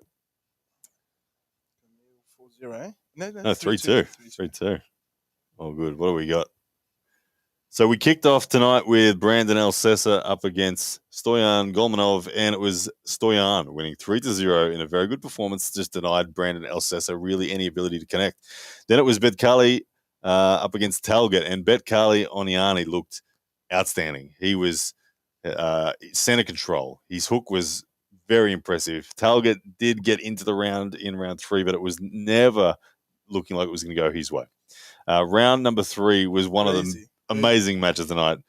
Petro Manhart is against, I forget how to pronounce his whole name, but we've got him as Nugo, the Georgian pocket rocket. Yeah. He was just so exciting. Probably still the match of the night for Knife Edge and entertainment. Really enjoyed it. Yeah. Value. 3-2 to Petro, but it was a brilliant wall. Nugo was this short, explosive top roller.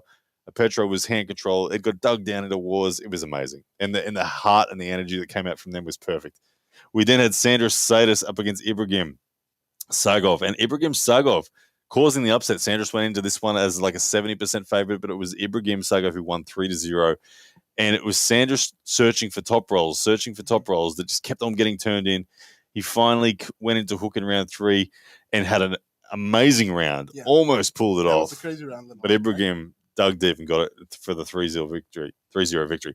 Fia Isaac then over Ekaterina Nikasheva. It was Fia dominating at the 65 kilo weight category for the world title left arm. Fia 4-0.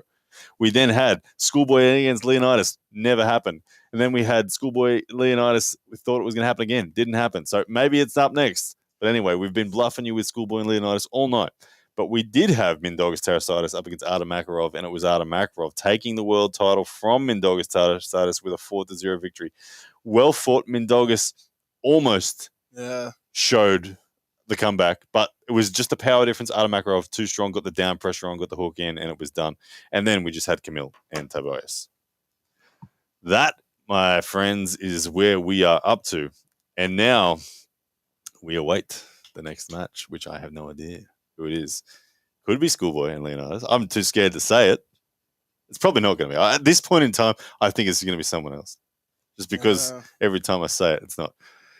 For the chat, you guys let us know because you're listening to the audio. We're not listening to the audio there. It might be Samushia or something. There it is. It's Schoolboy. Someone gave us the list. Schoolboy Leo, Irakli Shasho, David Samusha. Okay. Thanks. Ryan Bowen, put your mic closer. Okay, there we go. Put it in your mouth. Put it closer.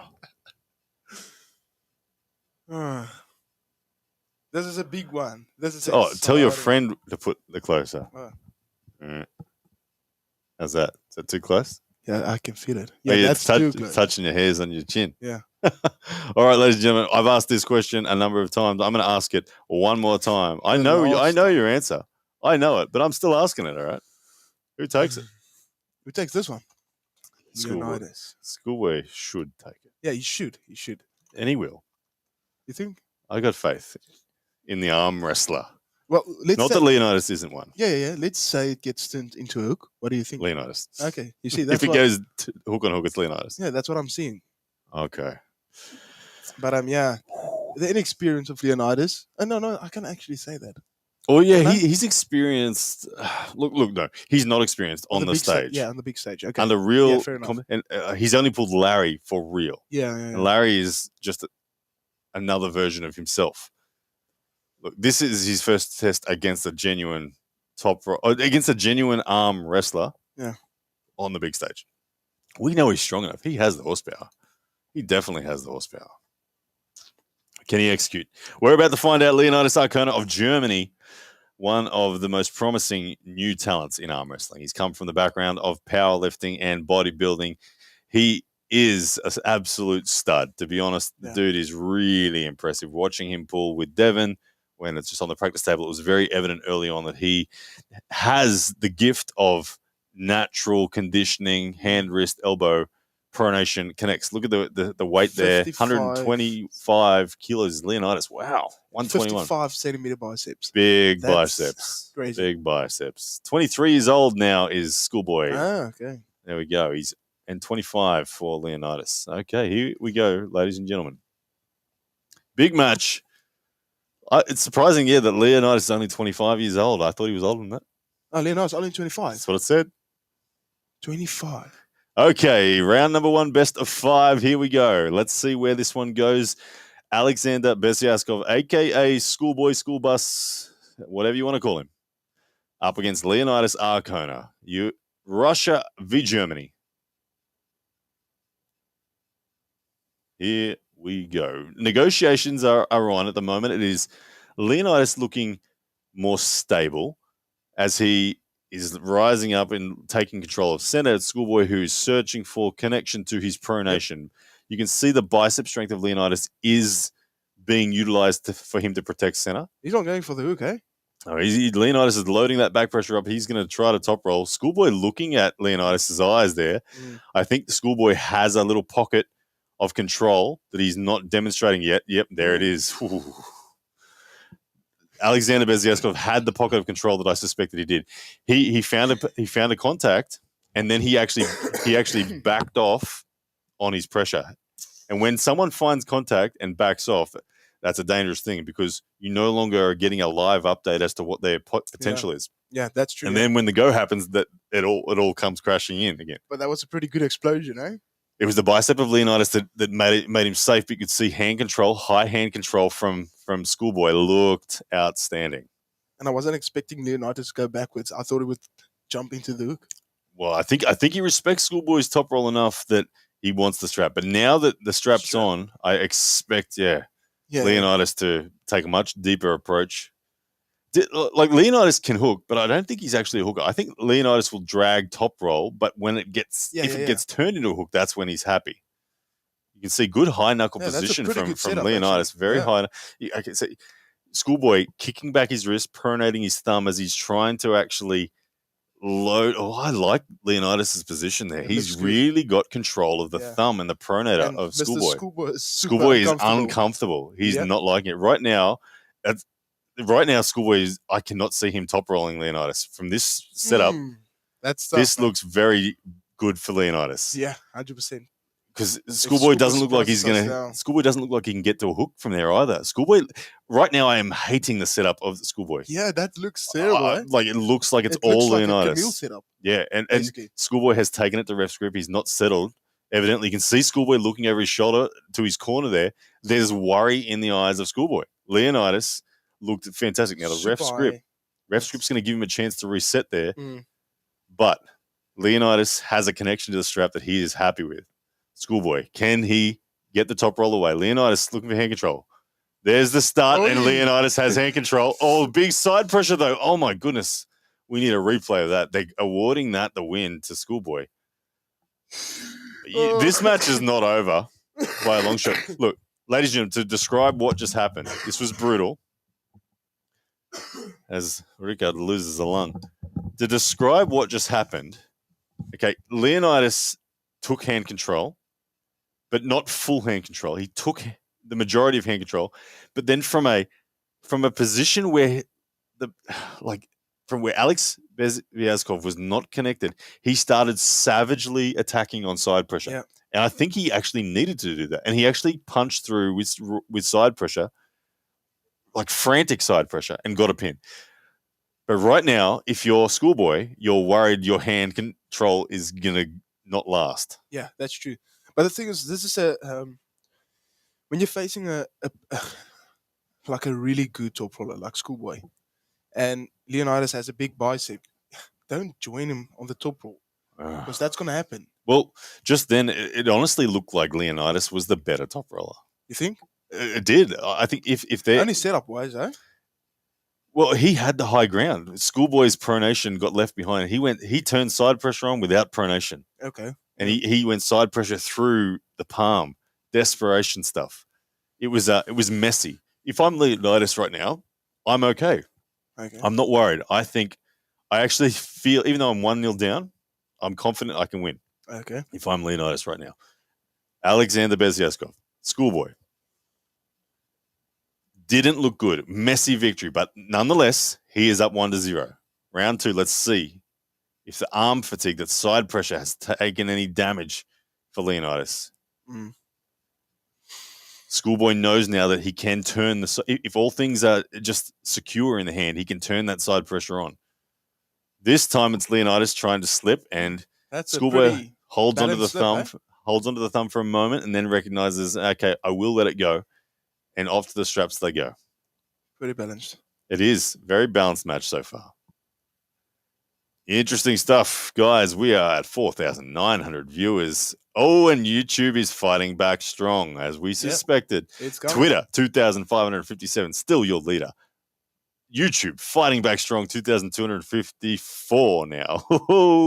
Keep that going, guys. I don't know who's going to win by main event time, but I feel like I'd love to chart that if I could. I don't know if I'll have that ability. But anyway, back to the action. Leonidas and Schoolboy. And his setup looks so good, Leonidas. It does. Surprised. He is winning high ground statically. Look at that. Like, again, he's just... it looks like Alexander Beziaskov's wrist is going to be taken from that setup. Now, Alex has the good side of the strap. You see, Alex doesn't have a lot of pronation loaded into the strap. He's sitting halfway between the hook and the top roll, but I don't know. Again, looked bad for Leonidas. Then 100%. He kind of went early, and his hand didn't come with him. This one it's looking like Schoolboy might take hand control. Now, Leonidas needs to not. This is where inexperience could be a downside for him. If he goes too hard on side pressure, Leonidas, he'll lose his own hand. He's got to be patient, time it right, achieve hand control first. But right now, with every millimeter that's going on, all of a sudden it very much is looking like Schoolboy has got hand control. Yeah, that's true.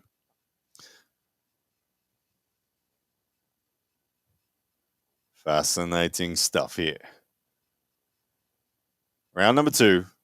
There's the start, but it's Leonidas with Leonidas complete hand control. Schoolboy's done. He might be. It might be. Schoolboy just hit sideways and in his own offense completely lost his wrist. But then elbow fouled, got a restart. Leonidas smells the blood in the water, ripped him across the table after the fact. But the restart's on.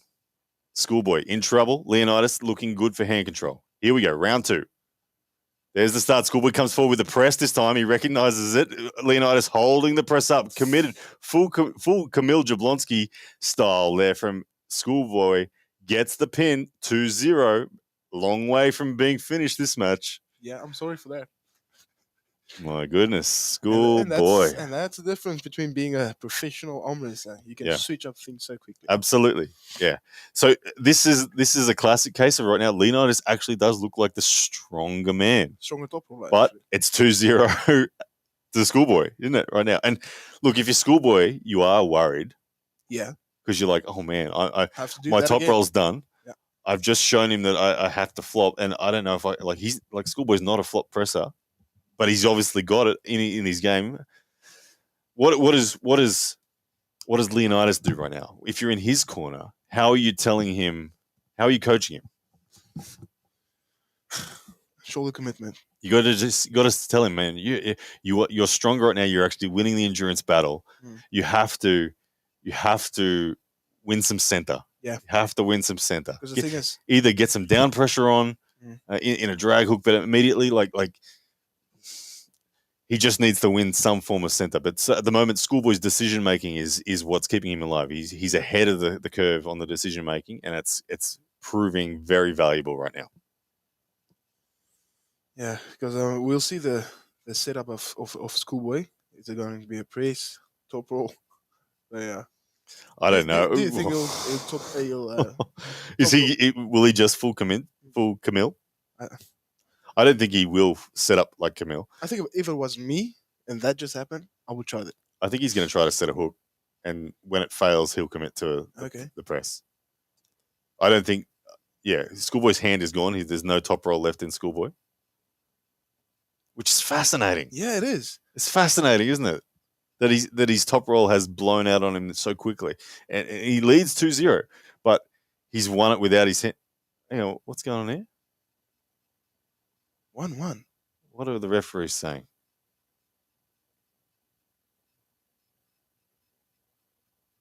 It's 1-1. Hang on a second. I think the referees have just said it's 1-1. It was an elbow. It was a foul on Schoolboy on review, and it's 1-1. That's a big problem for Schoolboy. Yeah, 100%. He was 1 round away. Now all of a sudden it's 1-1.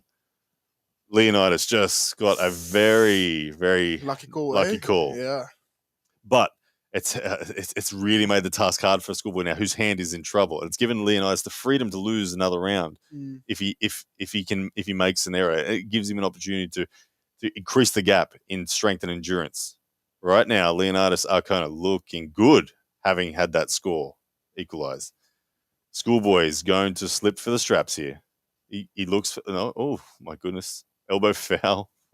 Flop press out of straps from Schoolboy. So he went for the almost for the slip actually. It was going for the slip, but he actually held on for a while and almost got a pin. There was a pronated slip from Leonidas. I think it would have been called a strap. I think it was just legal enough. Yeah, just above the pin. Just above the pin. A slip in a losing position is between the pin, the top of the pin, and the pin. What defines a losing position is not actually the arc. What defines a losing position is what your hand is doing. If someone's flopping you and you're pronated, it's never a losing position because you're pronated.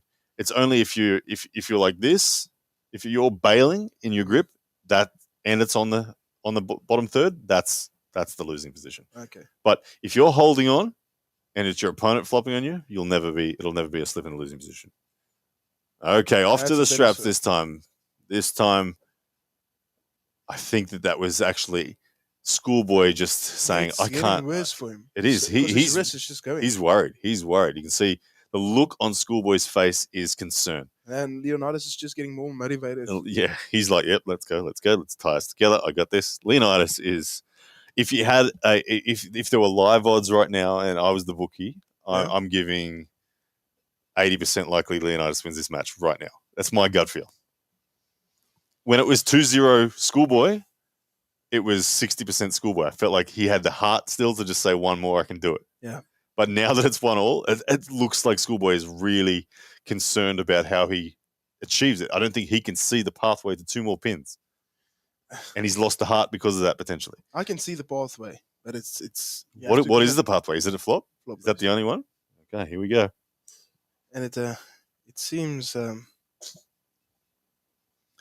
Schoolboy's press is his only hope at this stage. Alexander Beziaskov. Can he find it? Leonidas got all the hand control in the world. Yeah, it's coming. It's coming to flop. But it's not a good flop. You can see look at Schoolboy. He's looking back to his corner saying, I don't know what I'm doing here. He's not a good flopper. When he's telegraphing the flop like that, he's not following it with what Camille does, which is extreme shoulder commitment. Yeah, he's just Schoolboy's done. Leonidas is getting all the hand control in the world here. Yeah. And Schoolboy has tried to top roll. He's tried to flop. No, he's in trouble. Has to come forward with Leonidas, even though he doesn't have the experience, he surely wins from here. Schoolboy in a defensive flop right now has his shoulder half committed. Here comes the big surges from Leonidas. Lots of ooh, man, Schoolboy's elbow must be getting sore. Yeah. 2-1 Leonidas, ladies and gentlemen. Great stuff. Ladies and gentlemen, Leonidas in charge right now. His corner is high-fiving, backslapping, going crazy. Alexander Beziaskov is really in trouble. Honestly, I feel like I don't know. Look, Leonidas is clearly really strong. I don't want to say Schoolboy's making errors in this match. He lost his wrist. He lost his wrist in round 1 through Leonidas being stronger, I think. And from there, he is struggling to find a way back. Yeah. But I can even see his Schoolboy's side pressure is also shutting down. Yeah. Well, now his elbow is starting to get exposed and sore because he's gone sideways so hard without his hand. That's all on that poor little sucker, all your flexors that connect down into there. That's taken the full load. Yeah. And nasty stuff. Leonidas, though, you got to take your hat off to him. He is getting the job done against a far more experienced arm wrestler.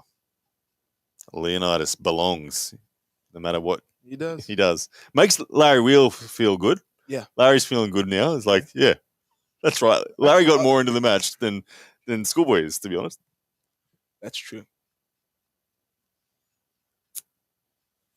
But yes, Schoolboy can actually still pull it off. I don't think he can. But if he commits, if he look, he's going full Camille. He's got to go full Camille. He's got to ignore pain. That's the hardest task for him right now. Is his elbow's hurting, and he's not. He doesn't do this on the regular, so he's got to really have courage. And he's right now he needs to ask for Camille Jablonski in his corner. Like, take advice from anyone else. Just get Camille up there and give me a 30-second crash course on how the hell to do this, because that's the only hope he has. Yeah, that's true. Get Camille up there. Get Camille into the corner. But here we go. He's trying the Camille. Yep. Full shoulder commitment. Leonidas can smell victory. He's going for the flop. Outside of straps. Easy slip. Okay. Yeah. This is do or die right now for School Bus. School Bus. He's off to detention, it would seem. Another loss. Now, what does this mean for Schoolboy? Schoolboy loses to Khaled. People said Khaled wasn't an arm wrestler. He lost. I then mopped up the beat-up version of Khaled. He's now losing to another... I don't want to say Leonidas is not an arm wrestler, but... You can actually say that. He's a new arm wrestler. That's better, yeah. You've got the same amount of experiences as Leonidas, and you move really, really well. So I would never say you're not an arm wrestler. So Leonidas is an arm wrestler. He's just not as experienced as Alexander. Yeah. I think there's a difference between an arm wrestler and a professional arm wrestler. Yeah. So. All right, here we go. Schoolboy attempting to be Camille. Here we go. Round number 4. The match is on. That's spot on, eh? The victory's there for Leonidas if he takes it.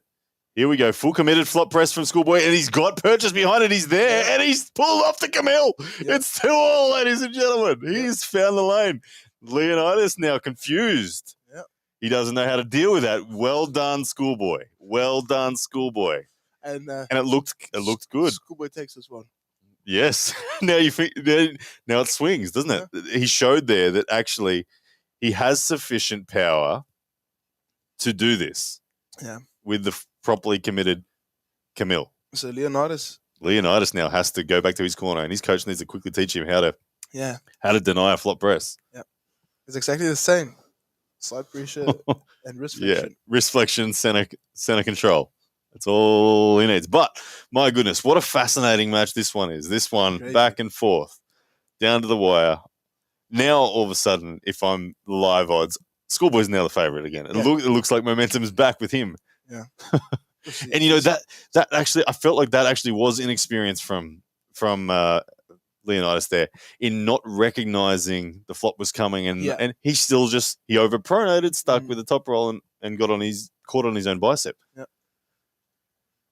He needs from Leonidas. A bit of this. That's a lot of fresh, because this guy kills like 55, 60 kgs. Like it's nothing. Yeah. And Schoolboy just presses through it. Yeah. Well, Schoolboy's got a bench of 200 kilos now, I think. So his triceps are strong. 5K. What's this? Views. 5K. Hey, we've made the 5,000. Let's see who's in the lead. Nice. Oh, it's getting tight. 2.6 on Twitter, still holding on strong. 2.4 on YouTube. Yeah. And we're off to the straps in round 5 as they slip. Leonidas Arcona, Alexander Beziazkov. This is do or die, both of them. One more round needed for victory. It is 2-all. The buckle is on Schoolboy's hand. Will that be a factor? Probably not so much given the situation. Leonidas has looked like the man with hand control. Schoolboy has recognized that. He's abandoned ship when it comes to top rolling and is gone full Camille. It's worked. And it's going to work again. Unfortunately for Leonidas and all his fans. Man. This is crazy. Because it's hard to stop it, man. If there's someone that would be able to stop a flop press, that's Tobias. because of his side pressure, because of his wrist flexion and all that. I'm with you. Leonidas just going to go back again, and that's Leonidas needs to go sideways if he's to do it. But you can see the full commitment to the flop press coming from Schoolboy. Here we go, round number 5. Leonidas flash pin. Did they call it, or was it early? Winner, Leonidas. Oh my goodness! Great there stuff. You go. Direct. Look. He did the right thing. His corner obviously said to him, "Side." Yeah. Straight side. Do not go backwards. Side. And he just went straight side. Bang. And Schoolboy never got the commitment. And that's fair for Schoolboy because he's not a flop presser. This is not his move. 100%. But wow, Leonidas Arcona. Great stuff. Well, take my hat off to you. Yep. Welcome to the genuine arm wrestler elite league. You have to give him that. Yeah, 100%.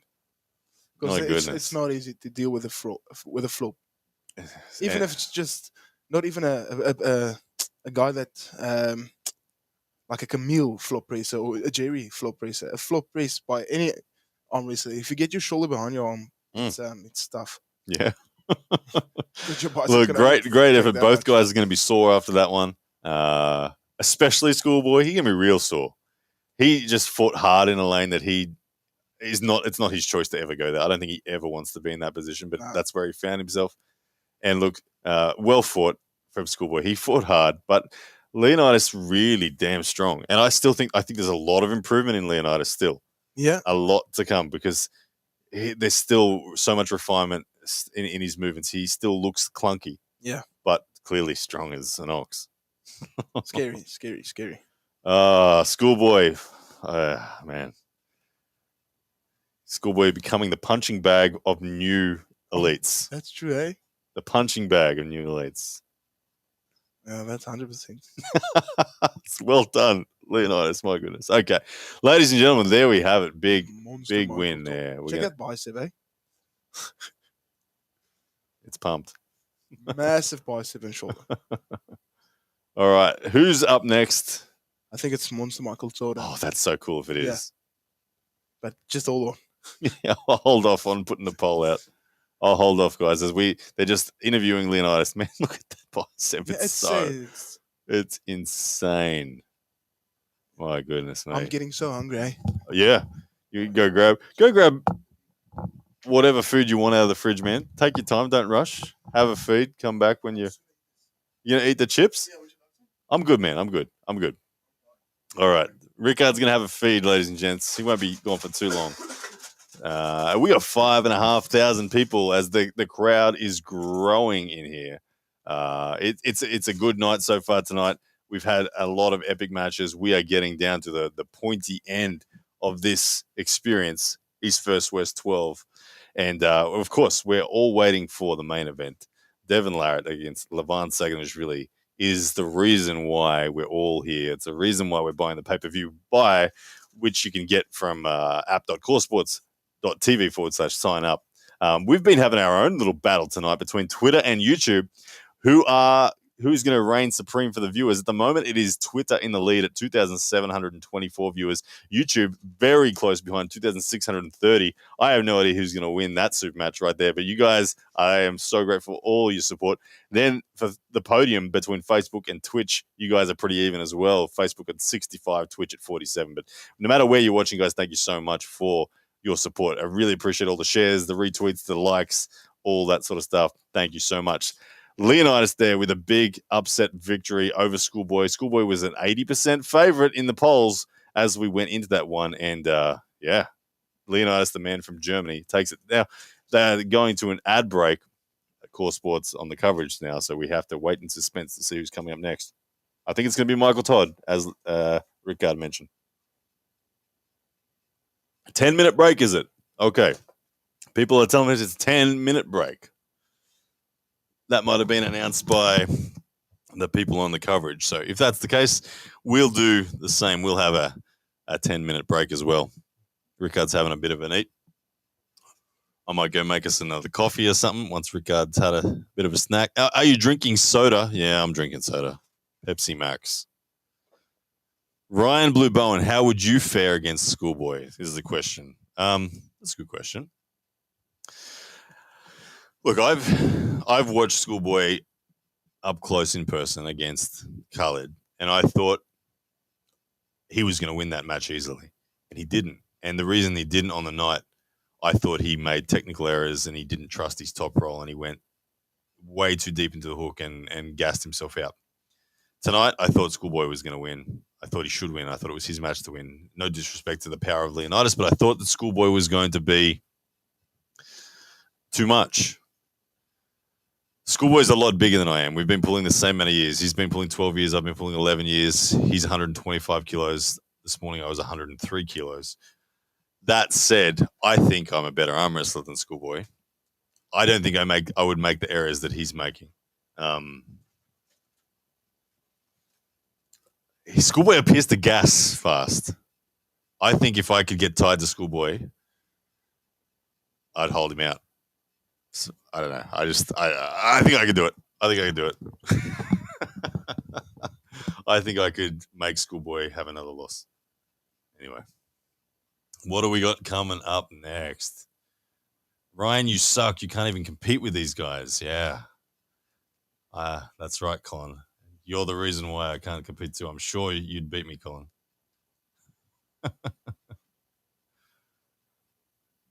What else we got going on? All right. So as we wait for this 10 minutes, we can do a bit of a recap. Can I borrow your phone? We go with the recap. Thank you, man. Man, look, Ivan says, I would love to see you again, Schoolboy. To be honest, I would love to pull Schoolboy as well. He's actually been on the list of people. We actually have a very similar pathway in respect to who we have pulled in recent times. A lot of the Southeast Asian pullers we've had matches with. We've had similar results. So there's actually a lot of commonality. But, guys, the summary so far, Brandon Elessa lost 3-0 to Stoyan Golanov. Bet Kelly beat Talgat 3-0. Petro Manhart beat Nugo 3-2 in an awesome war. Sanders Sedus lost to Ibrahim Sagov 3-0. Feric won the world title 4-0 against Ekaterina. Schoolboy and Leonidas, we've just seen it. Mindaugas Tarasitis against Artur Makarov. Artur Makarov, too good 4-0. And Kamil Jablonski, too good 3-2 in a very, very back and forth match over Tobias Sporong. Very, very interesting stuff. Whew. All right. Loving all the chat going on at the moment, guys. I appreciate everyone's support, by the way. It's been a lot of fun so far. Rickard Borman as well. Guys, whilst we haven't got Rickard here, I want to ask you all a favor. Please go and blow up Rickard's Instagram for me. I've got 5,200 of you watching. Please go and search up Rickard Borman on Instagram. Let me tell you who he's at. I want to get this man to 4,000. 4,000. Yeah, just type in Rickard Borman, Riekerd Borman, Bornman. Do that for me and blow this man's profile up. It would mean the world to me. Just to surprise him. He's doing a great job and he's a killer. He's a killer. We'll be back in a second, but go and blow up his Instagram for me. All right. Just going to go to the bathroom. Rickard is about to sit back down. We are on a 10-minute break. Do not go anywhere, ladies and gentlemen.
back, ladies and gentlemen.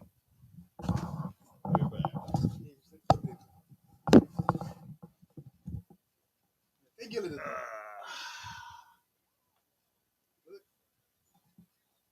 All right, let's go. We lost about 400. They'll be back. Don't worry, they'll be back. Oh, and Twitter is in control at 2,800. YouTube. All right, guys, we are back, and East vs. West coverage will be back very shortly. I'm sure they've got the "We'll Be Back" screen on their coverage right now. The monster is up next, is the word on the street. That is cool. I like that. I'm going to put that poll out. Start the poll. Who takes it, ladies and gentlemen?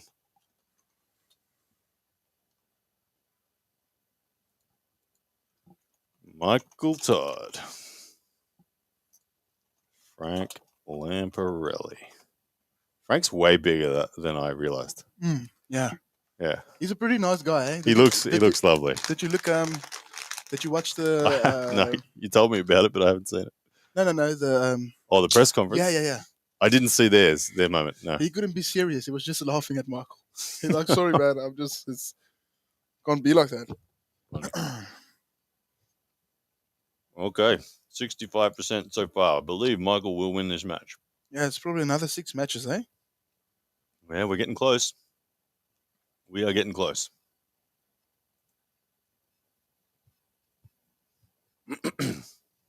We're recharged. We've got some food.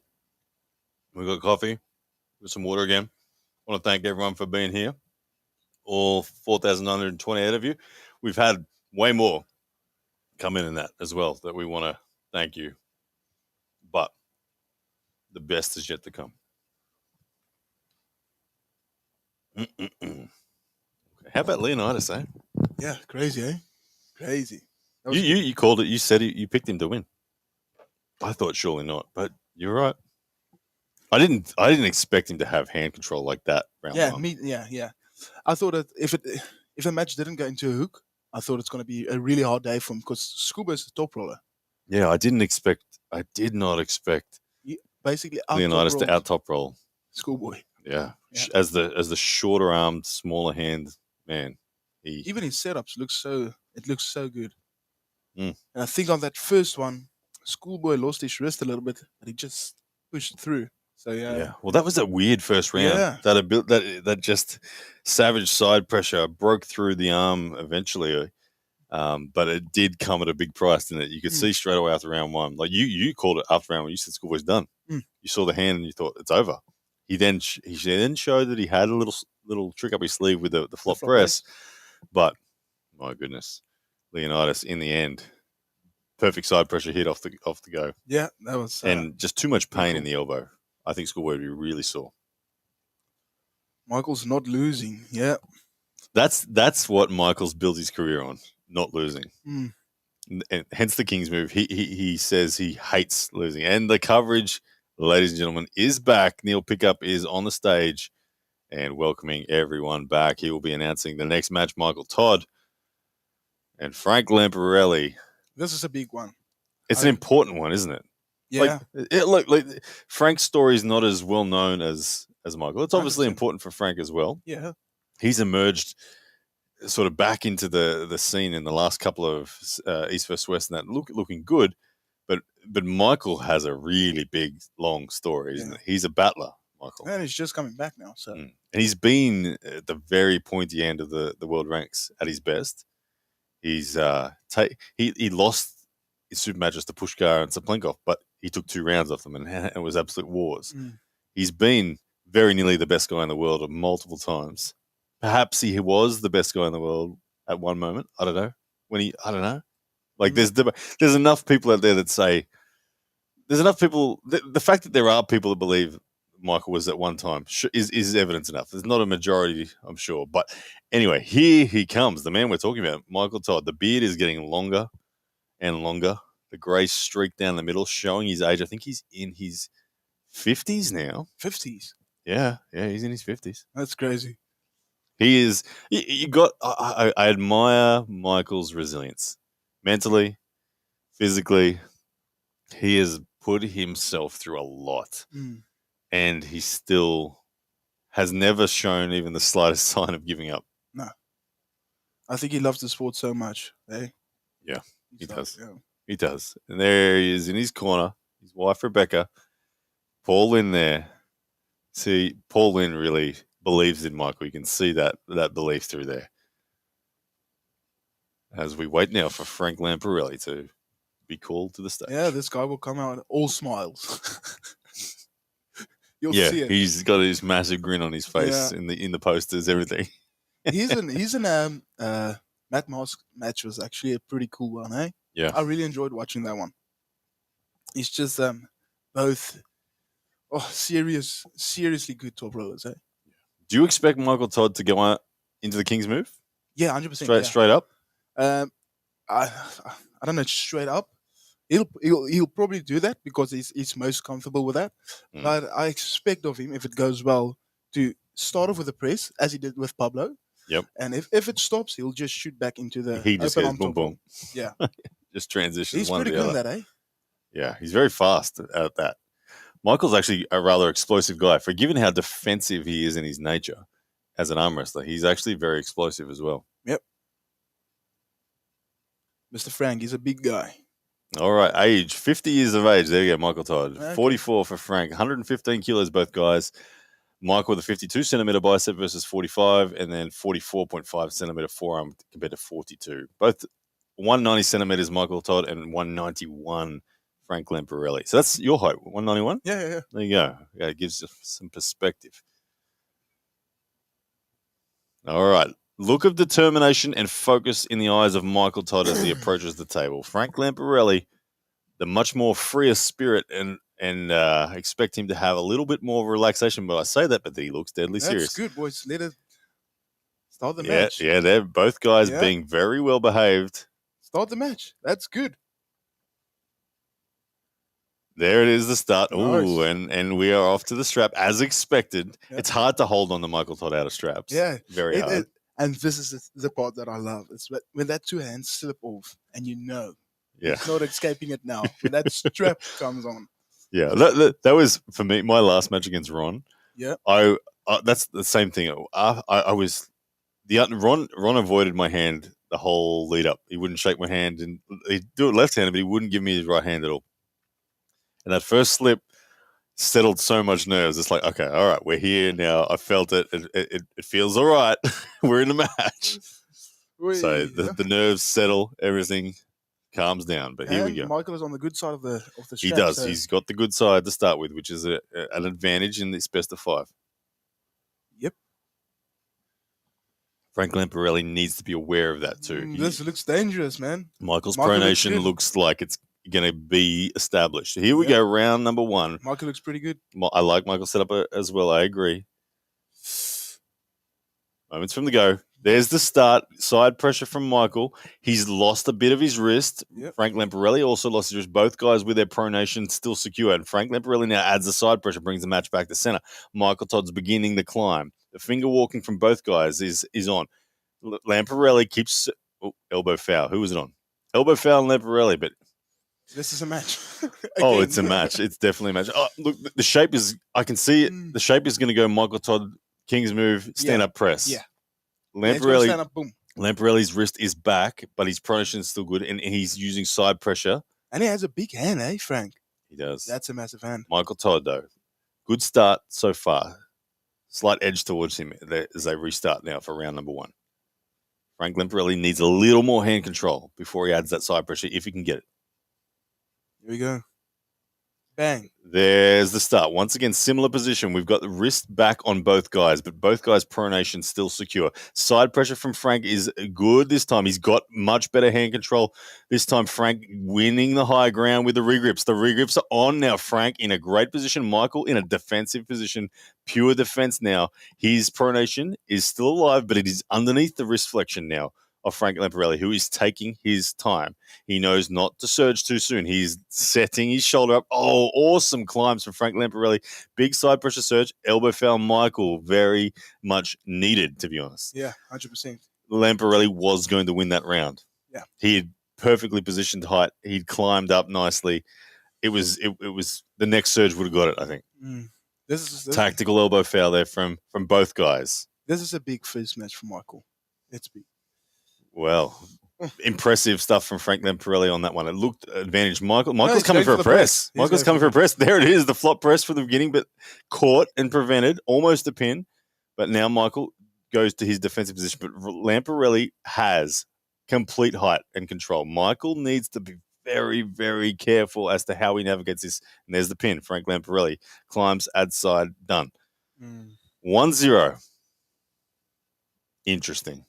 Yeah. Interesting. Now, usually I would say someone whose hand has been taken like that cannot find the way back. Yeah. But Michael has a lot of endurance even when his hand is back. So even though he's looking like he's not going to win the hand control battle, he may still find a way to bleed the bicep of Frank Lamparelli. It's going to be really hard, eh? It does look like a very hard task from here.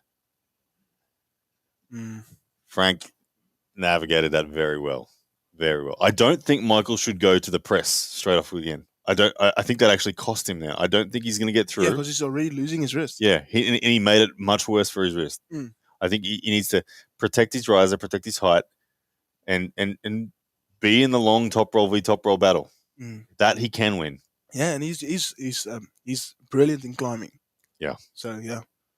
But very well executed round one there from Frank Lamparelli, who had the buckle side, which is typically the harder side to win height and pronation on. But he did it. Michael Todd. Yeah, and Frank is still fresh as a daisy, so that's a bit scary. Yeah. There we go. But everything can change if Michael doesn't give his wrist. So hopefully he doesn't go for a press straight away. Yeah.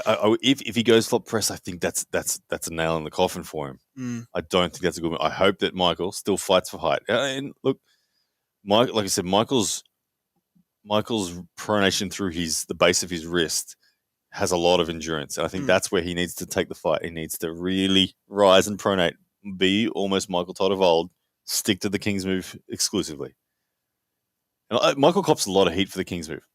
Michael's King's move is very clean. He's way above the table. Just so you're aware, when Michael's in this defensive position, his shoulder is miles above the table. He's not below the table even slightly. He's very, very high in this open arm top roll defense that he does. The comment section is already saying Michael is washed up. Let's see. There's been a few matches tonight where people have called the victory after round one, and then it's gone to the other dude. Yeah, I've done it as well. Yeah.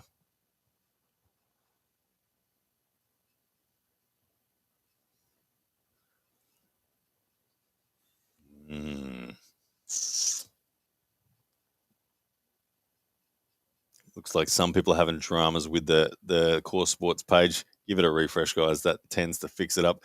But round two, we are in the strap now. Frank Lamparelli up 1-0. Michael Todd, static power from Frank there looks like he's established height. Yeah. It looks like Michael's going to press again. Yeah, he's going to press. Michael's looking concerned. Oh, no. The press made no inroads at all. And now he is in a very, very, very troublesome position. He's trying to find a way to get onto the bicep of Frank Lamparelli, but Frank Lamparelli hasn't moved from center. He's still staying exactly where he started, and he has complete hand control when it comes to height. Michael elbow fouled. Michael explaining to the referees where his elbow is. He doesn't feel he fouled. That's an interesting one, because like when you get down, what you can have that bone there can be on the pad, but this bone looks like it's 1.5 inches off. So is that bone there your elbow? Because when you're down there as an arm wrestler, that's what you instinctively use as your guide. 100%. But the ref says no, you're 1 inch off. So it's a tricky one.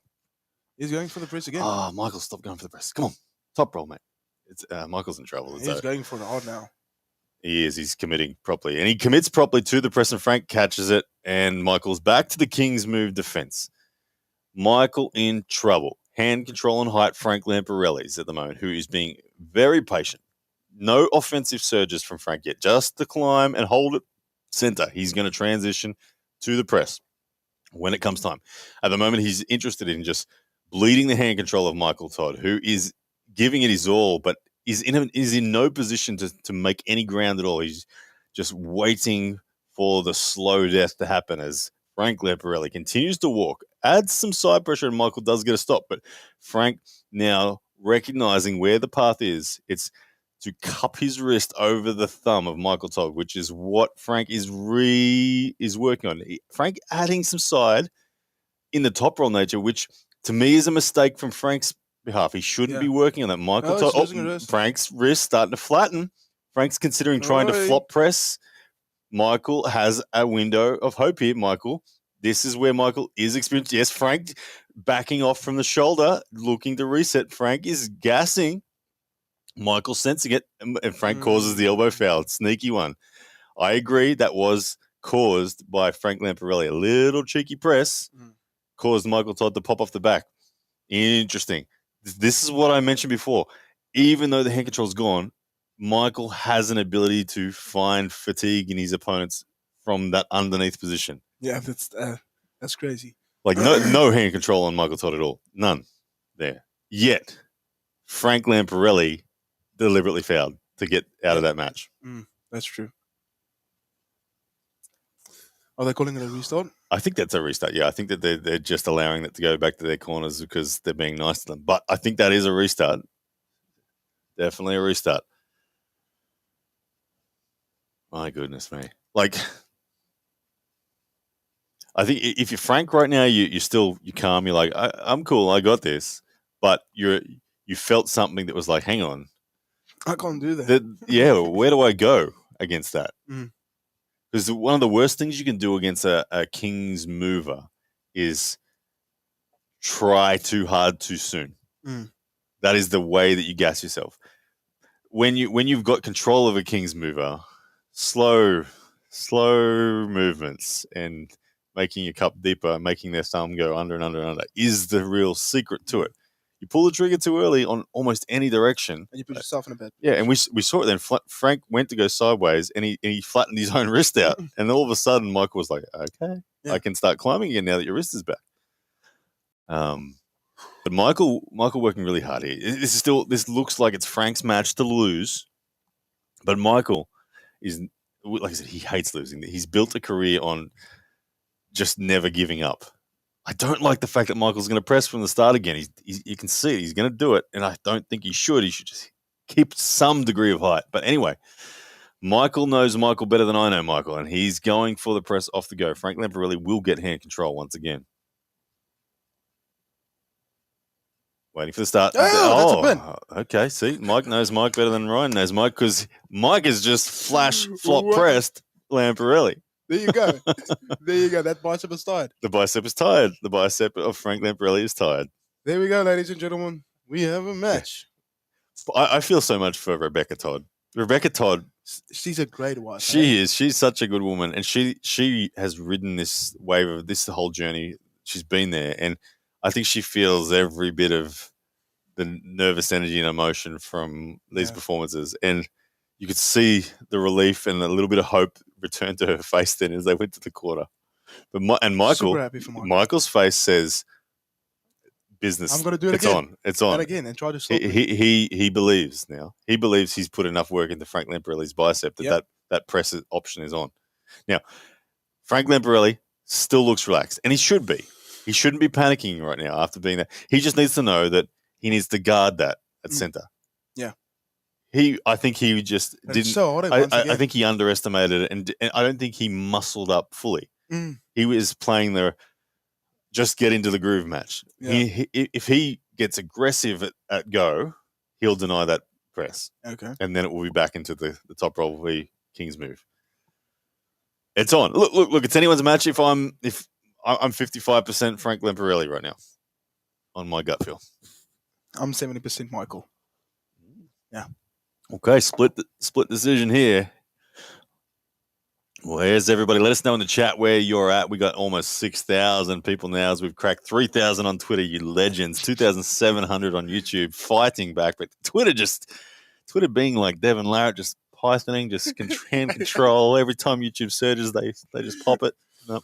Twitter. blowing my mind tonight. Okay. 1-1, ladies and gentlemen, in this best of 5. Michael Todd, Frank Lamparelli. Very interesting match. Michael Todd's going to look for that press again. There it is, but out of straps. There's no purchase to it. It's simply the slip and straps. Off we go. Frank Lamparelli has had complete hand control in every round so far, but his bicep gassed out in that last one, despite having all the height. Yeah, all the height in the world. And that's one of the things that makes Michael amazing. I remember watching Michael pull Devon, and I don't know where it was, whether I met Michael and talked to him about it, but I asked about where Michael straps, and Michael at the time straps. He said he straps quite low. He doesn't strap high and fight for the height. He's more interested in getting a dragging palm rotation. It's the same exercise he's doing. It's basically a pulling pronation. Yeah, so he doesn't want the height. Like it's funny because he ends up winning by getting the height eventually. Yeah, but he gets his stops by having. You can see Michael's committing to this press once again. Yeah, he's definitely shoulder committed. The setup for round 3 is he's gonna get it. I don't think he'll get it this one. I think Frank will hit hard and deny it. But come on, Michael. Okay, here we go. Frank Lamparelli, Michael Todd. Big breath in there. There we go. Okay, that's a We're stop. back into top roll v King's move. The stop was there. Frank was ready for it this time. And once again, Frank has hand control. Michael's wrist is back. Frank's is intact. However, it is Michael's side of the table at the moment. It's offensive, but anyway, elbow foul. Michael complaining once again, saying the inside of his elbow was on. The debate about where is the elbow when you are fully pronated like that is an interesting one. I'd like to actually have a referee specifically clarify that. I understand the feeling. When I was in my King's move against Ron, I know that bone was on the pad. I know. I could feel it, and it wasn't off. And then they said, your elbow's off. And it was the guy over there that said it. And it's no doubt the point there that is off. So that's what Michael's getting called for. And he's having that debate right now. But anyway, the restart is on. Michael is on 1 foul. Will Michael hit for that press again? Frank's got to be careful not to let Michael in. There's the press. He's got his shoulder behind, but he backs off it. Into the King's move he goes. Michael Todd, King's moving. Frank Lamparelli starting the climb and walk already. It's an offensive side King's move for Michael at the moment. Frank brings it back and almost pins him in one surge there. But right now, this is the position where Michael was able to fatigue the bicep of Frank Lamparelli. The King's move defense with Lamparelli climbing and walking and trying to work out how he pins Michael Todd. Frank being very patient, very calm and methodical, just working and climbing the thumb, testing and feeling. He goes for the top roll and it doesn't work. This is the problem. Frank does not know how to finish from here. Michael Todd is open. Michael Todd's wrist is back, but Michael Todd's wrist and thumb is still intact. Frank Lamparelli trying to potentially flop press. I actually think the flop press is the key if Frank will go for it. Frank is losing his own wrist, but he has climbed so much. Here comes Frank now with is he going to set up for the flop press or is he going to stick with his top roll? Oh. If he stays with this top roll too long, Michael will stand up and flop press him. Here we go. The strap is almost coming apart now. They're going to say elbow foul on Michael again. I think that's the call. Just call a restart, man. Let's wait for it. I don't know. Without the audio, we're missing it. We haven't seen a visual on what the call is, but Frank looks calm and he's gone back to his corner. Yeah, it's a win for Frank. Okay, second elbow foul. Same thing. Michael and the elbow versus the point of the elbow. Michael not happy. Who do you think was going to win that? If that elbow foul wasn't called, who was getting it? Michael had no purchase on the end. He had no purchase at all either. I feel like Frank should have ended up with a flop press victory. Yeah, that's the only way. Yeah. Tough. Frank's just walking, climbing, walking. And the strap was getting a long way apart. Remember Michael and Jerry, how far the strap came apart. This was getting to that territory, but it was Frank on top of the climb with the Michael and Jerry one. It was Michael on top. That's truly been the characteristic I've seen in Michael since, and I don't want to say his demise, but I'll say his demise from the very, very top of arm wrestling was his ability to win height seemed to disappear. Mm. He used to, in his King's move, win height as well as have the pronation. Now he does. I haven't seen him win height in a long time.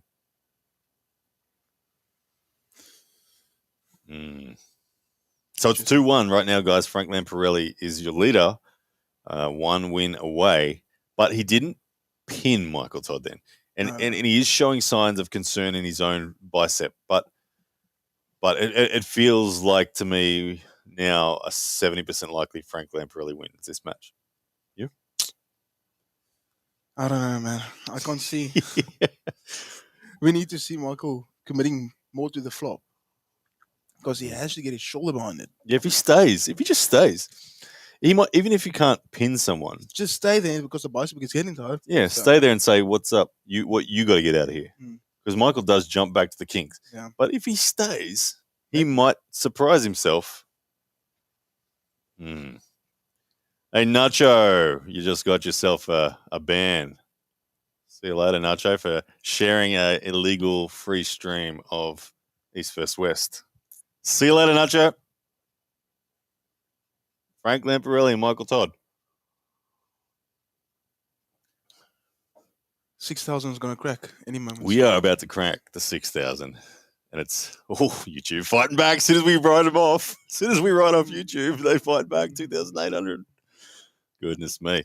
Frank Lamparelli in control. But the score currently says 1-1. It said 2-1 before. Now it's saying 1-1. So they've reviewed something and they've gone back. Are they on the same side of the table? Yep, they've gone back. Someone's reviewed it and said Michael's elbow didn't come off. There you go. Michael has won that battle. That's good. That's good. Another fighting chance. And what happened with Leonidas? He won the match in the end when he got another opportunity. That was a big moment, wasn't it? Yeah, that's a big moment. That review changed the outcome. It really did. Because Schoolboy did win another round from there. Yeah. All right, Michael Todd's getting another chance at this one in round number 3. And there's the full committed flop press. Good. He stays there and he pins him. Well done. Exactly as Rickard Borman has instructed. Flop press, stay committed. Yep. And he pins Frank Lamparelli. 2-1 Michael Todd. The bicep is done. It is. Frank's bicep is done. If Michael will just stay in that lane, he surely wins. Yeah. He surely wins. Like, that looked good. That was so good. That looked clean. That was a nice... Pull his elbow back. That's perfect. Nice Camille Jablonski. He's getting a lot of credit tonight. He is. It's become the new thing. Camille is flop pressing. Yeah, that's true. But Michael Todd very nicely executed flop press on a fatigued Frank Lamparelli bicep, and he stayed committed to it. Didn't jump out. That's a lot of people. Yeah, the auditorium at the Green Park Hotel is full. Fantastic to see. Crazy. I can't wait to watch the video again of Devon and Lavan when it happens. Oh, man. Just to hear the crowd. Yeah. I think it's going to be crazy. Oh, Michael Todd, he's getting there. It's messy. I'm still not sure he's going to win. I'm 70%. 70, Michael? Yeah, still. I believe in him. Because he felt the lane twice now. So he knows what to do. Yeah. Just commit. Did he get that one in because Frank was complacent, or did he get that one in because Michael was more committed? Well, he stayed there for longer. And there was a stop. That's the thing. But he pushed through and he pulled his elbow back. I think that's one of the worst things in the flop press if it stops. Is to push forward is hard, but when you pull back, it's all bicep then. Yeah. Because when you push, you're just pushing against the bone line. But when you pull down, bicep. Yep. Here we go. Round number 4. Michael Todd looking for the victory. He wants the strap. He top rolls for the strap. Didn't try the press outside of straps this time. This is it, Michael. This is it. This is going to be a great story for him, and he's going to be so motivated because he's had a hard time, eh? Where does Michael go from here, regardless of win or loss? Like, in respect to just training himself, what is he working on after this? Cupping? Yeah. I've got to get some hand control back. I've watched a lot of his videos. He's complaining about it. I can even see when he does deadlift. Mm-hmm. I think Okay, he said he's also lost a feeling in his hand. Okay. So when he does a deadlift, his right hand fails, and that's not supposed to happen. Right. And his left sticks. So that's definitely a problem. And I've heard him talking. I think Artem, Top Rock King, he visited Michael a couple of weeks ago. Yep. And they did a test on wrist flexion, and they could see there's a big problem in Michael's wrist flexion. Right. Right. So, yeah. Here we go, round number 4. Michael Todd looking for the victory. He's setting up for that press straight off the go again. He knows where the lane is. Frank will see it coming, though. Can Frank deny it? Frank does deny it, and we're back. Top roll v. King's move. Now, this position... And he's transitioning too early, Frank. Frank has committed earlier this time to allowing his wrist to bend back. He's not trying to hold the wrist flexion in, and he's just maintaining center. Frank is looking good in respect to the arm, and he's starting to finger walk and climb. But Frank has let his wrist go. Frank still has full, complete control of hand control, however. Michael Todd, in his...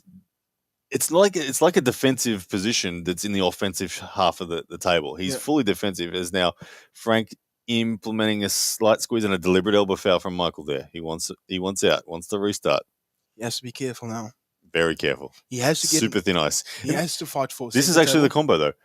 Fatigue Frank a little bit in the strap, and then the flop press. That's Frank's got to wake up right now, because this is how Michael's beaten him the last 2 rounds. Yeah, but Michael has to have center table now, because he didn't get his shoulder behind it. Yeah, and that's hard. That's crazy. The crowd over there. That's crazy. It's awesome. Wow. Frank Lamparelli needs to be very careful here, because Michael Todd smells victory. Yeah, he needs to come closer. After that deliberate elbow foul, he's going to really go all in on this Jablonski. Come closer, Michael. That's better. Yes. Here we go. That's Michael good. Todd looking for that's beautiful. Looking for the victory. Standing tall, committing to the flop press, commits all in and holds it. He gets it. Ladies and gentlemen, your winner. Your winner. Great, and he is looking to the heavens. Michael Todd. Yeah, Michael wins. With the flop press. 3 times. So happy for him, eh? Dude, I'm happy. I'm happy for Michael, but I'm also I'm also concerned for him, because I don't think he wants to win like that. That way will take its toll on his body again and again. You can flop pressing is an extreme stress on your elbow. Yeah. And I don't know that Michael wants to be a flop presser. No. It's too hard. But look, he has to do that on a fatigue bicep. Otherwise, he will just get pulled out. Yes. Because the thing is, he doesn't commit fully. Yes. When he loses his shoulder line, he doesn't commit fully, and he pops back out into an open arm top roll. Well, there we go, ladies and gentlemen. Michael Todd, your winner in an unconventional manner, but look, he did it. He did it. 72% of people picked it, but I picked Michael to win too, but I thought he was going to out top roll him. I thought he was going to out King's move in that, but not the way. Not the way he's proved. Look, we've seen a lot of flop pressing tonight. Yeah. That's schoolboy. Everyone is inspired by Camille and Michael going hard on the flop. All right. Who we got next? Man, we are getting super. It might be Sasho? Yeah. And Irakli? Yeah, that's it. Yeah, that's the match. Oh my goodness. And then we have Georgie, then we have Hermes, and then it's the big boys. Guys, it's getting close. Hit the share button for me. Hit the share button for me on YouTube. Hit the share button for me on Twitter. We're going up on the numbers. 3,100 on Twitter, 2,696 on YouTube, 76 on Facebook, 35 on Twitch. You guys are awesome. Michael Todd, look at the stress on their face. Yeah, I want to hear what he's saying.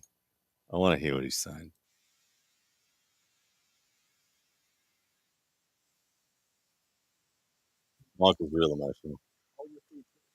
Yeah, he's holding back tears.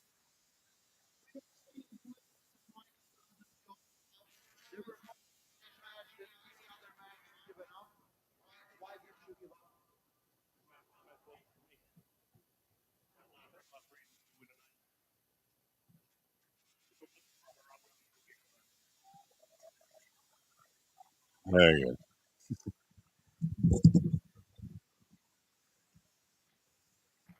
There you go, ladies and This is gentlemen. why I love arm wrestling. Yeah, you can see how real it is. Like through sport, we have the ability to learn a lot of life lessons and life emotions, and you go through things: gratitude, gratefulness, hard work, discipline, patience, all these different things. Sport will give you the opportunity to learn, and you can see how much it means to Michael. He's very emotional right there.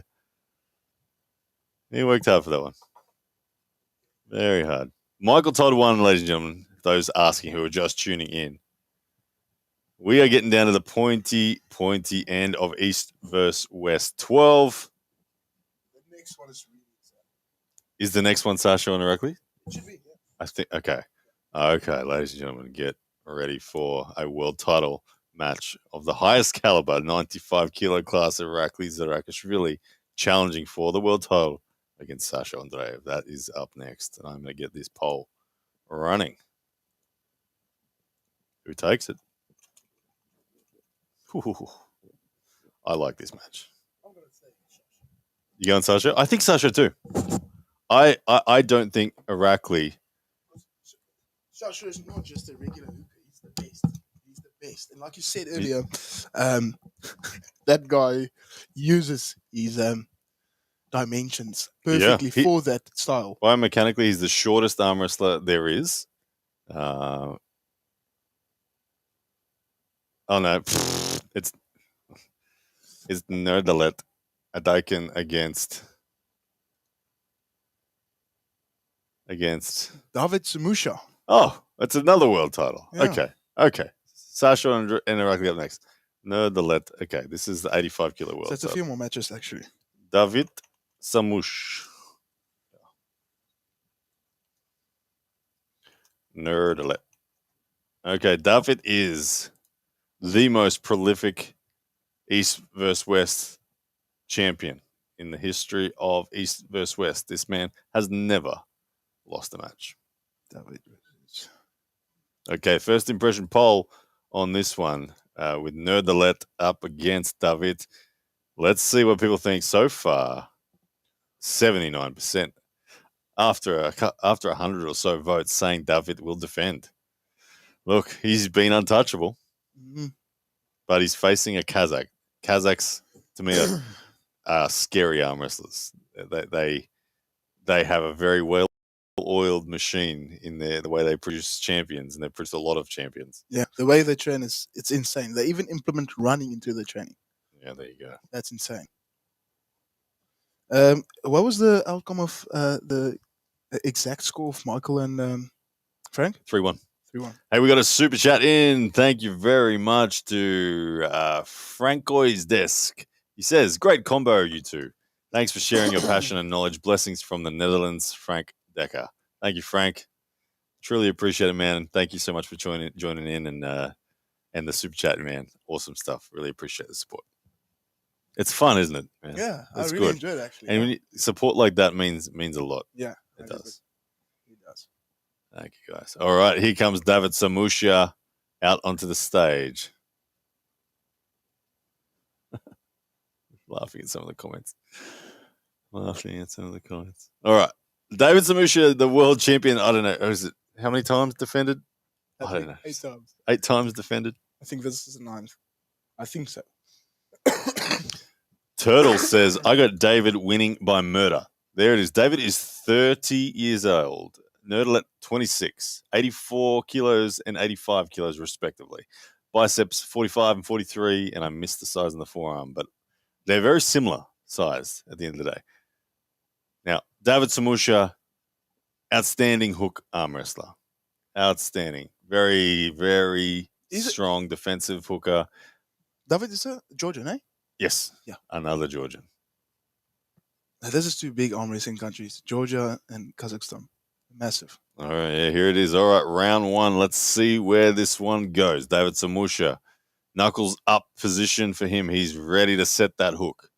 Nerdalet, neutral grip, slightly low hand. He's going to look to add a lot of side off the go. But I love the position David Samushia. You can see his bicep and wrist and shoulder is. You can see why he's the multiple world champ. The dude is strong. You can see by his center dominance there that he is ready. Yeah, he's going to shoot him. And again, we've got Todd Hutchins' brother refereeing. I was this close from believing it, actually. You got me again. It's got to be a relation of Todd something.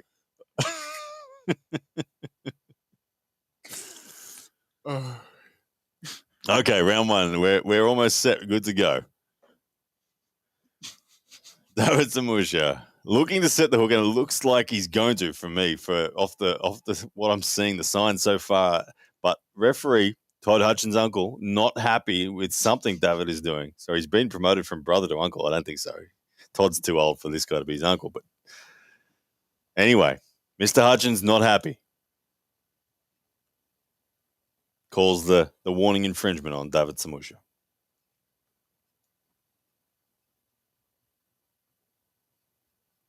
It's either Todd Hutchins' brother or the guy in the movie Saw. You know the killer in Saw? Yeah, I think so. Yeah, but there's a cartoon guy, and yeah, just show you. Okay, we're still looking for start number one. Fearless Penguins has sent in a super chat in the meantime.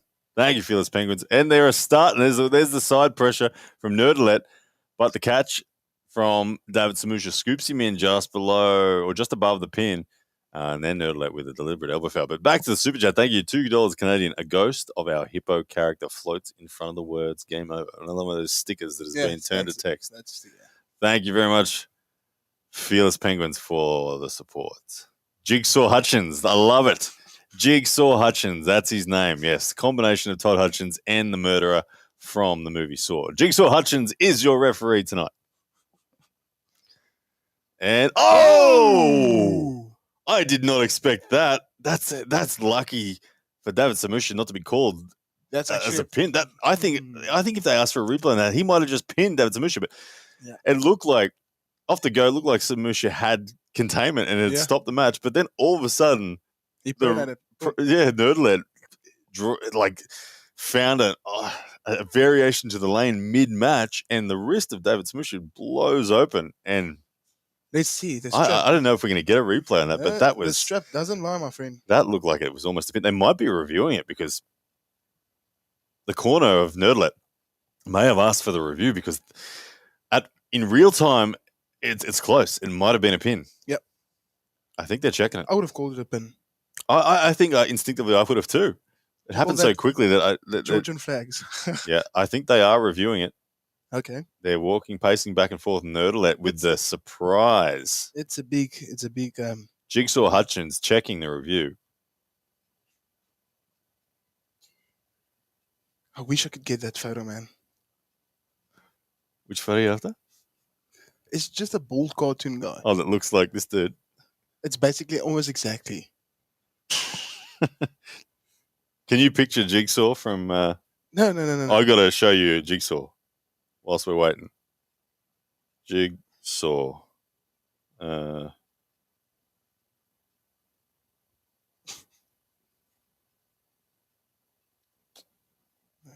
This dude. Okay, yeah. Oh, yeah. You see it? Combine him and Todd Hutchins and you got our referee. Terrible. Yeah. Look, there we go. People are quoting now. Want to play a game?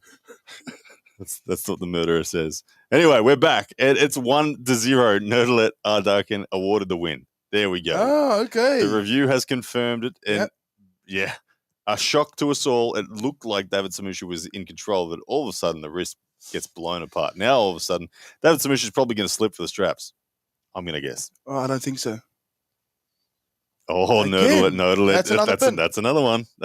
They're saying straps again, but they're going to review that unless that was really center table. I think the thing is, David should commit on the slip because he tries to hold on, and then he pronates through his hand. Yeah. But interestingly, when you're a hooker and you're trying to slip, the problem is if you telegraph that you're underhand slipping from the go, your opponent can crowd down and get you on side pressure.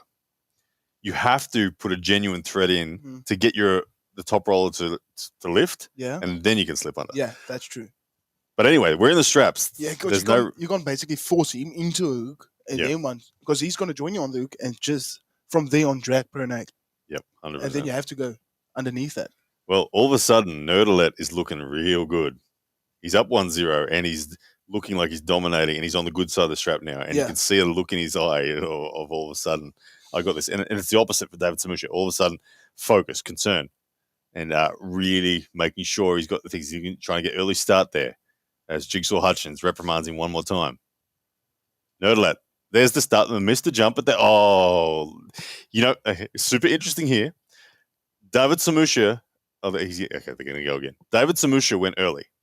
He backed off because he recognized he went early. Then they continued with the go and Nerdalet flashed it. But anyway, thankfully they're restarting it. Yeah. But here we go. And it is away. And Nerdalet with an elbow foul during the surges there. It was David Samushia curling him in, looking like he was going to get the defensive stop sufficiently done. But we are restarting. Whew. Next matchup, guys, will be Irakli and Sasha. Yeah.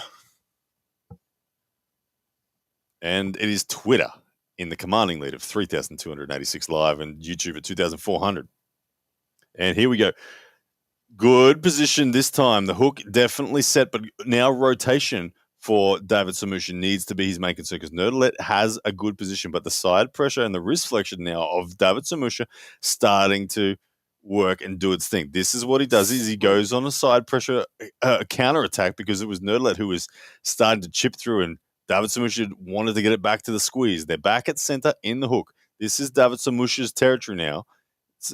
Nerdalet still fighting. He wants to test what he can do from here. He is getting a bit of an open arm stop in that defensive position, but it's slowly chipping through. But the fatigue starting to show now in David Samushia. Yeah, that's true, yeah. As he tries to pin the wrist flexion of David Samushia control, and now he's retreating a little bit. Oh, was that an injury on Nerdalet? There was a sudden release. I don't think so. I don't think an injury, but sudden release from Nerdalet, a concession all of a sudden overwhelmed him. And 1-1.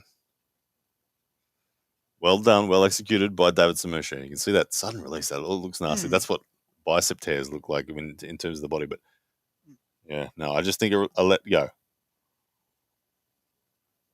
1-1. Yeah, this is a match. Oh, it is. It's definitely a match now. And like right now, you have to favorite David Samushia again. He's found the lane. He's got the connection. If he can get to a hook, he's going to win. That's fairly evident. Yeah, the other guy needs to. The biggest risk is out of straps. Yeah. Nerdalet out of straps still looks. He has like to deny the hook. Yeah, 100%.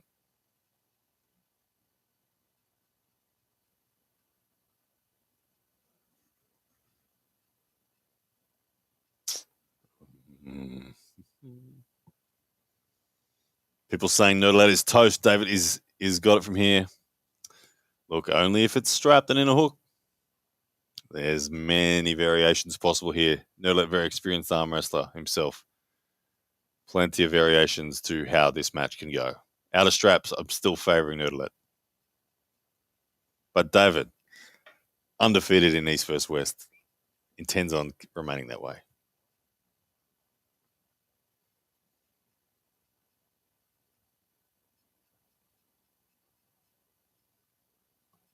All right, here we go. This is a best of 7, remember, because it is a world title, guys. So lots to happen still. 1 apiece at the moment.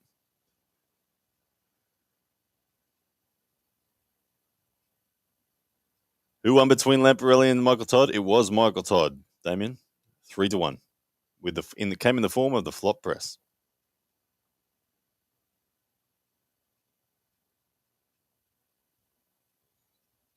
All right, here we go. Round number 3. Well, this time David Samushia's hand looking good outside of straps. Nerdalet from a low position, trying to maybe bait. Yes. Again. I like what Nerdalet. I understand what Nerdalet was doing now. Nerdalet baited Samushia to hold on to him. He started early and he made it look like his top roll was going to fail. Okay, yeah. Very clever tactic. And that encouraged David to hold on, which he did. And then Nerdalet showed him his true colors and blew his wrist apart. But this time David Samushia gets the underhand slip. But that's That's advanced level tactics there from Nerdlet. 100%. Didn't pull it off, but almost did. Mm-hmm. Interesting. But anyway, we are off to the straps. It is one apiece. Hey, Frank, another super chat. Thank you, brother. €5.99. Guys, let's all show gratitude with a super chat. Small donation per person would be a great gesture. Thank you, Frank. Oh, good, man. I appreciate everyone here, regardless of whether there's super chats or not. But, Frank, genuinely, big thank you, man. We get to call this a career. And it's support like yours that does make a huge difference. So thank you, brother. Truly appreciate it. Alrighty. David and Nerdlet. Where's your radar? Well, if Nerdlet can try to deny the hook, he has this. But can he deny this hook in the strap? Let me see the setup and I'll tell you. Okay. I'm at about 70% David Samushia from here, from what I've seen in the straps so far. Yeah, that's the scary thing in the straps. Yeah, in the straps, he does seem to have that ability to get that hook set. Right. Oh, okay. Yep. Yeah, it is. Nerdlet asking, was that a pin? There was an elbow foul. That was a pin. That's a pin. Oh, but elbow foul. Okay. Oh. There's some fatigue in the elbow of David Samushia. Yeah. Because he got that set, and it was like Samushia kind of expected all of the future surges to get less. But then Nerdlet surprised him with a big mid-match surge that actually pinned David, but there was an elbow foul in the process. Yep. It's not over, is it? Yeah, in the previous round, I actually saw David. You also saw it. David Samushia getting tired. Yes. Yeah, his wrist flexion actually started to look like it was in trouble. Larratt tried to pull back. So every time David surges, he wants to do an open arm top roll. Mm. And yeah, I think he just couldn't come out on that last surge. Yep. But yeah, David Samushia's arm is definitely getting tired. Absolutely. Anyone's game at the moment. Right now, my confidence is 52% David Samushia. Just I got him by a nose at the moment. Yeah, I think there's a new champ. Woo! Yeah. It might be so.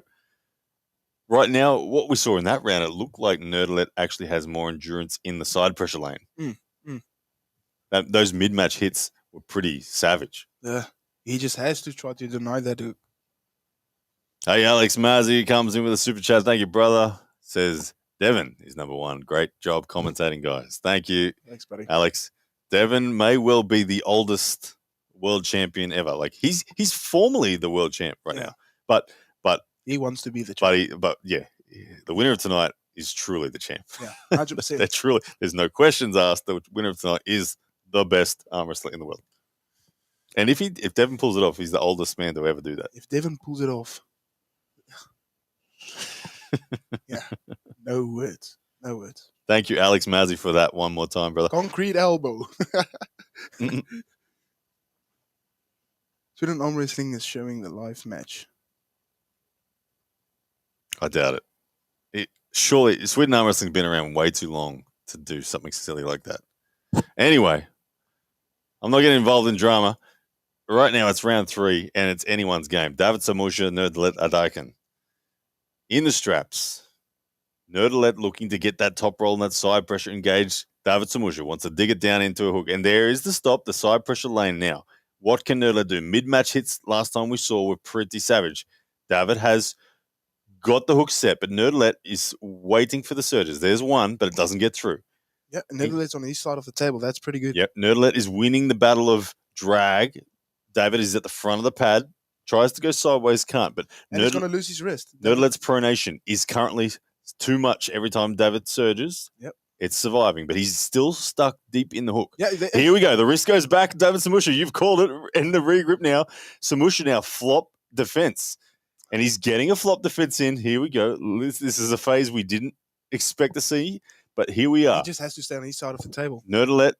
And deny that shoulder. Nerdlet in the top roll has complete hand control. David Samushia has got his shoulder behind. There we go. Triangulated defense. Nerdlet's got to be careful not to elbow foul. David Samushia going all in on the flop. Flop hook, I'll call it. It's not a flop press, it's a flop hook. There's the flop press. The flop hook did not work. The flop press did. But let me tell you something. Larratt has taken the wrist of David. It'll go quicker next time.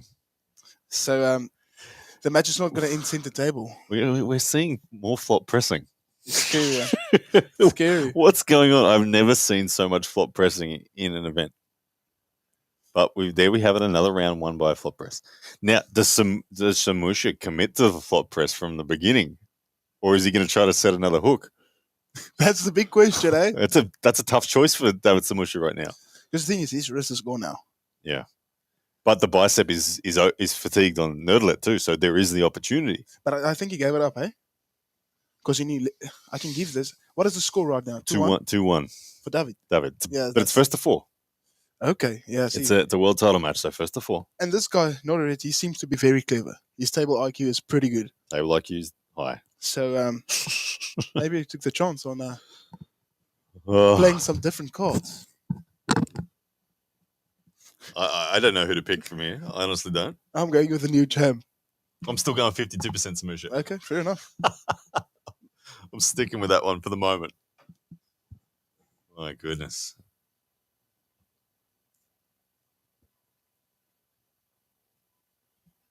Hope everyone is having a good time, guys. We are, if you want to know how far away the Devon match is, we are 1, 2, 3, 4 matches. Only 4 matches away. That's 4 matches away.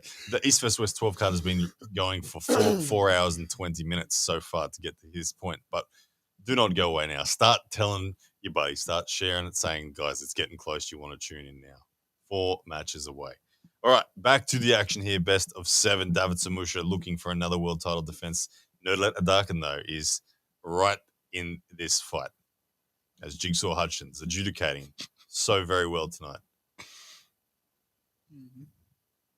I don't know. I should know this dude's name, but I can't not see him as Jigsaw Hutchins anymore. Yeah. It feels like his name should be Vladimir or something like that. Oh yeah. He's got that Eastern European look. That Eastern European version of Todd Hutchins. All right, here we go. Round number 4, ladies and gentlemen. Yeah, he's committing to the flop press. David. Yep. Oh. He does not want to hold on out of straps, David Samushia. Ugly slipping. Nerdlet knows that was a deliberate slip from David Samushia, which, if you get into the technicalities of the rules, you can debate that if you utterly don't hold on, no matter where the slip happens, it's a foul. You can debate that. Okay. But it's hard to prove. Like, all the dude has to say was, I was trying to flop press him. Yeah, that's true. Yeah.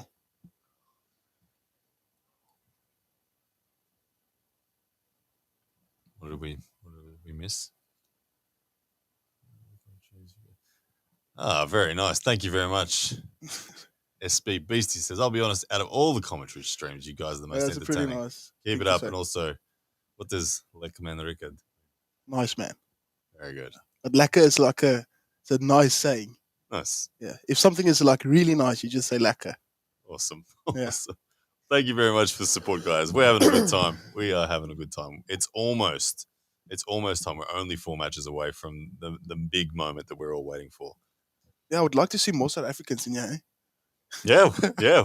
Well, you're the reason they're here. You are. They're here to see you commentate.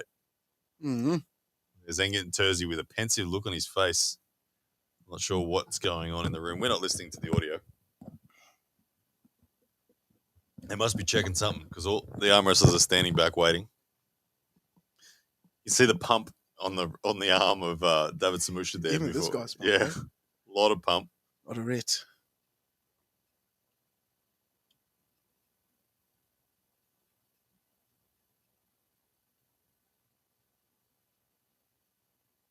Gennady in the corner of David Samushia, Team Georgia.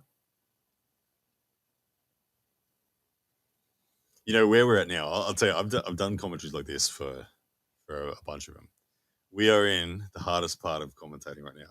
We've been commentating for 6 hours or 5 hours 22, and we're like your body's tired. Yeah, you're mentally tired. You're hungry, and you're like, "Are we there? Are we there yet? Are we ready?" And this is the hardest part when a match starts doing this, where it goes forever. It's like, oh, well, Come on. I'm going to tell you there's a small difference. The matches that's coming up, I'm super excited for them. Oh, man.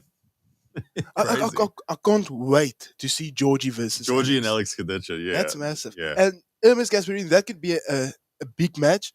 But something in Hermes' left hand when he faced Morozov, he just gave up. It was because he was having adrenal fatigue from beating Dave Chafee. Okay. He'd just beaten Dave Chafee on the right, given it his all. Yeah. And I think he was just so happy. Okay. That he didn't even, his heart, it was just like, I think it was just a hormonal shutdown and celebration of the win over Dave. But do you understand what I'm trying to say? Yeah. Yeah. All right, ladies and gentlemen, we are away in round number 4, and Nerdalat is on the offense. He has opened up David Samushia. That's a pin. There. That's a pin. Oh, Nerdalat. Oh, foul on Nerdalat. What looked like a pin from Nerdalat is called a foul. But right now, that is a strong indicator that the side pressure of Nerdalat is increasing the gap. Yeah, and then Samushia's trying to desperately curl in, and he can't get the purchase. Yeah. Nerdalat, 55% favorite. That's better. Now. Yeah. I'm seeing a new I've just seen that, even though it's 2-1, David. I'm seeing that. I'm with you, Rickard, now. Yeah. From the beginning, I could see this guy's top roll was 10 times better. Oh, let's say his hand. His hand is better than David's. So this is he's a true competitor for the belt, hey? This is probably the hardest match because I've heard a lot of stories that David his matches has been easy to him, but it's been getting harder, and I think this is a real deal. Yeah, because like you told me earlier, David catches and holds. Yeah, but with this guy having this strong pronator, yeah, he hasn't.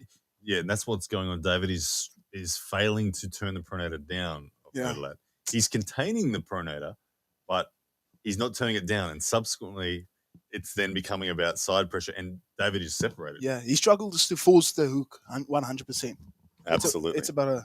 It's an open arm hook, something like that. All right, Nerdlet smells the blood in the water.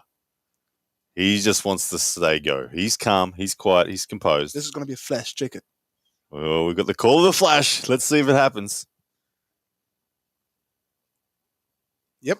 Come on, give that to me. They're going to say elbow foul. That was a flash. Second elbow foul, though. Winner. Oh, so David Samushia 3-1, but Nerdalet looking dominant. Yeah, that's Nerdalet just needs to keep his elbow on the pad and he wins. That's unlucky. That's really unlucky. But look at that. Tree dog. Oh, Tree dog says Rickard has a true arm wrestling eye. Oh, thank you, my friend. Yeah, it's my first time. I'm trying my best. You sensed it. You called it. It happened. You just didn't predict the elbow foul. Yeah. That would have been... Sorry, man. Yeah. Oh. But it's going to be scary now. Because now what's the win percentage? Like... It's hard now. Because the thing is, David is 2 matches in front. And Nerdalet is on thin ice now. And he has the buckle now. Yes. So, and what does he do? He rotates. So that's the problem now. And I know when you have the buckle in your hand, sometimes it just locks your pronation in. So yeah, we'll see. Look, if you're in Camp Nerdalet and you're in the corner, you have to just stay composed. So look, just keep on doing what you're doing. The gap's widening. Don't panic. Keep your elbow on the pad. Hit hard. Yeah. The simple instructions. Don't panic. Yeah. If he panics, he'll elbow foul or he'll end up in a hook, or just do what you got to do. The thing is, he's so explosive. It's scary, but it's something I've been seeing from the Kazakhs. They are just so explosive. Who's the big dog in Kazakhstan? The big dog in Kazakhstan. Oh, Morozov's from a Kazakh, but the professor, like the. Oh yeah, Kirigali Ongabayev. There you go. Yeah. Did you see that guy's explosiveness? It's scary, eh? Hey, sorry, just 2 seconds. I'm just going to check Concrete Elbow. I'm going to check if Sweden Arm Wrestling actually... No, that's the... I remember now, Concrete Elbow. His old channel got deleted. Yeah, I know, so but... his new channel is with a K and Elbow with an A. So, what I'm going to do is I'm just going to check Sweden Arm Wrestling. Okay, Sweden Arm Wrestling is... not doing what you're saying. So, Concrete Elbow, it is goodbye for you.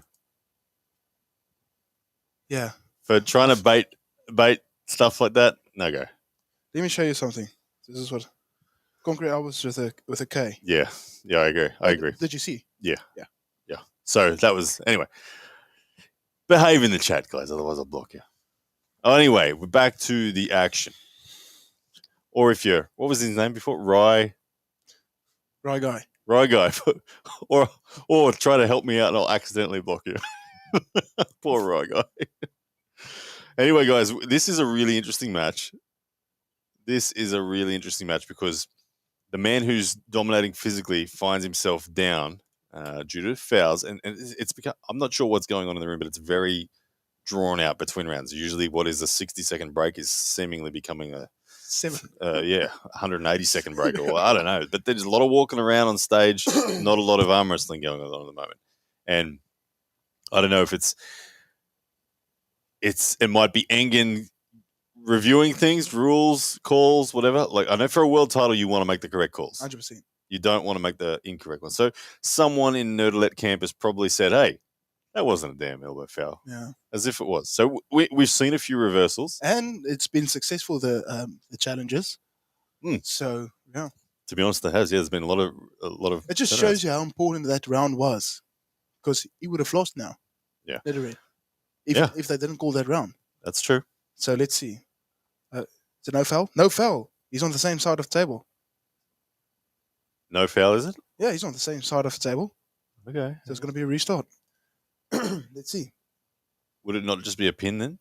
No. Looks like they are going to redo that one. That's true. It should be a pin then, eh? Hang on. No. Scoreboard says 3-1. David No Samushia. fouls. But they're going straight back to strap. I think they're redoing that one. I think. Yep. It's back to 2-1. Okay. That's interesting. Good. Why wasn't it called a pin then? Because it was definitely that's true. It definitely goes to the pin. He's lucky. Oh. David is so lucky. But I think it's over anyway. Well, that increases Nerdalet's chances big time again. 100%. Samushia needs to win twice now. Yeah.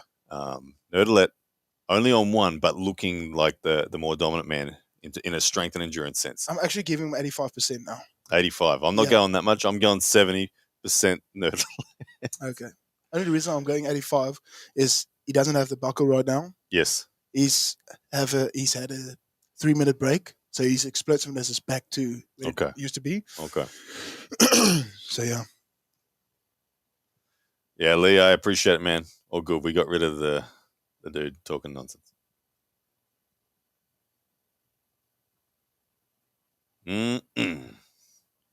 Okay, David Samushia up 2-1, but the momentum with currently the challenger, Nerdalet Adakin of Kazakhstan, hunting the world title and the first ever man to inflict a loss against David Samushia at East First West. Can he do it? Round number 4. This is a beautiful low-end top roll. Check this. Nerdalet in control. At the back of the pad, got to keep his elbow on. He's doing that. So there's multiple pins there, it looks like, from this camera, but no call yet. David Samushia trying to hold on. Nerdalet working on the wrist flexion of David Samushia, adding the side again and again. Now he's starting to struggle to get through. But Mr. Jigsaw Hutchings is just saying, no. Did you see that photo of Ethan? I didn't see it. Oh, yeah, looking through the hole. As Todd Hutchins looking eagle-eyed for Jigsaw Hutchins, waiting for the call, but no call yet. Big war still going here. Nerdalet now starting to gas in the bicep, and the flop press is starting to threaten to come through from David Samushia. David Samushia trying to flop hook at the moment. Flop hook does not work, but last time he got here when he committed to a flop press, it did work. Nerdalet has to keep that flop press away at the moment. Oh, and there it is. Side pressure through the flop. David Samushia wins 3-1. Now, that was like 7 pins. I agree. Look, if you camp Nerdalet, you're asking for the review again. You're demanding the review, and you're saying review the pin. Because, like we said, if that wasn't a foul and they restarted it, what was it? Yeah, what was it? It was a pin. But anyway, let's have a look at. Will we get the camera angle? No, we don't. So, very, very interesting.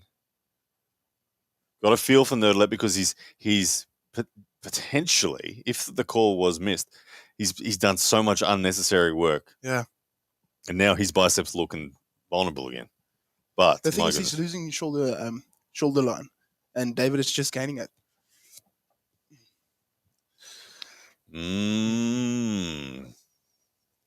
No, guys, there's 4 matches to go. Everyone's asking the question. Georgie has not pulled yet. He will be in 2 matches' time, I believe. Next, isn't? No, it's Irakli. Irakli and Sasho up next.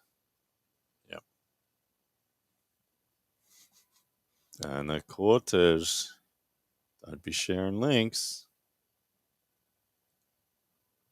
to illegal streams.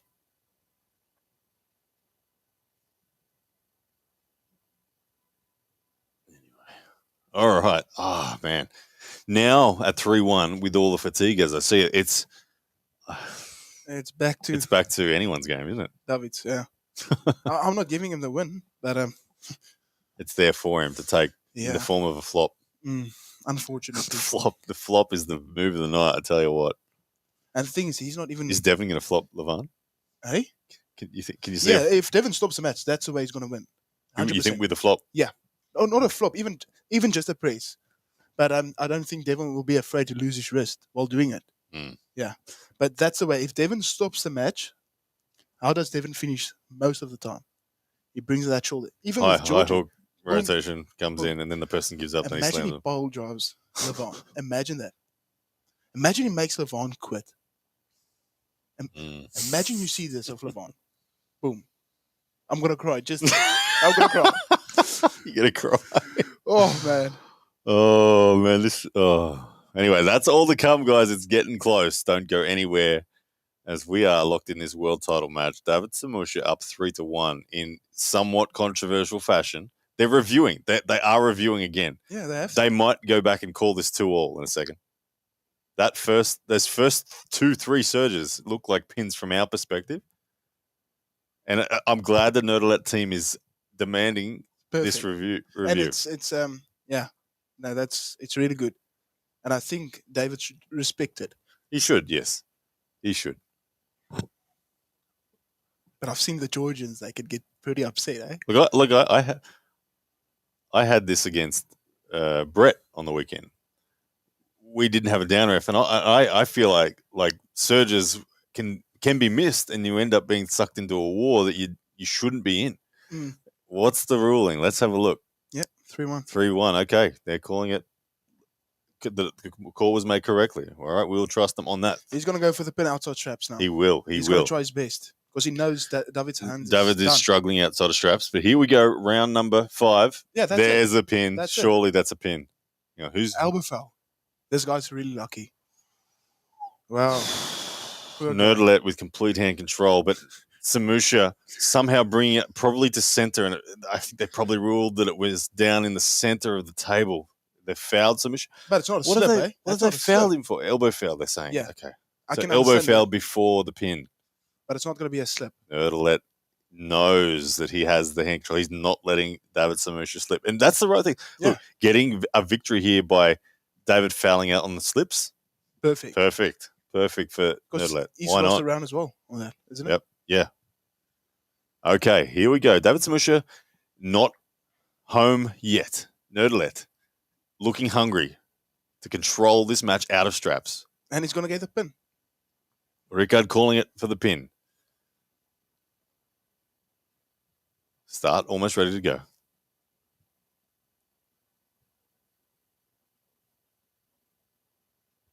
Yep. Oh, that's got to be a pin. That's got to be a pin. Yeah. Win a Nerdalet out of straps. There we go.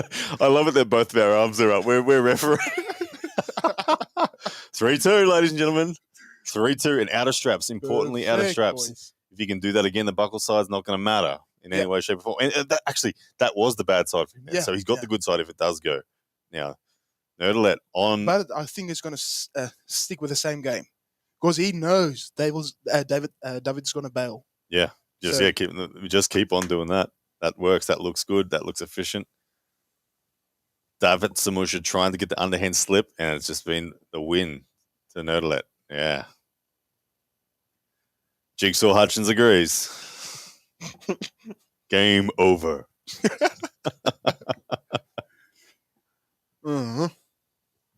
Okay, 3-2, guys. It's not over yet. Oh, hang on. Missing super chats. Frank, sorry, brother. You did this ages ago. Super Chat, $5.99. Keep up the passion, guys. And by the way, very inspiring testimony of Murray Emmanuel this week, you Aussies. Yeah. Thank you very much, Frank. Yeah, and Murray's a good dude. And, yeah, the way that he handled that situation, yeah, big inspiration and someone for all of us to learn from. But thank you very much, brother. Truly appreciate it. All right, let's get to the bottom of the chat. Beautiful.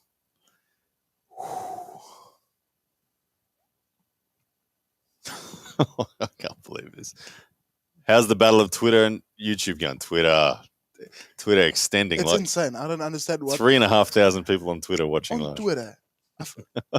I don't have that many followers on Twitter. I have 1,200 followers on Twitter.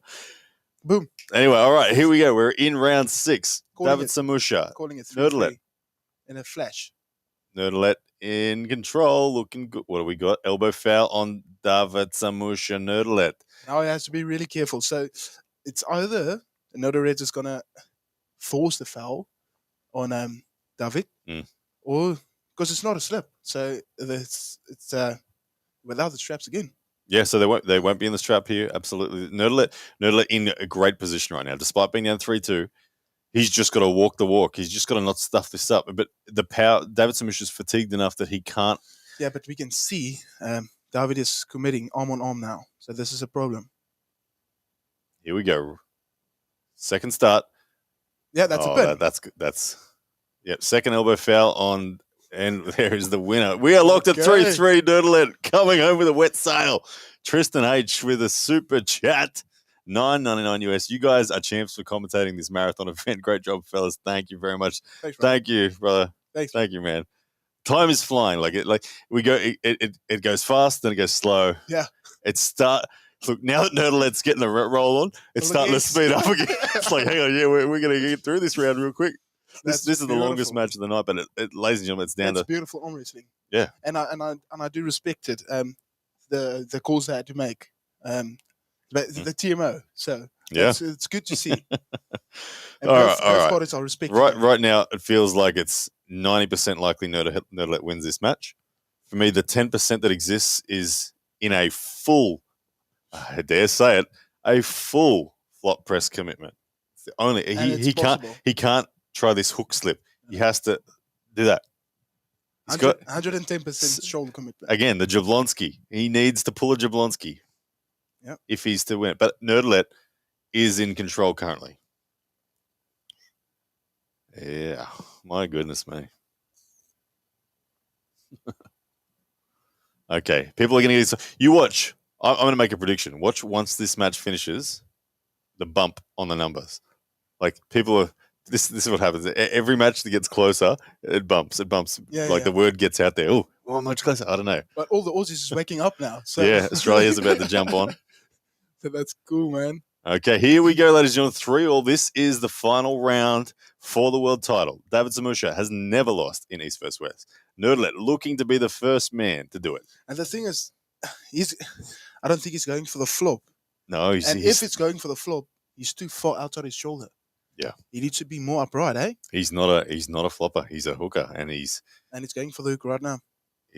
Nerdalet looking good. They're going to call it. Oh, they've called it straps. Ooh, fair enough. Look, it wasn't low. It was low, but it wasn't too low. Yeah. Like, I guess you got to. It's good for him to slip there, so I'll give it to him. And the thing is, I hate to see a slip. And if it's not that bad, they call it a foul. Yeah. You shouldn't decide a world title on something like that. Rather give us a strap. Let's see who the man is. Okay. Buckle side is on Nerdalet. I think David is too tired. David Samushia is in the corner refueling right now. We'll see his setup, eh? And that will be... This is the all or nothing round. This is where not only physicality comes into it, but mental toughness comes into it. This round, you have to leave nothing. Yeah. No questions. You don't want to say to yourself when you get home, if I had just gritted my teeth for a bit longer, I think I could have got it. If you're saying that to yourself, you're going to be very upset with yourself. This match right now on the line, anyone's game. Nerdalet has looked the better man coming home, but it's in straps, and Samushia has the good side. Yep. Good morning, Eliza. How are you? Hello. My daughter's just like, I'll come and fix you up in 2 seconds. All right, Don? All right. As soon as this match is concluded, I'm going to run up and just help sort my daughter out, and then I'll be back. Rickard will take care of the commentary in the meantime. But here we go, and there's the hit and the stop from Samusha, 1 inch above the pad. Now, Samusha digging in, Nerdlet staying down in offensive position. Here we go, the fight back from Samusha. Yeah, it's the foul. Side pressure not getting through on Nerdlet. Relentless hitting, one after the other, a bit of a re-grip and climb. Samusha trying to come through into that press position. This is the world title on the line. Nerdlet's biceps starting to look like it's fatiguing. Here comes. Yeah. And there's the deliberate elbow foul from Nerdlet. He says, get me out of this strap. I want to rest. I want to restart. Dude. This is down to the wire, man. Yep. This is down to the wire. Hi, Lizzie. Oh, hi, Cheeky. Cheeky is Eliza's monkey, if you're wondering. She has a pet monkey. Yeah, I know. Yeah. Oh, I was just telling the crowd. Great coverage, gentlemen. Thank you very much. RMB with a $9.99 US. Guys, in the chat, let us know right now who's taken this. Given all you've seen, I want to know. It was 79% David, but I want to know. I'm going to ask the poll one more time. Based on what you have seen and heard, who is going to win this final round? Who wins? David or Nerds? Okay, I'm curious to know what everyone in the chat's gut feel is right now. Oh, this is a big one. This is huge. This is huge. Okay, Nerdlet looking for the world title. David Samusha wanting to keep it firmly in his grasp. There's the start. Hit from Nerdlet. Side pressure. He's got the hand control. Nerdlet can't finish, though, yet. David Samusha getting that flop defense set. And here it comes. The climbs now from Nerdlet. He's looking to do the Frank Lamparelli on Michael Todd. Good position from Nerdlet. David Samusha is trying to go on the offense, but Nerdlet is standing up and getting tight. That's good. That's good position here. You've got to protect the bicep with side pressure. He's climbing. He's trying to get, trying to get into his own press position, but he returns to the top roll. He's got great hand control, but here comes David Samusha, though, with an offense, and the flop hook is almost through. Nerdlet digging deep, gritting his teeth. It is all or nothing. Both guys in red lining now, holding their breath. Who can last at the moment? The Samusha is all in, committed. Nerdlet holding, and there's the pin. David Samusha is still your world champion. Great stuff. Wow. Oh, wow. That's awesome. And that's why he's the world champ, hey? Yeah. Congratulations. He holds on to it. Kilionani gives him a big hug. And we have another flop press victory. Wow. That's beautiful. I'll be back, ladies and gentlemen. Crazy stuff. Hi, Liz.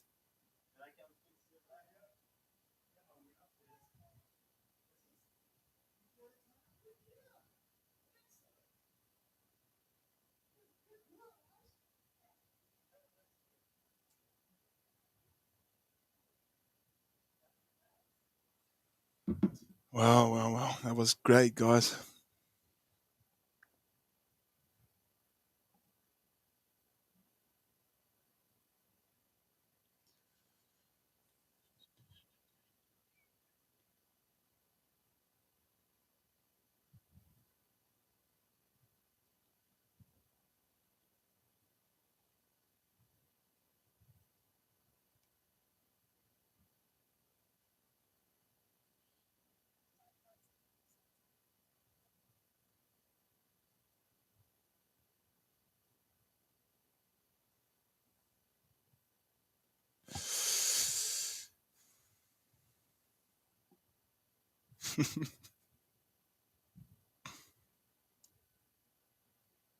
Yeah, guys, it's a big night. I think we have 4 matches left. It's Sasha and Irakli. Then we have Georgie and Big Mr. Alex. Then we have Hermes versus Alijan. And then it's a big one, boys. Devon and Lavan. Crazy times. Thank you guys so much for for joining us. We've just broke the 6,000 mark. Super exciting.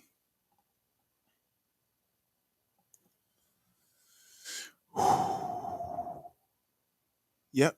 Sasha and Iraq is next. Yep.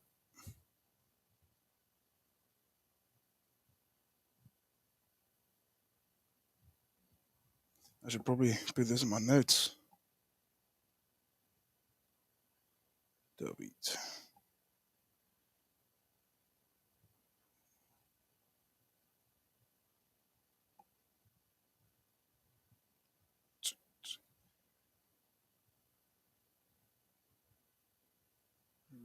Sure.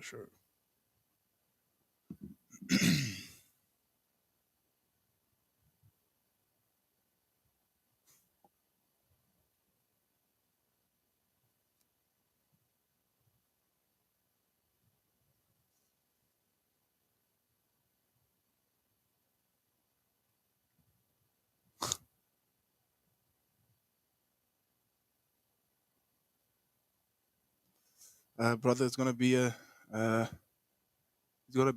another 3 matches before Devon. So yeah. Justice for Rye Guy. Justice for Rye Guy. Still going. And look, the numbers are going up. 6.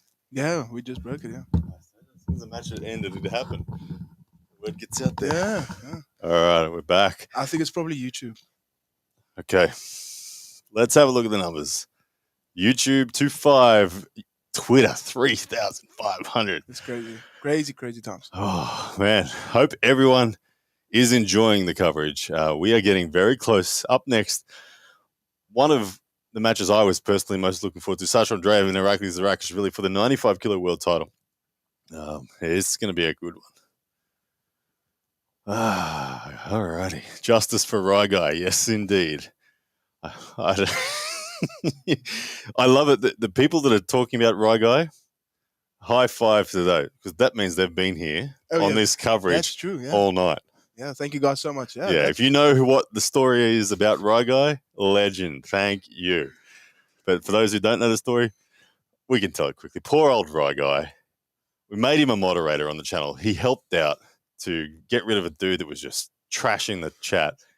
And then I accidentally right-clicked on his name, and I legitimately accidentally, I did it. I blocked him. And it took me then another hour to learn how to unblock. And poor old Rye Guy has gone off. Like, he's gone. I know Rye Guy called the FBI and CIA to find the illegal blockade. Rye Guy is a legend. Yes, he is. Rye Guy was the hero we all needed, and I managed to somehow just... Like, I feel so sorry. I'm literally sending Rye Guy a T-shirt and a handle or something. I am. Rye Guy needs to reach out to me and mention that. And Rye Guy, he's a hero of tonight's chat. But all of you guys are legends, that's for sure. 6,258 of you. I'm going to put a call out to you guys right now. I want to set a record. I know we're away from the record yet. 18,000 people live is the record for any live that I've ever done. On this. We're at 6,000 now. I don't know if it's possible. Maybe when Devon and Lavan is. But if you're watching right now and you've enjoyed tonight's coverage, can you please, at minimum, hit the like button? And if you're feeling real generous, hit the share button or the retweet button. You guys do that, it would be amazing. And tell people we're getting close. Business end. Right now, everything from here is a phenomenal match. It's incredible. Connor Matthews, thank you, brother. He comes in with 5 Great British pounds. Says, cheers for the stream, lads. Any word on what's next for Rickard? World stage match, maybe? Big love. If you could have anything you wanted, what would you want? It's a tough question. You're ready to, but the answer is yes, you're certainly ready to go outside of Australia. Oceania. You've just dominated Oceania. I would love to. But short term, what comes my way, I'll accept it happily. Mm-hmm. But for the long run, I think it would be great to say I'm the junior world champ. I think that's one of my biggest dreams. Reno Masick, you hearing this? Yeah. You hearing this, Reno Masick? Love it. Thank you for the support. Connor Matthews, great question. look, we're sitting. This man will go on to do huge things. I promise you. I just know it. I just know it. He's too strong not to. He's too strong not to. Anyway, that dude Guru is coming with $5. Cheers, dudes. Thanks for the stream. I really appreciate it. Massive pleasure. Yeah, it's been awesome. It's great. Here, and as we turn our attention now back to Mr. Shasha with a belt hanging over his shoulder. The shortest man in arm wrestling. And I love that because it's so fascinating. Look at the dude. He's so compact. And yet he's so dominant. Like normally people that are short, like I struggle against guys taller than me. This guy has mastered the art of not needing to be tall. He's amazing. I think this can be a very bad night for Irakli. Well, if he doesn't get that hand, it's going to be a really tough night. Irakli is the back pressure king of this weight division. Pound for pound, yeah. Yes. He's insane. Sasho, you have to call him just the side pressure monster of this weight category. All right, here we go, ladies and gentlemen. Round number 1. We are on and ready to go in this world title best of 7 match. Sasha Andreiv. This is massive. Look at the biceps of Irakli. That right bicep is so loaded up. Irakli looking for the top. He's looking straight in the eyes of Sasha too. Interesting. When a man looks in the setup, when a man stares at the opponent instead of the hands, he's in a mood. He's in a mood of confidence. He's in a mood of, I am going to wreck you. Yeah, that's true. Yeah. So that was what Irakli was just exuding. However, slip happened and it looked even. The slip looked even. Bad at all. Yeah. Now's the business end. They get tied together. Will we see a hook? No, Irakli. Oh, look, you know, I thought about this early. My gut feel is that if Irakli just tries to top roll, he'll lose. I actually feel like the pathway to victory is to initiate a bit in for Irakli before going out, based on the shape last time. But anyway, I think Irakli is in a mood where he's going to potentially just back his top roll. Look, last time they faced, he did take the first round of Sasha, but then Sasha overwhelmed him convincingly. Let's see what happens here. Round number 1, world title on the line.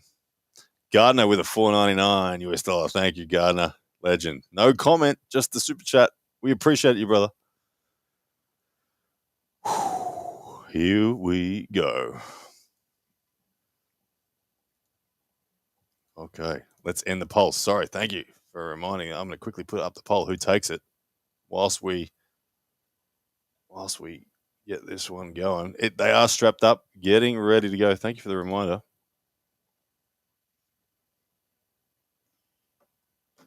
Okay, we're going to start another poll as they are almost set, ready to go. Round number 1. I'll get the poll up in a moment. Who takes it? Straps applied. Referee's getting them set. They're square.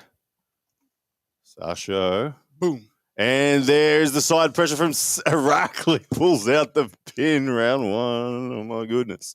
Well, that might help the polls a little. I was a bit slow in getting it in. I apologize. But either way, let us know. Look, last time they faced, Irakli won the first round. So. That's true. Yeah. It is. But here we go. Irakli with a fantastic start. Big back pressure, big side pressure. And look, Sasha was in his position, but the strength of Irakli was just sufficient to get it done. Now, 74% of people, first impression poll so far after 35 votes, 123 votes, 72% saying Irakli. Look, this poll is going to be skewed because we're essentially starting it from 1-0. Yeah. But here come the Sasha believers. Look, he's rising up in the numbers now. We know what happened last time they faced. Sasha got the job done from 1-0 down. Do not count out Sasha. This is a best of 7. It is a long way to 4. Yeah. Irakli's weapon is one thing. It's his bicep and top roll. When you have one ace like this, it's hard to do it 4 victories. Yeah. Okay? There's much more longevity in Sasha's game.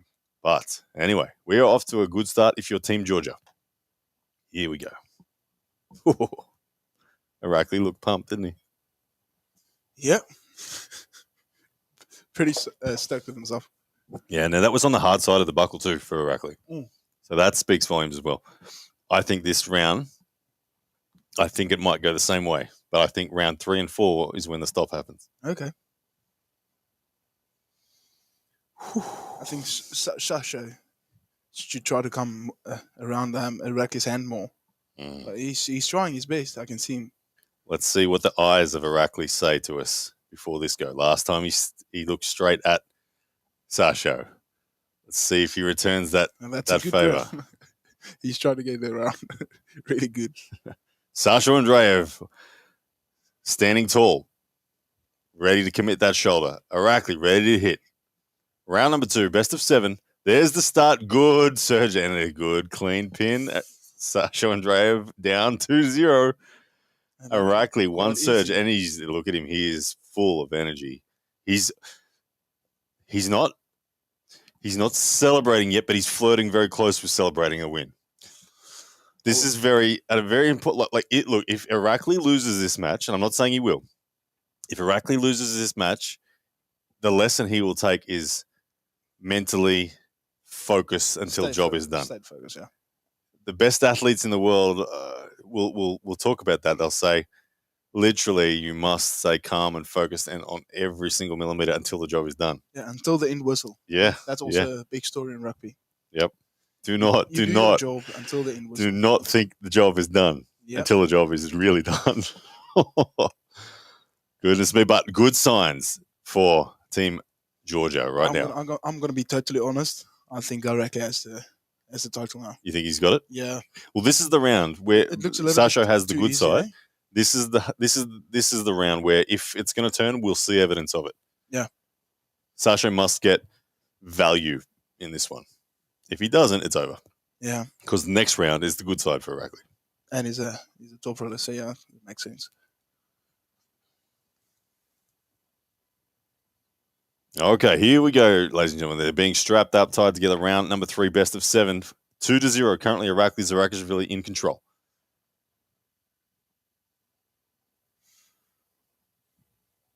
He is looking mean tonight, Irakli Saginashvili.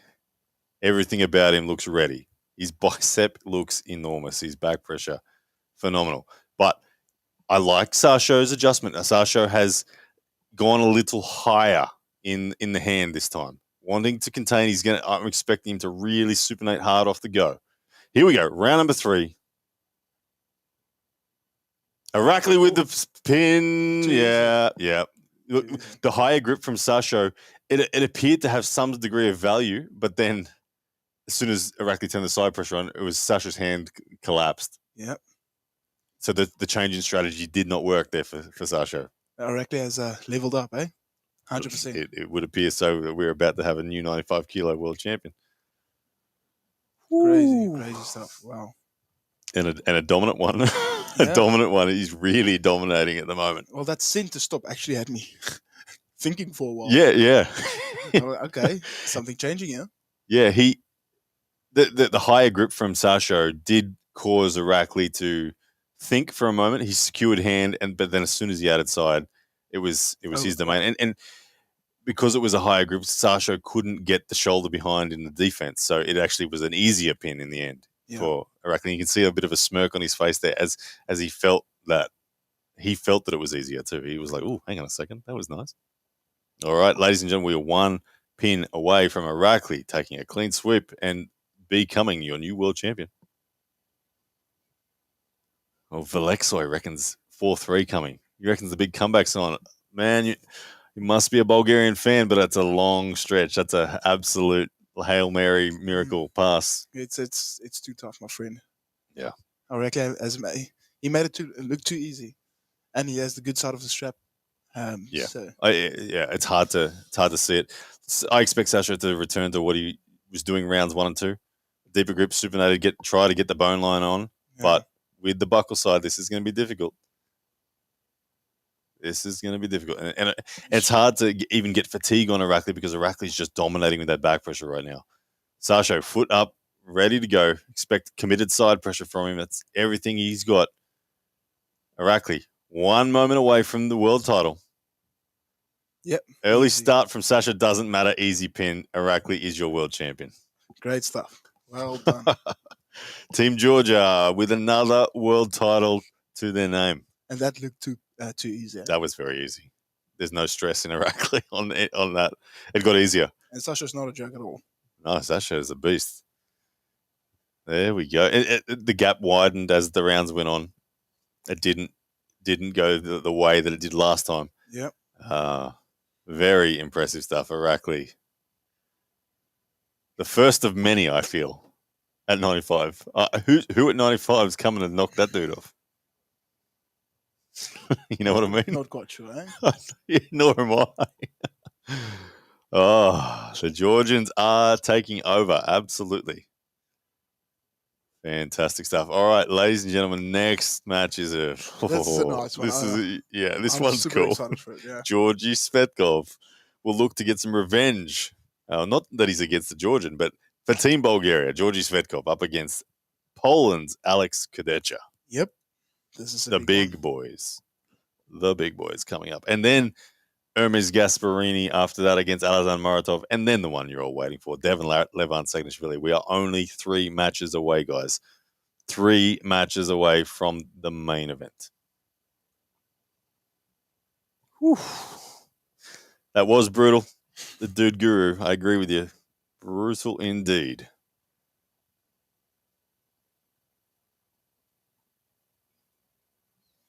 Oh, goodness me. Irakli Zerak is really shouldered with Gennady Kvikvinia, who's been in the corner many times tonight. Very happily being crowned the new world champion. He's got his fellow countrymen presenting him with a belt. Not awkward at all as Gennady's trying to put it on. I don't know what's going on there, but Irakli ends up saying, give it to me, and holds it above his head instead of having Gennady put it around his waist. But now Gennady's saying, hang on, let me put it around your waist. So it's back around his waist. Gennady has worked out how to use the belt. Georgie. Double bicep flex from Irakli. Well done. Well done, sir. All righty, guys. Big ones coming up next. As we wait for them, they're going to have a bit of a chat. I'm going to give my ears a break. I'll join you on that. Yeah, the sensitivity of your ears by this point in the night, 6 hours into wearing these headphones. It is.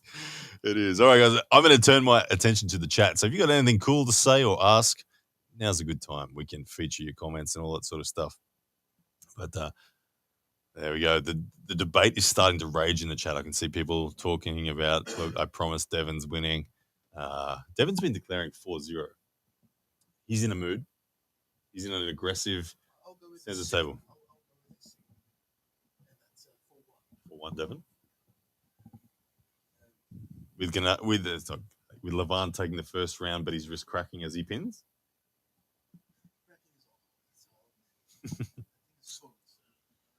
It is when you see his wrist.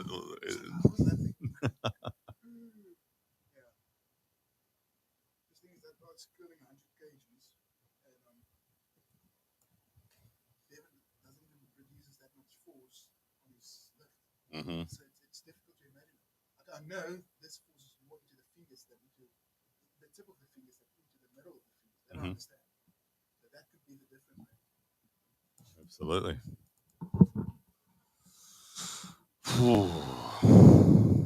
What do I think of Lavan's current shape? Is he near his last match with Devon? Look, I think there's elements of Lavan that are perhaps, I dare say it, not as good. I think his wrist injury may have troubled him, but I would think it's crazy to think that Lavan hasn't gotten stronger in the last 2 years in other areas. So I think Lavan is stronger. I think he's a little bit lighter. I think that he's going to focus on different elements, but I think Devon has improved more so. Bowen's Refrigerator asks, what is Ryan's favourite food? Well, it's not my favourite, but it's what I've got in front of me at the moment. It's not bad, the old dried apricot. But if you're in my fridge, celery and mayonnaise goes pretty good. All right, what else we got? They're about to call the next match, so we will get back to the action. I'll just see if there's any creative questions in here.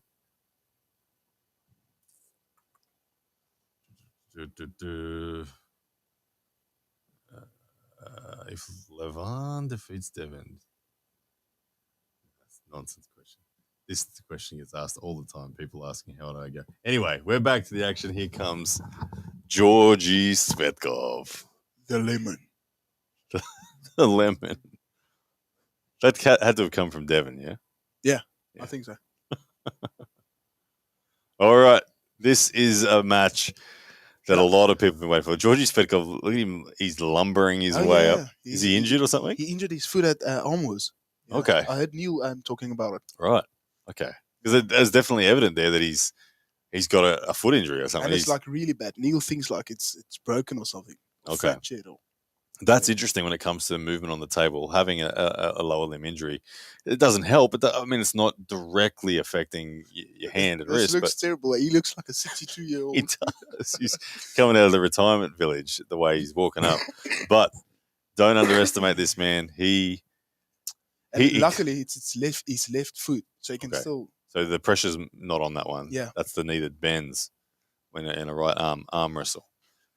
So, ladies and gentlemen, this is your third last match. After this, we have one more match with Ermes Gasparini and Alexander Muratov, and then your main event is on. So we are very close. Do not go anywhere because it is on very soon. But right now, here comes Alex Kadecha, the biggest man in arm wrestling. 110%. This guy is enormous. If you ever get the chance to meet him, he is in every respect enormous. Tall, broad, thick, everything about him. And he's a quite nice guy, eh? Oh, he's Have nice. you seen his latest interviews with Ray? No. He's a pretty nice guy. I've chatted with Alex. He's a very intelligent, very nice guy. I think he works in air crash investigation. Like he's got some cool, sophisticated job like that too, where he investigates. But anyway, here's some stats: 165 kilos, Georgy Svetkov; 150 kilos, Alex Kadecha; 201 centimeters on Alex; 190 centimeters on Georgy. Both 35 years of age. Interesting. Georgy packing the bicep and forearm sides, but I suspect that's a bit of the extra fat around the muscles. That's tough to say with the forearm, eh? Georgy has a big forearm. Very similar build ultimately. Yeah.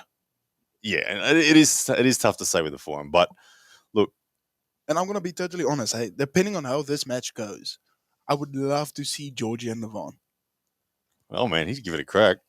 Because the thing is, Devon couldn't do anything to Georgy's wrist. Well, here we go. I think Alex Kadecha is going to do something to Georgy's wrist. I feel like Alex has more hand or more ability to pop his opponent's hand. But I feel Georgy has more side as Georgy stops to pull his pants up. No joke. That was that one. Anyway, here we go. Round number 1. The pants are up. The hands are coming together. Georgy Svetkov looking like he is able to dictate the hand. Alex is sort of running away. He doesn't want to grip up and show Georgy what he's got. He's waiting for the ref's grip. He's not interested in taking it. Grip, yeah. And here it comes, the ref's grip. Both these guys known for being untop rollable. Yeah. Alex Kadecha's typical style is top roll transition to side pressure and then a press. Georgy just side pressure top roll all the way to the pad.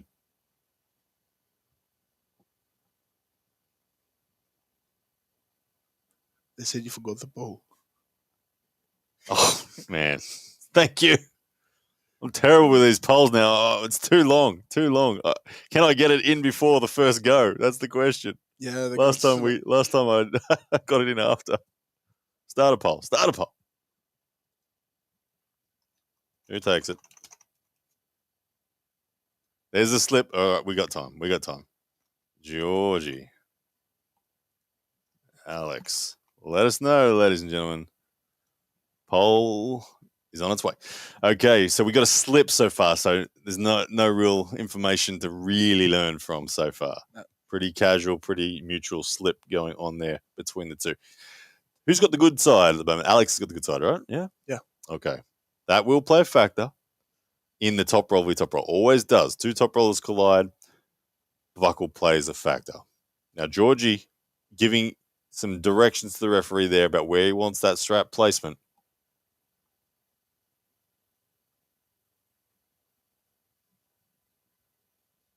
Okay. Getting some lag on YouTube there. There's the poll up. I can see it now. Georgi Svetkov, the favorite in the first impression poll after 300 and something votes, 64% say Georgi. I tend to agree, but I don't feel it's that dominant. I feel like Alex is more likely to take hand, but I feel like Georgie has the side. But let's go. Let's see if we're right. I truly hope Georgie takes this one. You I like George? Alex. I really do like Alex, but Georgie is a legend as well. Okay. Yeah. Hi, Lazy. You want to come say hello? Come say hello, Lazy. Come and have a look. Hello. Hi. Hi. Come and say hi. Come here, Lazy. Here, I'll fix it. Come here. You might see Eliza there in a second. You might. Oh, I've got a headless Barbie doll to fix. Give me the Barbie. You got to do what you got to do. Oh, hang on. Something else stuck in there, Liz. I don't think this is the original head. Wrong head, wrong body. Sorry. Can't fix it, Liz. All right, we're ready to go. Strap is on. Hands have been closed. Sorry, Lizy. Wrong head. Alex Kadecha. Hands closed. Georgie's hands closed as well. But unsettled. I think. Who was the person unsettled most? It looked like Alex is doing the head shaking and the talking there. You see the change in the positioning, the feet positioning of Georgi Svetkov just before the go, changes that position so he can really explode and drop his body and pivot off the elbow, looking for the top roll. Here we go. Round number 1. And we're away, and it's Alex Kadecha getting control of center. Georgi Svetkov in trouble defending it. Alex Kadecha, clean top roll all the way to the pad. That was easy. Did look easy. And big celebrations from the Polish giant. Wow. Look, the thing is, round 1 can often be a feeler. Yeah. You can't always take round 1 as truth. I've seen too many times matches change after round 1, but that did look good from Alex Kadecha. He didn't get us. There was no sticking point that he struggled to get through. It took him 2-3 surges, but he did get through clean. He didn't take the wrist of Georgie, but he didn't need to. He just controlled it, flattened it, and then added side. And Georgie couldn't access any pronation. Yeah. Yeah. But Georgie will have the good side of the buckle. This will be the truth-telling moment here right now, whether we have a match or whether we have a dancing Alex Kadecha as he changes side. He's in a good mood. Yeah, if he's dancing, it means he's feeling good. Yeah. And he's hitting the table hard. He is ready. I think he's going to break the table, actually. Yeah, it's looking good for Alex Kadecha fans right now. Georgie looks a little forlorn, doesn't he? He's in the corner. We saw him walk out like he was at the retirement village with the sore foot. He's now limping across the hall. It's hard to see that, isn't it? Like it would be hard to focus on everything when there's other pain in your body. 100%. Yeah. Okay, it's terrible. Georgie's asked for the strap, and Alex Kadecha has obliged. They're going straight to the strap. Alex says, okay, strap it up. No one's holding on to each other here, and that's a fair enough call. Fair enough call. Interesting, though. It is a little bit of a donation to Georgie because Alex was winning height, and there's a little less fatigue in you out of straps when you win height and slip.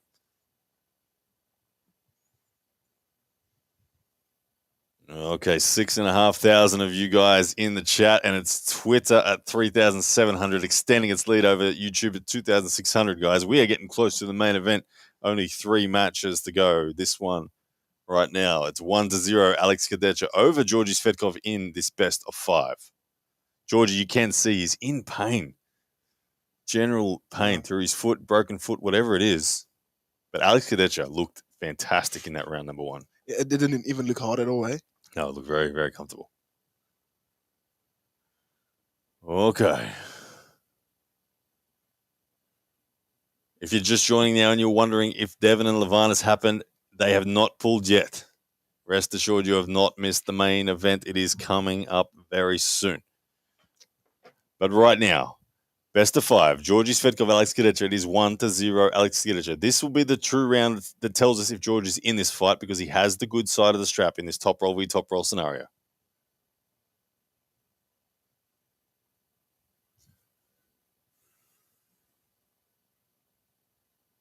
Alex Kadecha, though, looking focused, looking very confident. Oh, he doesn't like where Georgie was closing the hand. He wanted to see his thumb knuckle. Georgie creeping up a little. Hands are closed, wrist being bent by Georgie Svetkov before the go gets the foul. Yep. And you can see it, the great camera angle picked that up there. Definite cranking in on that wrist. Yeah. And of course, the deeper your wrist goes, the stronger your pronated hit becomes when you're nicely connected to a top roll strap. That's true, yeah. So cheeky stuff there from Georgie. Well picked up by Alex Kadecha, nodded. Come on. Here we go. Round, and it is a way better from Georgie to stop it. Alex Kadecha, he's got through. He's got through. It was better hand purchase there from Georgie, but the side pressure from Alex just became too much, and the wrist cracked on Svetkov. 2-0, Alex Kadecha's looking like it's all over when Alex Kadecha has the good side coming up. Yeah, that's bad. Bad news for Georgie. But I can tell you the food is definitely playing a big role. Massive. Because mobility, core bracing, everything. Yeah, the thing is when you have that pain, it's in your mind. And pain is, it's not good. Yeah, Alex Kadecha, that's his signature roar right there. Yeah. Where he looks at the camera. Hey, and he got Georgie's wrist a bit, eh? Yeah. Impressive stuff. Alex Kadecha, if you chart his performance and all that, when he beat Hermes a couple of years ago, it was commonly thought at the time that he would be the dude that would go on to beat Lavan. Yeah. It was because he's big enough to do it. He had long hair still, eh? Yeah, he had the ponytail whipping around. But Alex Kadecha at the time, then he lost his next match to Dave Chaffee. He got belted by Dave Chaffee. And it was like, okay, well, he's not there yet. What I'm seeing tonight is a very improved Alex Kadecha. Yeah. Alex used to have what I would have described as a gap in his side pressure. He had a great top roll, but he couldn't finish matches, and he'd struggle against even people like Kitagali and Garbayev. He would get hung up on them. He'd take their wrist, but he couldn't finish. He's now at the level where his side pressure is just he's top rolling all the way to the pad smoothly through Georgie Svetkov. That's a big upgrade. And at his height and his leverage, look, he's showing us the evidence that he is becoming a very legitimate threat to the highest of high levels. That's scary. So if Georgia can stop this match, we have something. Doesn't look like it's going to happen, does it? All right, strap being applied at the moment. Alex Kadecha in control. 6,700 of you guys in here and climbing. YouTube going to make a late charge at Twitter. YouTube now up to 2,850. Guys, we are only 2 matches away effectively because I think this match is all but done. And then it is the main event. So get ready. Hit that share button. Hit that like button for me now. Get it cranking up.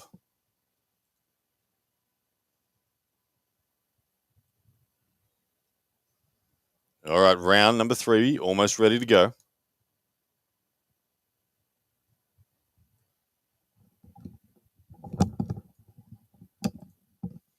As Rickard returns from the ear rest. Yeah. The score of this match is 2-0. Alex Kadecha leading over Georgie Svetkov.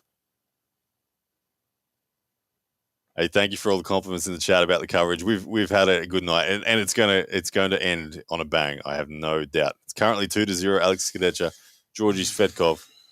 Yeah, we've been live for 6 hours and 21 minutes. Lovely, man. Lovely.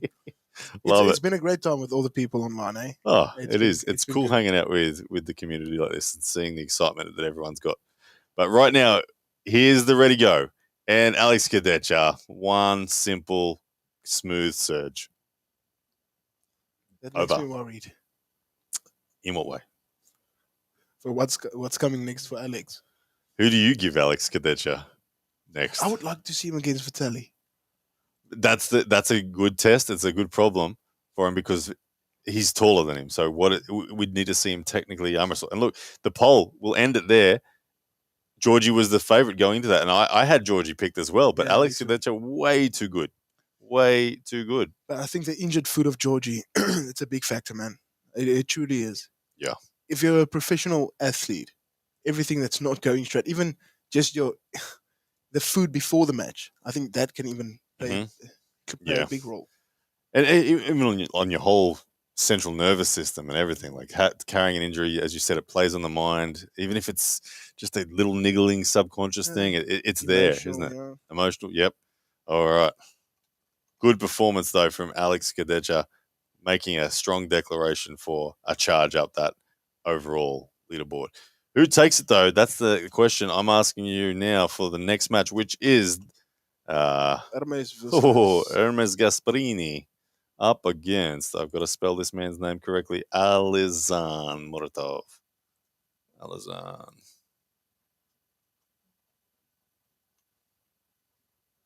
Okay, we're going to start this poll. So is this unique views? Yes. 203,000 unique views on YouTube so far for this. That's crazy, eh? It is. That's so cool. Yeah, that's how many different people have tuned in and come along for a ride at some point or another. And like, imagine if they all came back for the main event. That's what this like. Well, the numbers will swell. They will swell. They always do. They swell at the moment of the main event. When it is time, like I said, it will happen. It will happen. People will rush to hear what's going on. I still can't believe that Twitter's winning.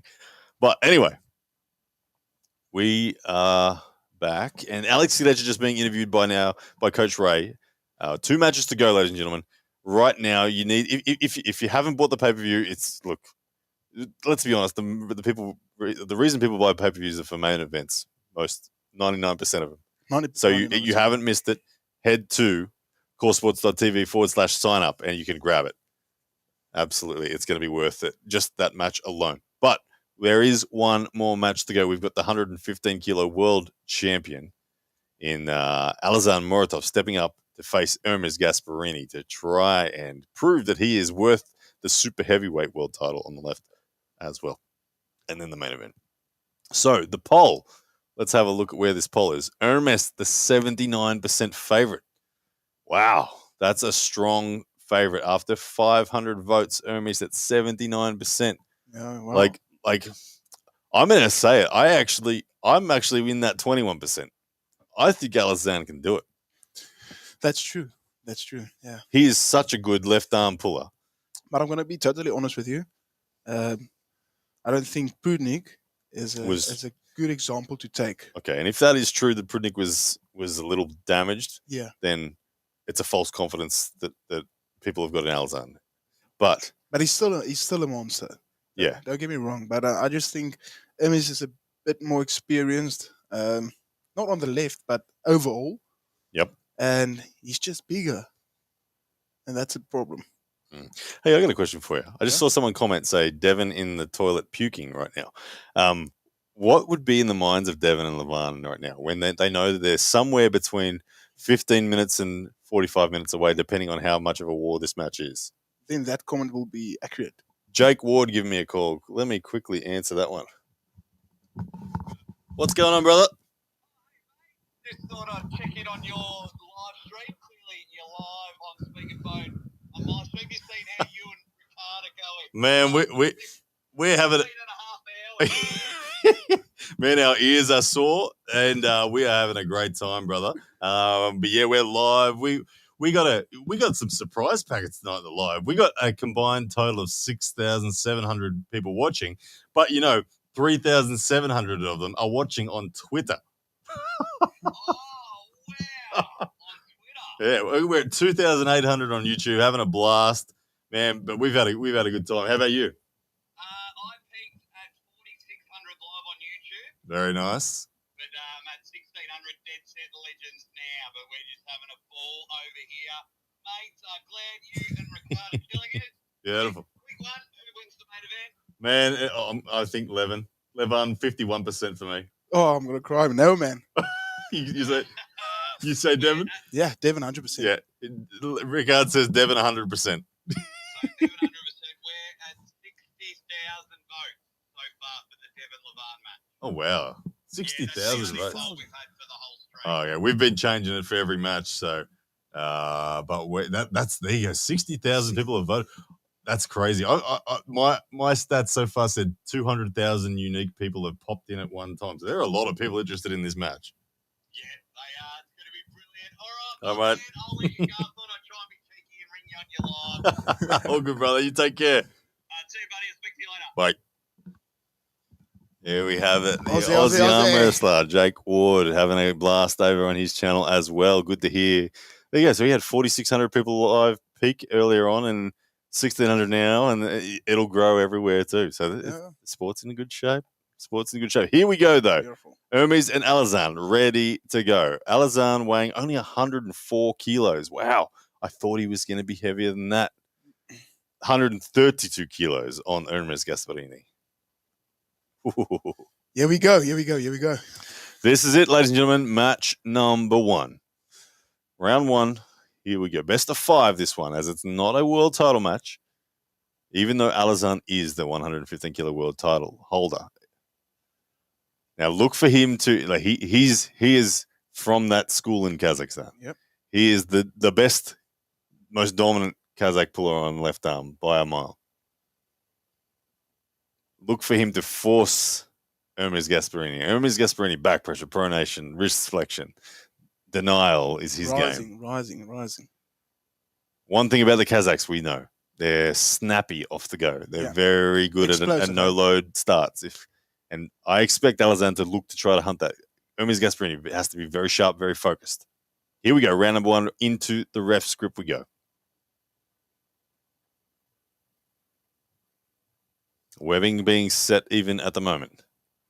You see a lot of focus from Hermes Gasparini. Alazan looks relaxed. Was that Hermes giving him the flick on the shoulder? Yeah. Bring your shoulder forward. Boop. Straight back. Look how relaxed Alazan looks. He's almost nonchalant in his face. He's going to explode. Hermes has got the big breath in. Oh, Hermes looking good there. But that looked like Makarov was intended on going to the strap. Hermes, the way Hermes behaved then was he was full of respect of the threat that Makarov could come forward. Yeah. But right now, interesting, Makarov, it looks like everything's going exactly as he expected it so far. To me, Hermes looks like the person who's actually unsure of what's going to happen. Okay. Body language-wise. He hopes he gets the hand. That's the biggest thing. Oh, if Hermes pops the wrist, you'd think it's over. Can Makarov defend without his hand? Well, he can for a while. We got answered on that tonight. We will find out in a moment. Yeah, $5 Shake says, I love how Hermes snarls like a pit bull right before they're ready to go. He does. Takes the big breath in through the nose. Oh, yeah. All right, here we go. Round number 1. They are strapped up, tied together. Hermes with the buckle in his hand. So this is a good opportunity for Alazan. Yeah.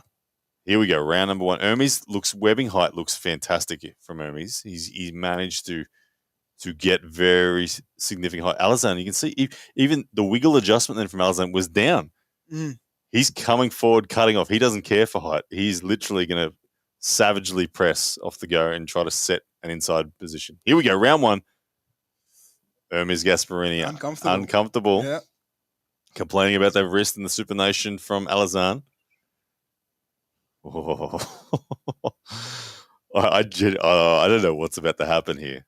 Alazan looks too relaxed. Hermes is you think the stronger man, but Alazan looks too relaxed right now. It doesn't even appear to be concerned. But here we go, round 1. And Alazan has forced it in and pinned Hermes Gasparini. That's why he's relaxed, man. Yeah, that's why. Hermes Gasparini dropped onto the tricep, full pronation attempt, and Alazan, nope, curls it in, bang, done. Yeah, that's wow, terrifying. But wow, I think we can see something different on the second. Oh yeah, second one. yeah. Alazan had the good side of the strap then. Yeah. Hermes Gasparini gave it all. He really did commit fully. There was no more commitment that he could increase to that. He drove onto the tricep. He slid his elbow forward, and Alazan just, man, is there a better dude in the world at containing a top roll than that man? Look how relaxed he is. He's sitting there in the corner sipping his water. He's sipping his water like it was a tea. Cup of tea. Just had tiniest of sips. Not even a mouthful. A sip. Just had a sip. And now he casually is walking over to the table again. Hermes Gasparini, on the other hand, focused and looking typically more fired up out of the two. But Alazan, great start to this match.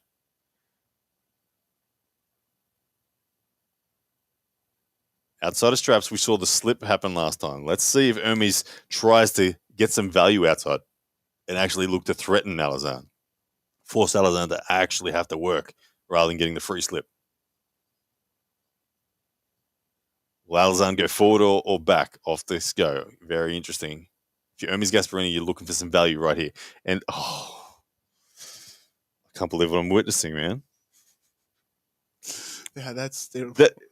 Guys who aren't seeing this, but are just hearing it. Let me just say that happened so fast that there was I didn't have the ability to commentate that. Yeah, that's insane. That was half a second flash pin Morozov over Gasparini outside of the straps.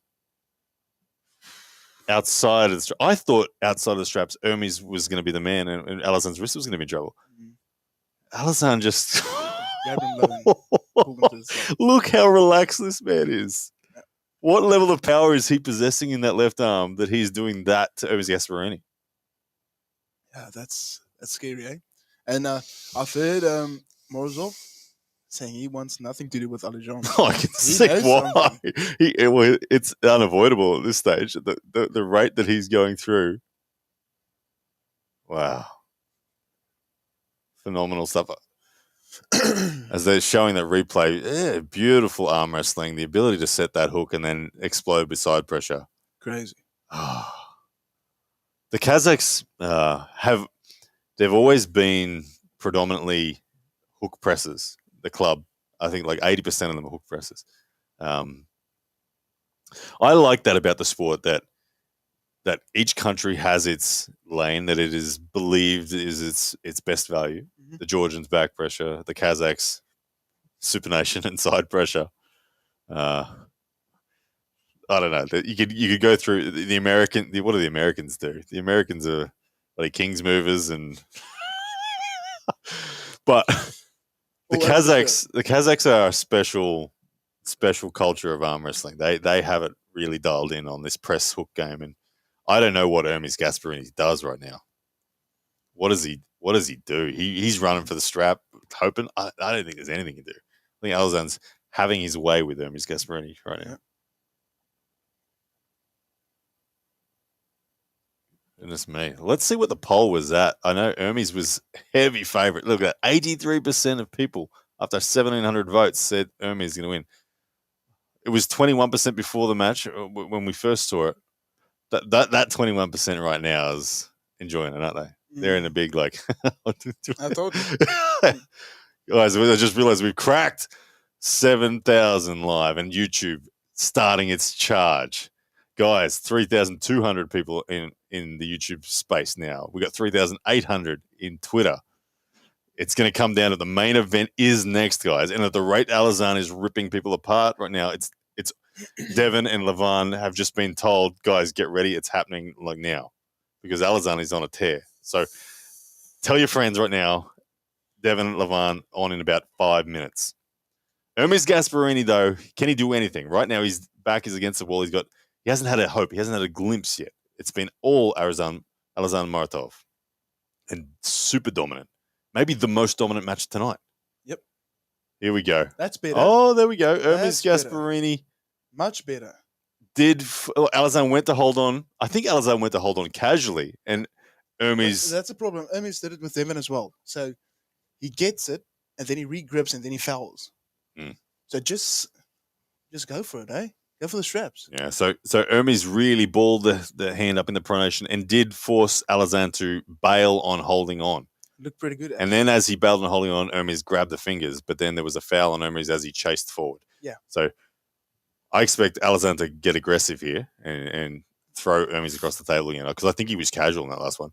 And nope, Alazan decides to slip. But they're calling an elbow foul on Alazan. After all, before the slip, they're just consulting. Referees checking whether the The elbow foul happened before the slip. It looked like a pretty clean slip to me, but anyway. Alazan wants to get in the strap. They're into the strap, so no elbow foul on Alazan, just the strap. Okay, last chance saloon for Hermes Gasparini here.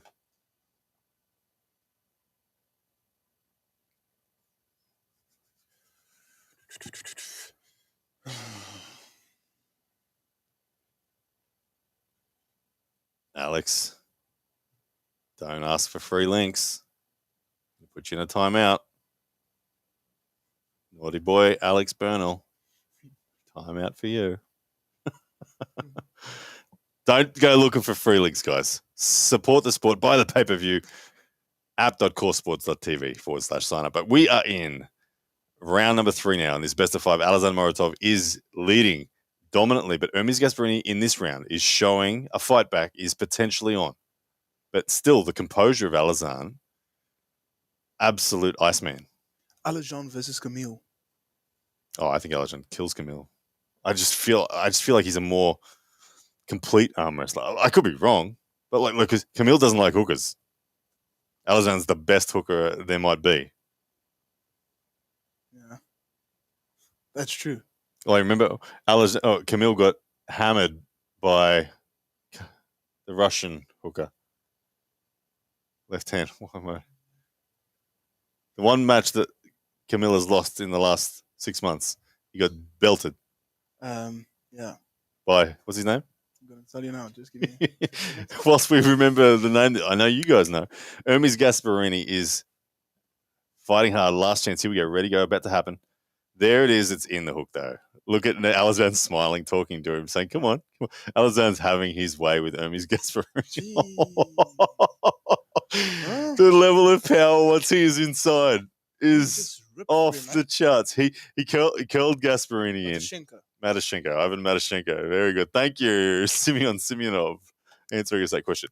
Yes, Matyshenko destroyed Camille. But anyway, right now, ladies and gentlemen, that is one of the most dominant performances, probably the most dominant win tonight that we've seen, with Alazan destroying Hermes, despite 78% of people thinking that it was going to go the way of Hermes Gasparini. Amazing. He's shown that he is worthy of potentially the overall number 1 in the world left. Like, give him anyone. Doesn't matter. Give him anyone. It means it's time, guys. It's time. The last poll. The final poll of the night is about to start. And you know what the poll is? You know what the poll is. All right. I'm going to type this one carefully. Who takes it? YouTube is like being really precious with me here. Okay. Devon Larratt and Levan Saginashvili for the overall number 1 ranked arm wrestler in the world. The biggest match the sport has ever seen is about to happen, and we're about to get your opinion on who takes it. This is the one the world is waiting for. This is the one that is bringing new people to the sport. This is the one, as John Milne, Devon's best friend, shared with us earlier tonight, as the defining moment for Devon Larratt in his career. His whole life, this is the defining moment. I think we need to put on the sound just for that interview they have. Yes. They both talk. That sounds good. We can do that. We can do that. Devon Larratt, so far, straight away in the polls, 716 people have voted so far, and it's going to keep climbing.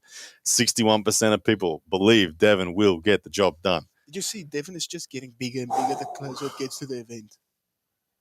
I don't know why it seems that way, but I know it's impossible. But it just seems that way. This is crazy. I'm starting to feel it too. Like, I'm starting to go, oh my goodness. Okay, so. He gave him What did he do? He gave him a cupping handle. Oh, you need to improve your cupping, Hermes. That's funny. Okay, so 61% of people so far, after 840 votes, believe Devon Larratt will get done. 1,016 votes coming in. Guys, now is the one time I'm going to ask this is the last time I'm going to ask them. Thank you so much for everybody that has tuned in tonight. 7,500 of you guys here at the moment. Can you all please hit the like button for me on no matter what platform you're on? Please hit the like button, and all please hit the share button for me. If we can blow this up, get the world's attention right now. Everyone who hasn't seen arm wrestling before, this is what will convert them to the sport. This moment right now is what will bring new fans in, is getting as many eyes on this match as we possibly can. So please, everybody hit the like button, everybody hit the share button, send it to your neighbors, tell them, oi, get out of bed, watch this one, stop work, tell your boss, if you're at work, tell your boss, hey, quit it, we gotta watch Devon and Lavan right now. This is the biggest match in arm wrestling. So thank you so much in advance. We've had a ball, but now it's time. Now it's time. It's time. All right, okay. We're gonna just we're just gonna have a quick little listen to the start. Yeah, there we go.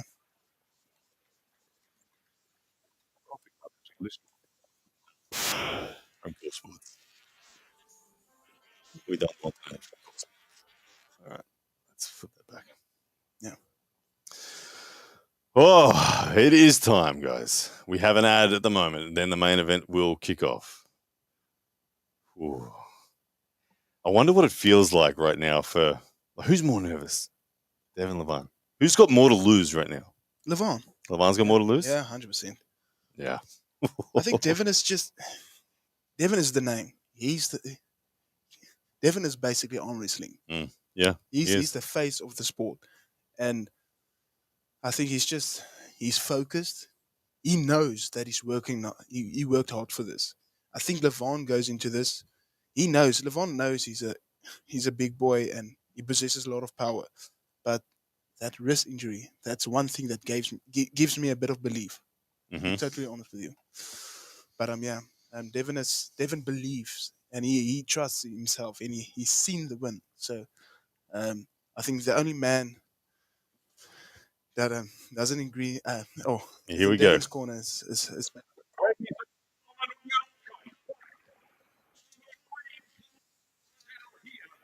it's in. This is crazy, guys. This is the moment.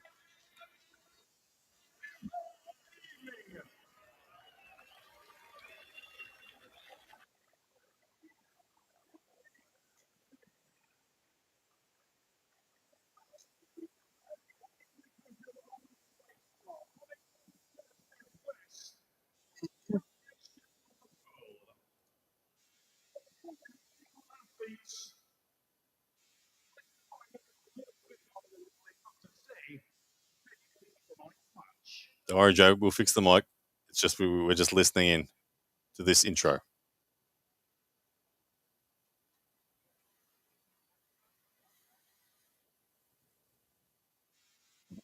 Weeks ago, had the abrupt realization a year, Istanbul, Perth West, All right.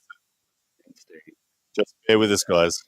If you can't hear anything, we've just got to hear this little intro. We'll be back to you.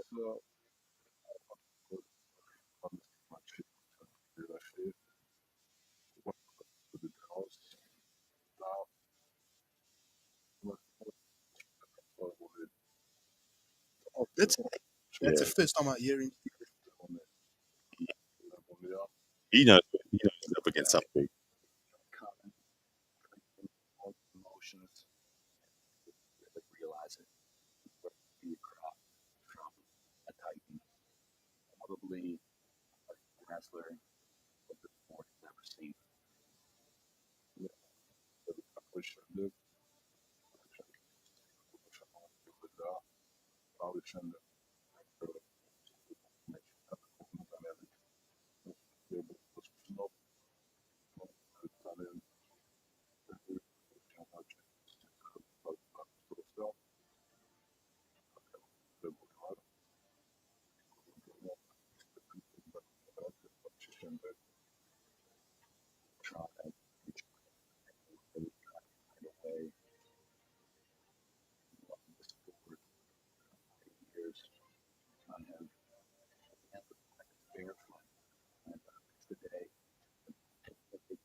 The sport. Italian football, is van Rotterdam. Lamparelli.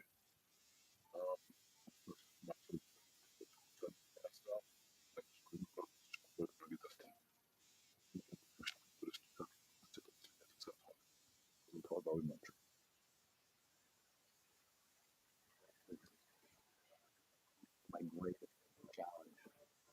So curious. Months ago, and I'll remember one point of mindset. Eager, so curious. Confident. I'm confident. I hope that Lavan and poet train.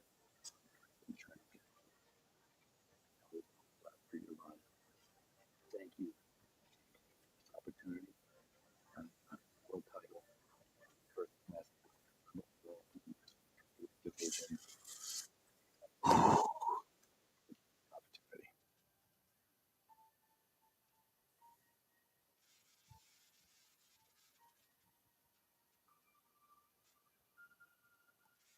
Here we go. Here we go, ladies and gentlemen. The intros are done. They are about to now walk out into the arena. The suspense is real. Devon described it. If you didn't get to hear it there, Devon described it. I'm going to build a cage around you, and that cage is going to get smaller and smaller and smaller. Oh, my goodness, man. I'm literally... This is the moment, guys. This is the moment. The number one rank in the world is on the line. Devon Larratt, Levan Saginashvili. It's on. It's on. Oh, my goodness. Oh. Here we go. Okay, now we have got 3,888 people on Twitter, 3,885 people on YouTube. YouTube 3 behind Twitter. They're fighting back. But anyway, enough of that. As we wait now for them to enter the arena, let's see the mood of these two gentlemen as they walk to the stage. Very, very interesting is the walkout, to see the body language, the energy, who's carrying themselves best with the nerves, all these factors. Here we go, ladies and gentlemen. The first man out is going to be Levan Saginashvili. Here he comes. Neil Pickup announcing Levan Saginashvili. Let's see him emerge from the tunnel. Here he comes. The Georgian Hulk, Levan Saginashvili, is entering the arena. He has a snarl on his face, his first image. He is emerging from the smoke. Man, he looks business, doesn't he? Yeah. My goodness, man. He looks scary, eh? He has got a permanent snarl on his face right now. He's breathing deep through the nose. He's getting the oxygen into the muscles. He understands he is about to go into the toughest match he has ever had. And this is the most important match for him. He's already got such a legacy. This either cements it or makes it fall apart. 100%. Levan, oh my goodness. Oh. He is on the stage now. This is it. Eh? Here it is. There's nothing stopping it out. This is it. Levan Saginashvili, deep breath through the nose. Deep breath through the nose. Rickard's going for a nervous one. He is going for a nervous one. As Levan now staring across the room, waiting for the entrance of Devon Larratt, who is the current world champion East vs West. But we know that this match is truly for the overall number one rank in the world. There is no doubt the winner of this is the world's best arm wrestler. Devon Larratt about to enter the arena. Ladies and gentlemen, East vs West 12 main event is happening right now. Hit share, hit like, hit everything. Get as many people in here as we can. It's on. Devon Larratt about to be announced. There's the hoodie. Now I know what you're doing. You got the hoodie on. We got the Devon Larratt power. The green hoodie. I didn't even realize. Oh. Here we go. My goodness. Big introduction from Neil Pickup, paying the full service due to Devon for all he's done for the sport. He's single-handedly grown the sport so much. Tonight he gets the chance to become, I think, the unequivocal GOAT of the sport. If he pulls this off, he's done. He's the GOAT. If he wins this tonight. We all love John, but this man has done man. things no one else has done. The most exciting thing is if Devon doesn't get injured today. That's Oh, the most yes. exciting thing. If he gets pinned first round, second round, that's okay. But if Devon doesn't get injured, that's scary. That's a scary thought. So, yeah. Last time Lavan was powerful enough to just break Devon. He literally broke Devon. His bicep blew apart as he tried to hold on. But right now, here we go. Here we go. Devon Larratt is entering the arena. He is emerging from the smoke, waiting for that image, this classic silhouette. What's it going to be? Is it going to be hands up? Is it going to be hands down? We can't see him yet. The smoke is still there. Here we go. We got the shadow there. One hand up. Devon in the signature green hoodie. Here it comes. And Devon, straight away, recognizing the crowd, taking his time to come out. He is looking at the crowd. He's waving. He is connecting to the crowd. He knows the people are behind him in this match. As much as everyone loves Lavan, this is the fairy tale. This is the story of arm wrestling right now. This man is arm wrestling. And he has a chance to show not only is he the best ambassador, he is the best arm wrestler in the world if he could win this tonight. Oh. My goodness me. Devon Larratt making a very strong presence known as he's entering. He's not walking straight to the table. He is walking around the room. He is giving his son a hug right now, his wife a kiss. It's on. The green hoodie comes off. Man, this is crazy. Oh, I got tears in my eyes. Yeah, it's bad. Literally, man. hang on. I got to take the glasses off because I got to wipe these suckers. But the excitement, 48 years of age against 35, 196 centimeters tall versus 191. 60 kg difference. 120 kilos versus 180 kilos. My goodness. Bicep, 47 compared to 63. Oh. Horsepower, peak strength, everything says Lavan is too strong. But Devon is like a twisted tree root. That pronation of his is so phenomenal. Oh, this is it. Best of 7, world title, overall number 1 rank on the line. They're about to step to the table. They touch hands for the first time right now. Left-handed, they acknowledge the moment between themselves. This is for everything the sport has to offer. Lavan, the first to put his elbow down. Devon takes his time, stares at Lavan with measured, calculated eyes, then steps forward, presents his elbow. Right now, wow, look at Devon Larratt. He is Iceman. There is no nervousness, no talk, no chatter. Devon controlling, dictating center. He's refusing to do anything but dictate center. Lavan, eyes down, looking at the hand. Devon now starting to talk, saying, come on, take a grip. Lavan unhappy. Lavan will not fight for center. At the moment, Devon is saying, I'm too strong everywhere. What are you going to do about it? Right now, Devon, like this, Lavan not willing to fight and muscle up for center. Ref's grip. Big breath in from Devon. Head goes up. Big breath in. Ref's grip out of straps. Round number 1. Nervous tension. The room is on edge. Referee explaining the process. Webbing is being centered and squared.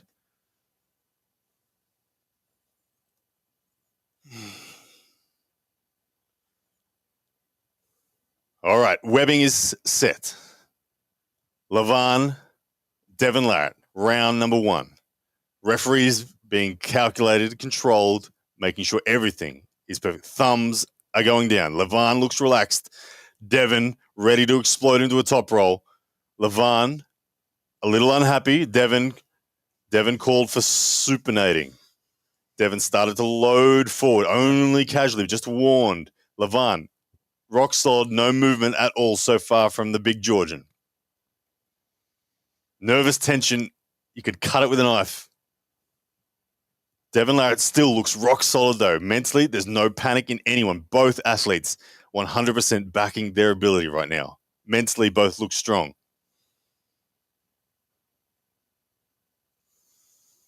Round 1, moments away. Center, hands being closed. Early movements, they're saying second warning on Devon. Devon arguing with the referees, putting them in their place. Lavan yet to say a word. And Devon wants this. Having Lavan on the table for as long as possible. This is true. Devon is looking for a cutoff at center and then he's going to reverse to a top roll. Yeah. The more he cuts off center, the better his top roll will be, and it will hit the fingers of Lavan. Lavan, Here we go. Thumbs is closed. thumbs are down. Devon looks good for height. Hands are closed. There's the start. Ooh. Oh, interesting reactions. Lavan has just said, Lavan has just laughed. Lavan has just said, oh, is that all it is? As Lavan rose up, Devon balled his pronator and his fist down. But Classical Devon slip. One thing Lavan forget, that slip looked exactly the same with the one with Hermes. Yes. And Hermes' back pressure it's 10 times more than Devon's. By the way, YouTube is 5,000 people watching YouTube in control. There we go. On your YouTube. All right, we're back to the action. Strap being applied. Such fascinating body language from Lavan there. Lavan just literally brushed off Devon, just said whatever. Yeah. Will this back? Devon, nothing has changed in Devon's body language. Devon has achieved the strap. He was wanting nothing other than the strap then. Yep. This Is that where... what I'm talking about, line pride? Gotcha. Yeah. Gotcha. All right. Everyone on the edge of their seat. Jody, Auden, barking orders and encouragement to the man, Devon Larratt. Round number 1, Devon Larratt is on 1 foul from 2 early movements, so he has to be careful. Buckle side is on Lavan's hand. Lavan and Devon are much more talkative now that the strap's being applied. Everything matters. Here we go. This is the moment. Referee's grip. Close thumbs. Thumbs are down. Devon has a pretty good setup. Devon's decent. He's propped. Levan's getting his shoulder square, hands down. Rares the ready going. It's stopped at dead center. Devon is in a great position. Lavan's hand is being threatened. Devon's staring at Lavan right now. Lavan yet to apply side pressure. Devon Larratt in control. Height now being obtained by Devon Larratt. Devon Larratt looking at Lavan, baiting him, saying, come on, are you going to go sideways? Lavan yet to pull the trigger on side pressure. It sits dead center. Lavan. Devon starting to rock into side pressure. Lavan starting to add some squeeze. Lavan goes to the flop press. Lavan gets the flop press, and Devon stops in a King's move. Devon in a King's move defense. No pin. Referees, what have they called it? My heart rate is so high right now, man. What do they call this? Literally, I can't have a heart attack watching arm wrestling, but my goodness, my heart, boom, boom, boom, boom. That match stopped center table. Dude, Lavan's wrist is gone already for the match. Did you see his fingers? It was exactly the same in the van with his left. Okay, fingertips. for everyone watching, that just... Ready, go, nothing moved. It stayed there. It stayed there. It stayed there. It stayed there. It stayed there. Devon put a little surge on. Lavan said, all right, flop press. Lavan. Look, Lavan, I think, would have pinned. Devon did go to a below-the-table King's move. He went to a foul position. His humerus was below the table in the King's move. No pin happened, but they'll call it an... Devon slipped as well. But still, full King's move defense, like full-blown King's move defense. This time, no bicep injury from Devon. That's good. But this moment here is the most fascinating moment where at center, Lavan's wrist goes. Lavan flop presses, though. Fascinating. I don't know what the call is yet. I feel like they're going to review this and call this a foul in a losing position on Devon for the humerus foul. But no, they're not. I get that wrong. They're straight back to the table, and they're going again. Same side. 0-0. Levan Saginashvili's wrist went. That is the most important factor. But the feature of tonight so far has been flop presses. Levan showed us that he has the flop press. That's a problem. That's my only fear right now. But it looked solid. It's the first round, and Levan's wrist is already gone. Irakli Zarakashvili in the corner barking Lavan orders. Looks worried. I've seen that setup of Devon. His webbing was so good. His height was so good. That match stopped, Ryan. No, the match stopped. The match did not move from center. Levan lost his hand at center. And guess what? There's another few rounds to go. We're going to see 4 flop presses from Levan. Like, it's going to end up being like that. And it's going to be, can Devon counter that flop? That's where it's headed at the moment. But right now, they're still debating. There's no call. There's no return to the table right now. There is a lot of talk going on. Irakli Zarakashvili is barking orders at Levan. I'm so happy for Devon right now, eh? He's in this. He's more than in this. So Devon Larratt, I don't know what's being said, but a lot of arguing going on. Jody is looking relentless. Devon's got a look of frustration and disbelief on his face as he's barking. I don't know what's being said. We're not listening to it. We're just... That's 1-0. To be honest, the correct call is Lavan won that match. Yeah. Devon was second foul. He Second did foul, yeah. go into a humorous foul. And it's 1-0 Levan Saginashvili. Ladies and gentlemen, confirmed 1-0. As we have over 10,000 people in here now. Thank you so much, guys. Hit the share button. The match is on main event right now. Devon Larratt, Levan Saginashvili. It's 1-0 Levan. But most importantly, Levan lost his wrist at center. Off the go after a war at center. Nothing moved for about 30 seconds. And he knows if he went sideways, he would have lost it. Yes. So that's why he committed He straight committed away. fully to the flop press, and he did. He didn't pin Devon, but he took Devon to within 1 inch of the pad, and Devon did go well below the table in order to sustain that defensive position, i.e. the foul and losing position, so it's 1-0 to Levan. But this match is on, ladies and gentlemen. The match is on. Devon Larratt down 1-0. Levan trying his best to maintain a calm presence, focus, but he knows right now He's in trouble. he knows his hand is going to go.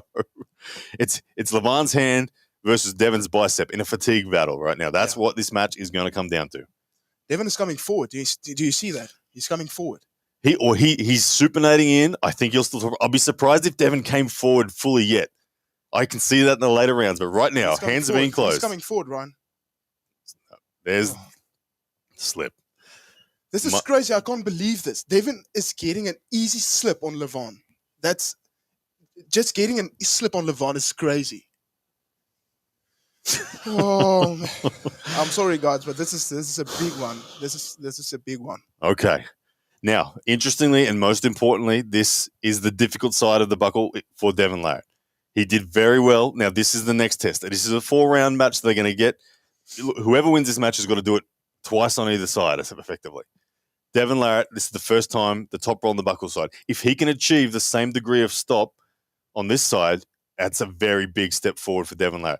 Will we see Lavan commit earlier to the flop press? Will we see him try to top roll? Yeah.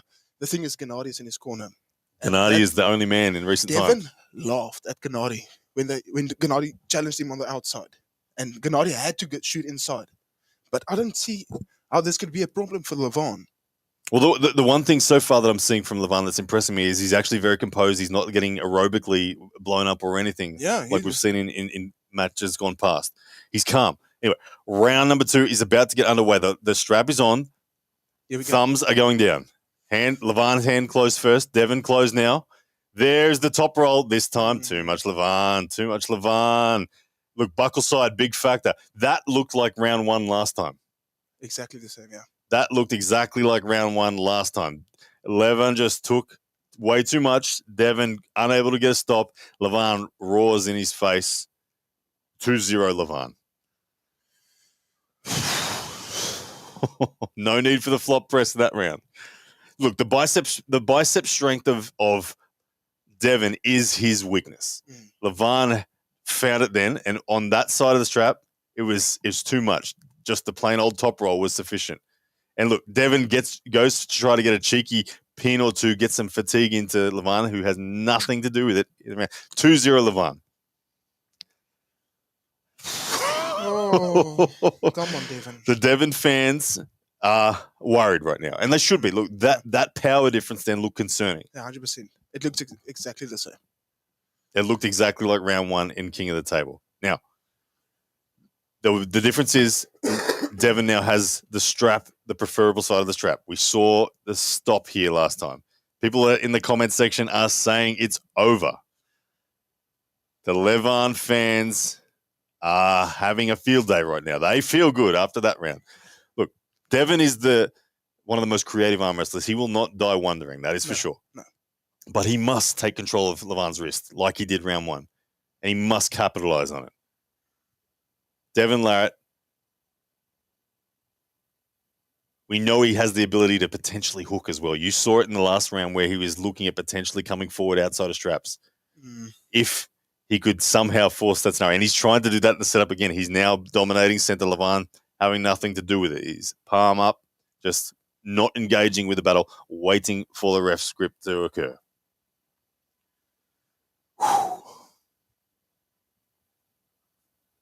Massive, massive moment. Levan Saginashvili, 2-0. Ladies and gentlemen, in your main event of the evening, Devon Larratt has to find something special. He needs to recreate what he did in round 1, where he took the wrist of Lavan and forced Lavan to flop. Round number 3. Lavan, full of confidence right now. There's the slip. They're off to the straps once again. Super important round here. Every millimeter matters. This is a round. It has to be. If he doesn't win this round, it's done. This is the moment where Devon must turn the match around. He won't turn it around buckleside. He needs to win this round. He'll probably lose the next round and then win again and come back 4-3. If he's to do this, that's the only part. I can't see him winning with buckleside in his hand based on that last round. He must win this round. Devon must win this round. 10,800 of you legends in here. Thank you so much, guys. Thank you. I can't believe my heart rate. It's crazy. 2-0 Lavan is the score, ladies and gentlemen, in the main event, East vs. West 12 for the number 1 rank in the world. Devon did take the wrist of Lavan round 1. We saw a flop press. Round 2, we saw Lavan looking incredibly dominant. It looked like king of the table, the first round of king of the table 2 years ago. But Devon focused. You can see Devon knows it's on now.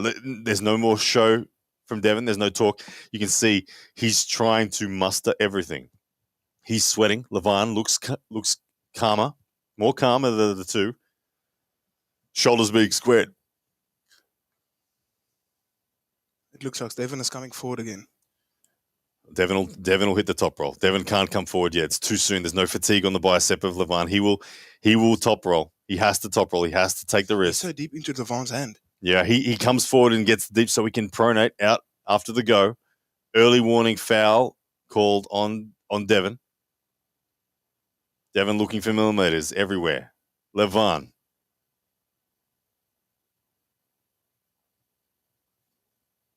It's do or die now for Devon Larratt. This round has to get a stop for him. Round number 3. Here we go. Here's the start. No start call. Devon, furious that he was fouled. He was ready to go. It pretty much called go, but a very, very late call on the early start. And Devon furious because he feels like he was in a good position. Devon now on 1 foul. Gennady barking orders at Lavan from the sideline. Lavan looking controlled and composed right now. Devon Larratt talking a lot. Come on, Devon. Shoulders being squared. Webbing even. Thumbs are down. Lavan closed first. Devon closed second. There's the start. And ladies and gentlemen, it's done. Lavan has just thrown Devon across the table effectively. Mm. It's over, man. It's Lavan's too strong.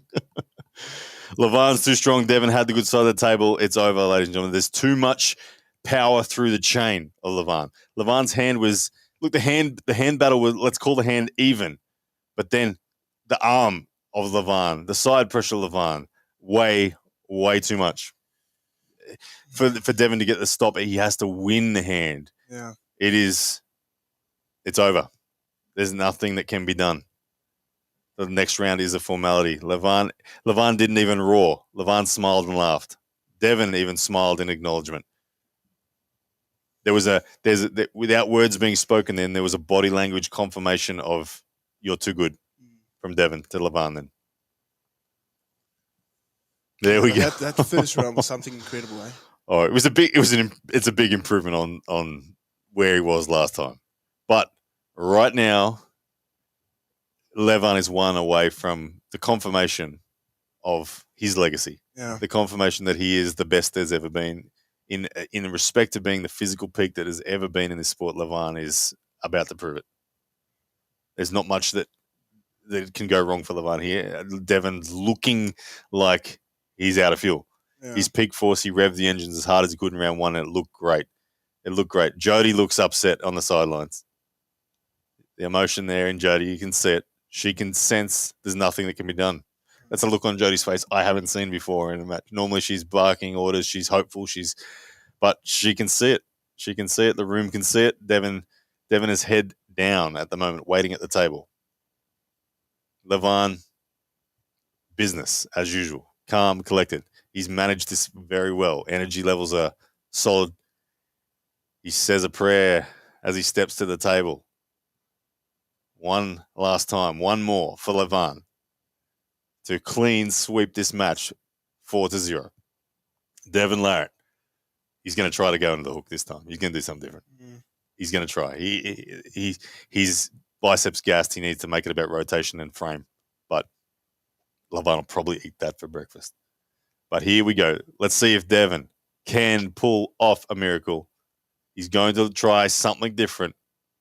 Levan Saginashvili, 1 win away.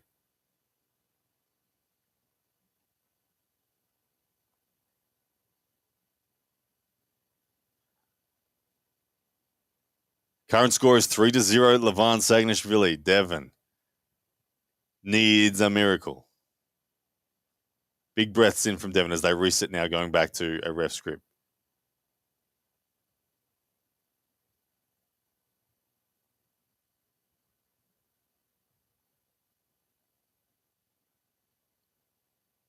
Jody screaming elbow. Yeah. I don't know why. It's my goodness.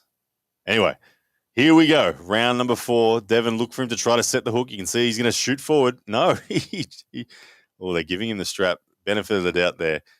Devon bluffed like he was going to shoot forward. Then he changed his mind last moment and went for the slip. Didn't want to be in the hook out of straps anymore. He could feel it. Mm. It's tough, man. Devon has to set for a hook strap now. And he will. He will. He knows the top roll, the King's move is not working. Devon will. You can see Auden there looking a little dejected. Kamil Jablonski, they're panning through the crowd. You can see a look of acceptance in the eyes of the crowd. It's a bittersweet moment when you get to this point. Look, the whole crowd's like this. Look at them. They're kind of all a little bit upset, aren't they? But hats off to Lavan. You have to. Like, the man has done what he's done. He's the best there is. Yeah. I don't see any way that this can possibly turn around, but Devon will try. He will commit his shoulder forward. Round number 4, ladies and gentlemen. It is about to happen.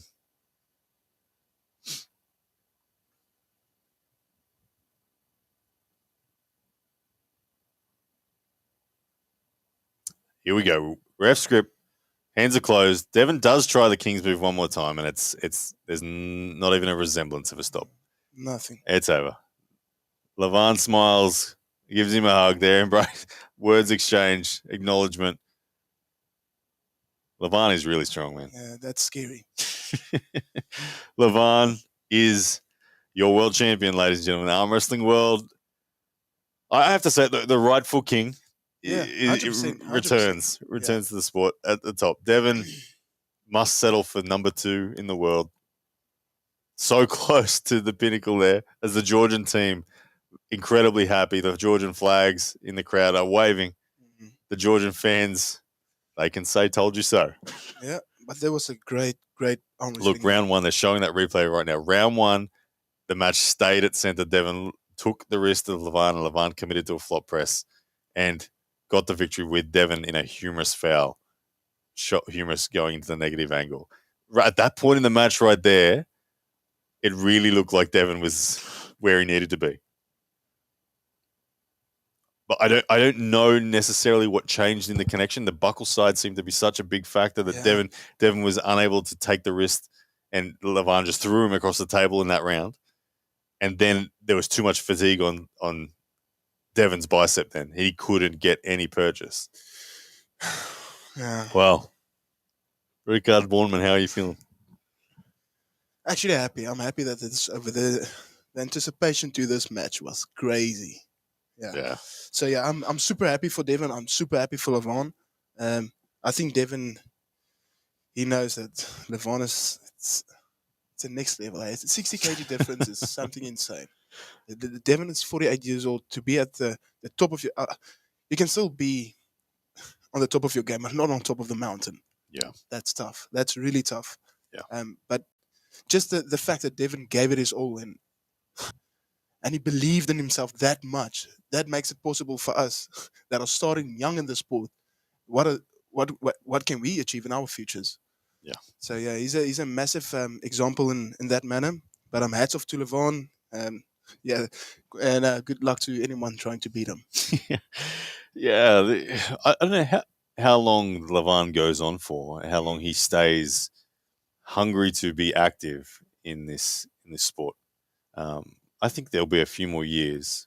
I think it'll mean a lot to him to retire undefeated too. Yeah, I don't think he's going to want to ever lose. Even a round. Well, yeah, he's never been pinned in this respect, and he is formally now being crowned the world champion under the East vs West promotion. And the truth be told, I don't know that anyone can defeat him in this current crop. There's maybe now we go back to saying it's Alex Kadecha maybe, but he still needs another few more years to just maybe. But it's the next guy is Hermes Gasparini. Well, Hermes did show that he can get stops, doesn't he? Yeah. But the form we've just seen from Lavan, yeah, no words. And that wrist of him didn't give one single problem, eh? Yeah. Well, ladies and gentlemen, thank you so much. Look, we've still got 8,500 people in here. We peaked YouTube at 6,500. Twitter, everyone watching on Twitter, you guys blew my mind tonight. Yeah, you guys crazy. Peaked at 4,500 yourselves. You led all night, and just YouTube came home strong there. But amazing stuff. Thank you to everybody who has watched tonight. They're interviewing Devon at the moment and all that sort of stuff. So, guys, I think we'll wrap it up. Yeah. We'll wrap it up. But guys, thank you so much. Please go and subscribe to this man. You've got 8,500 here. Go and bombard Rickard Borman's Instagram, Facebook, YouTube. This man is the next big thing out of Oceania. He's a killer. Guys, thank you for joining in.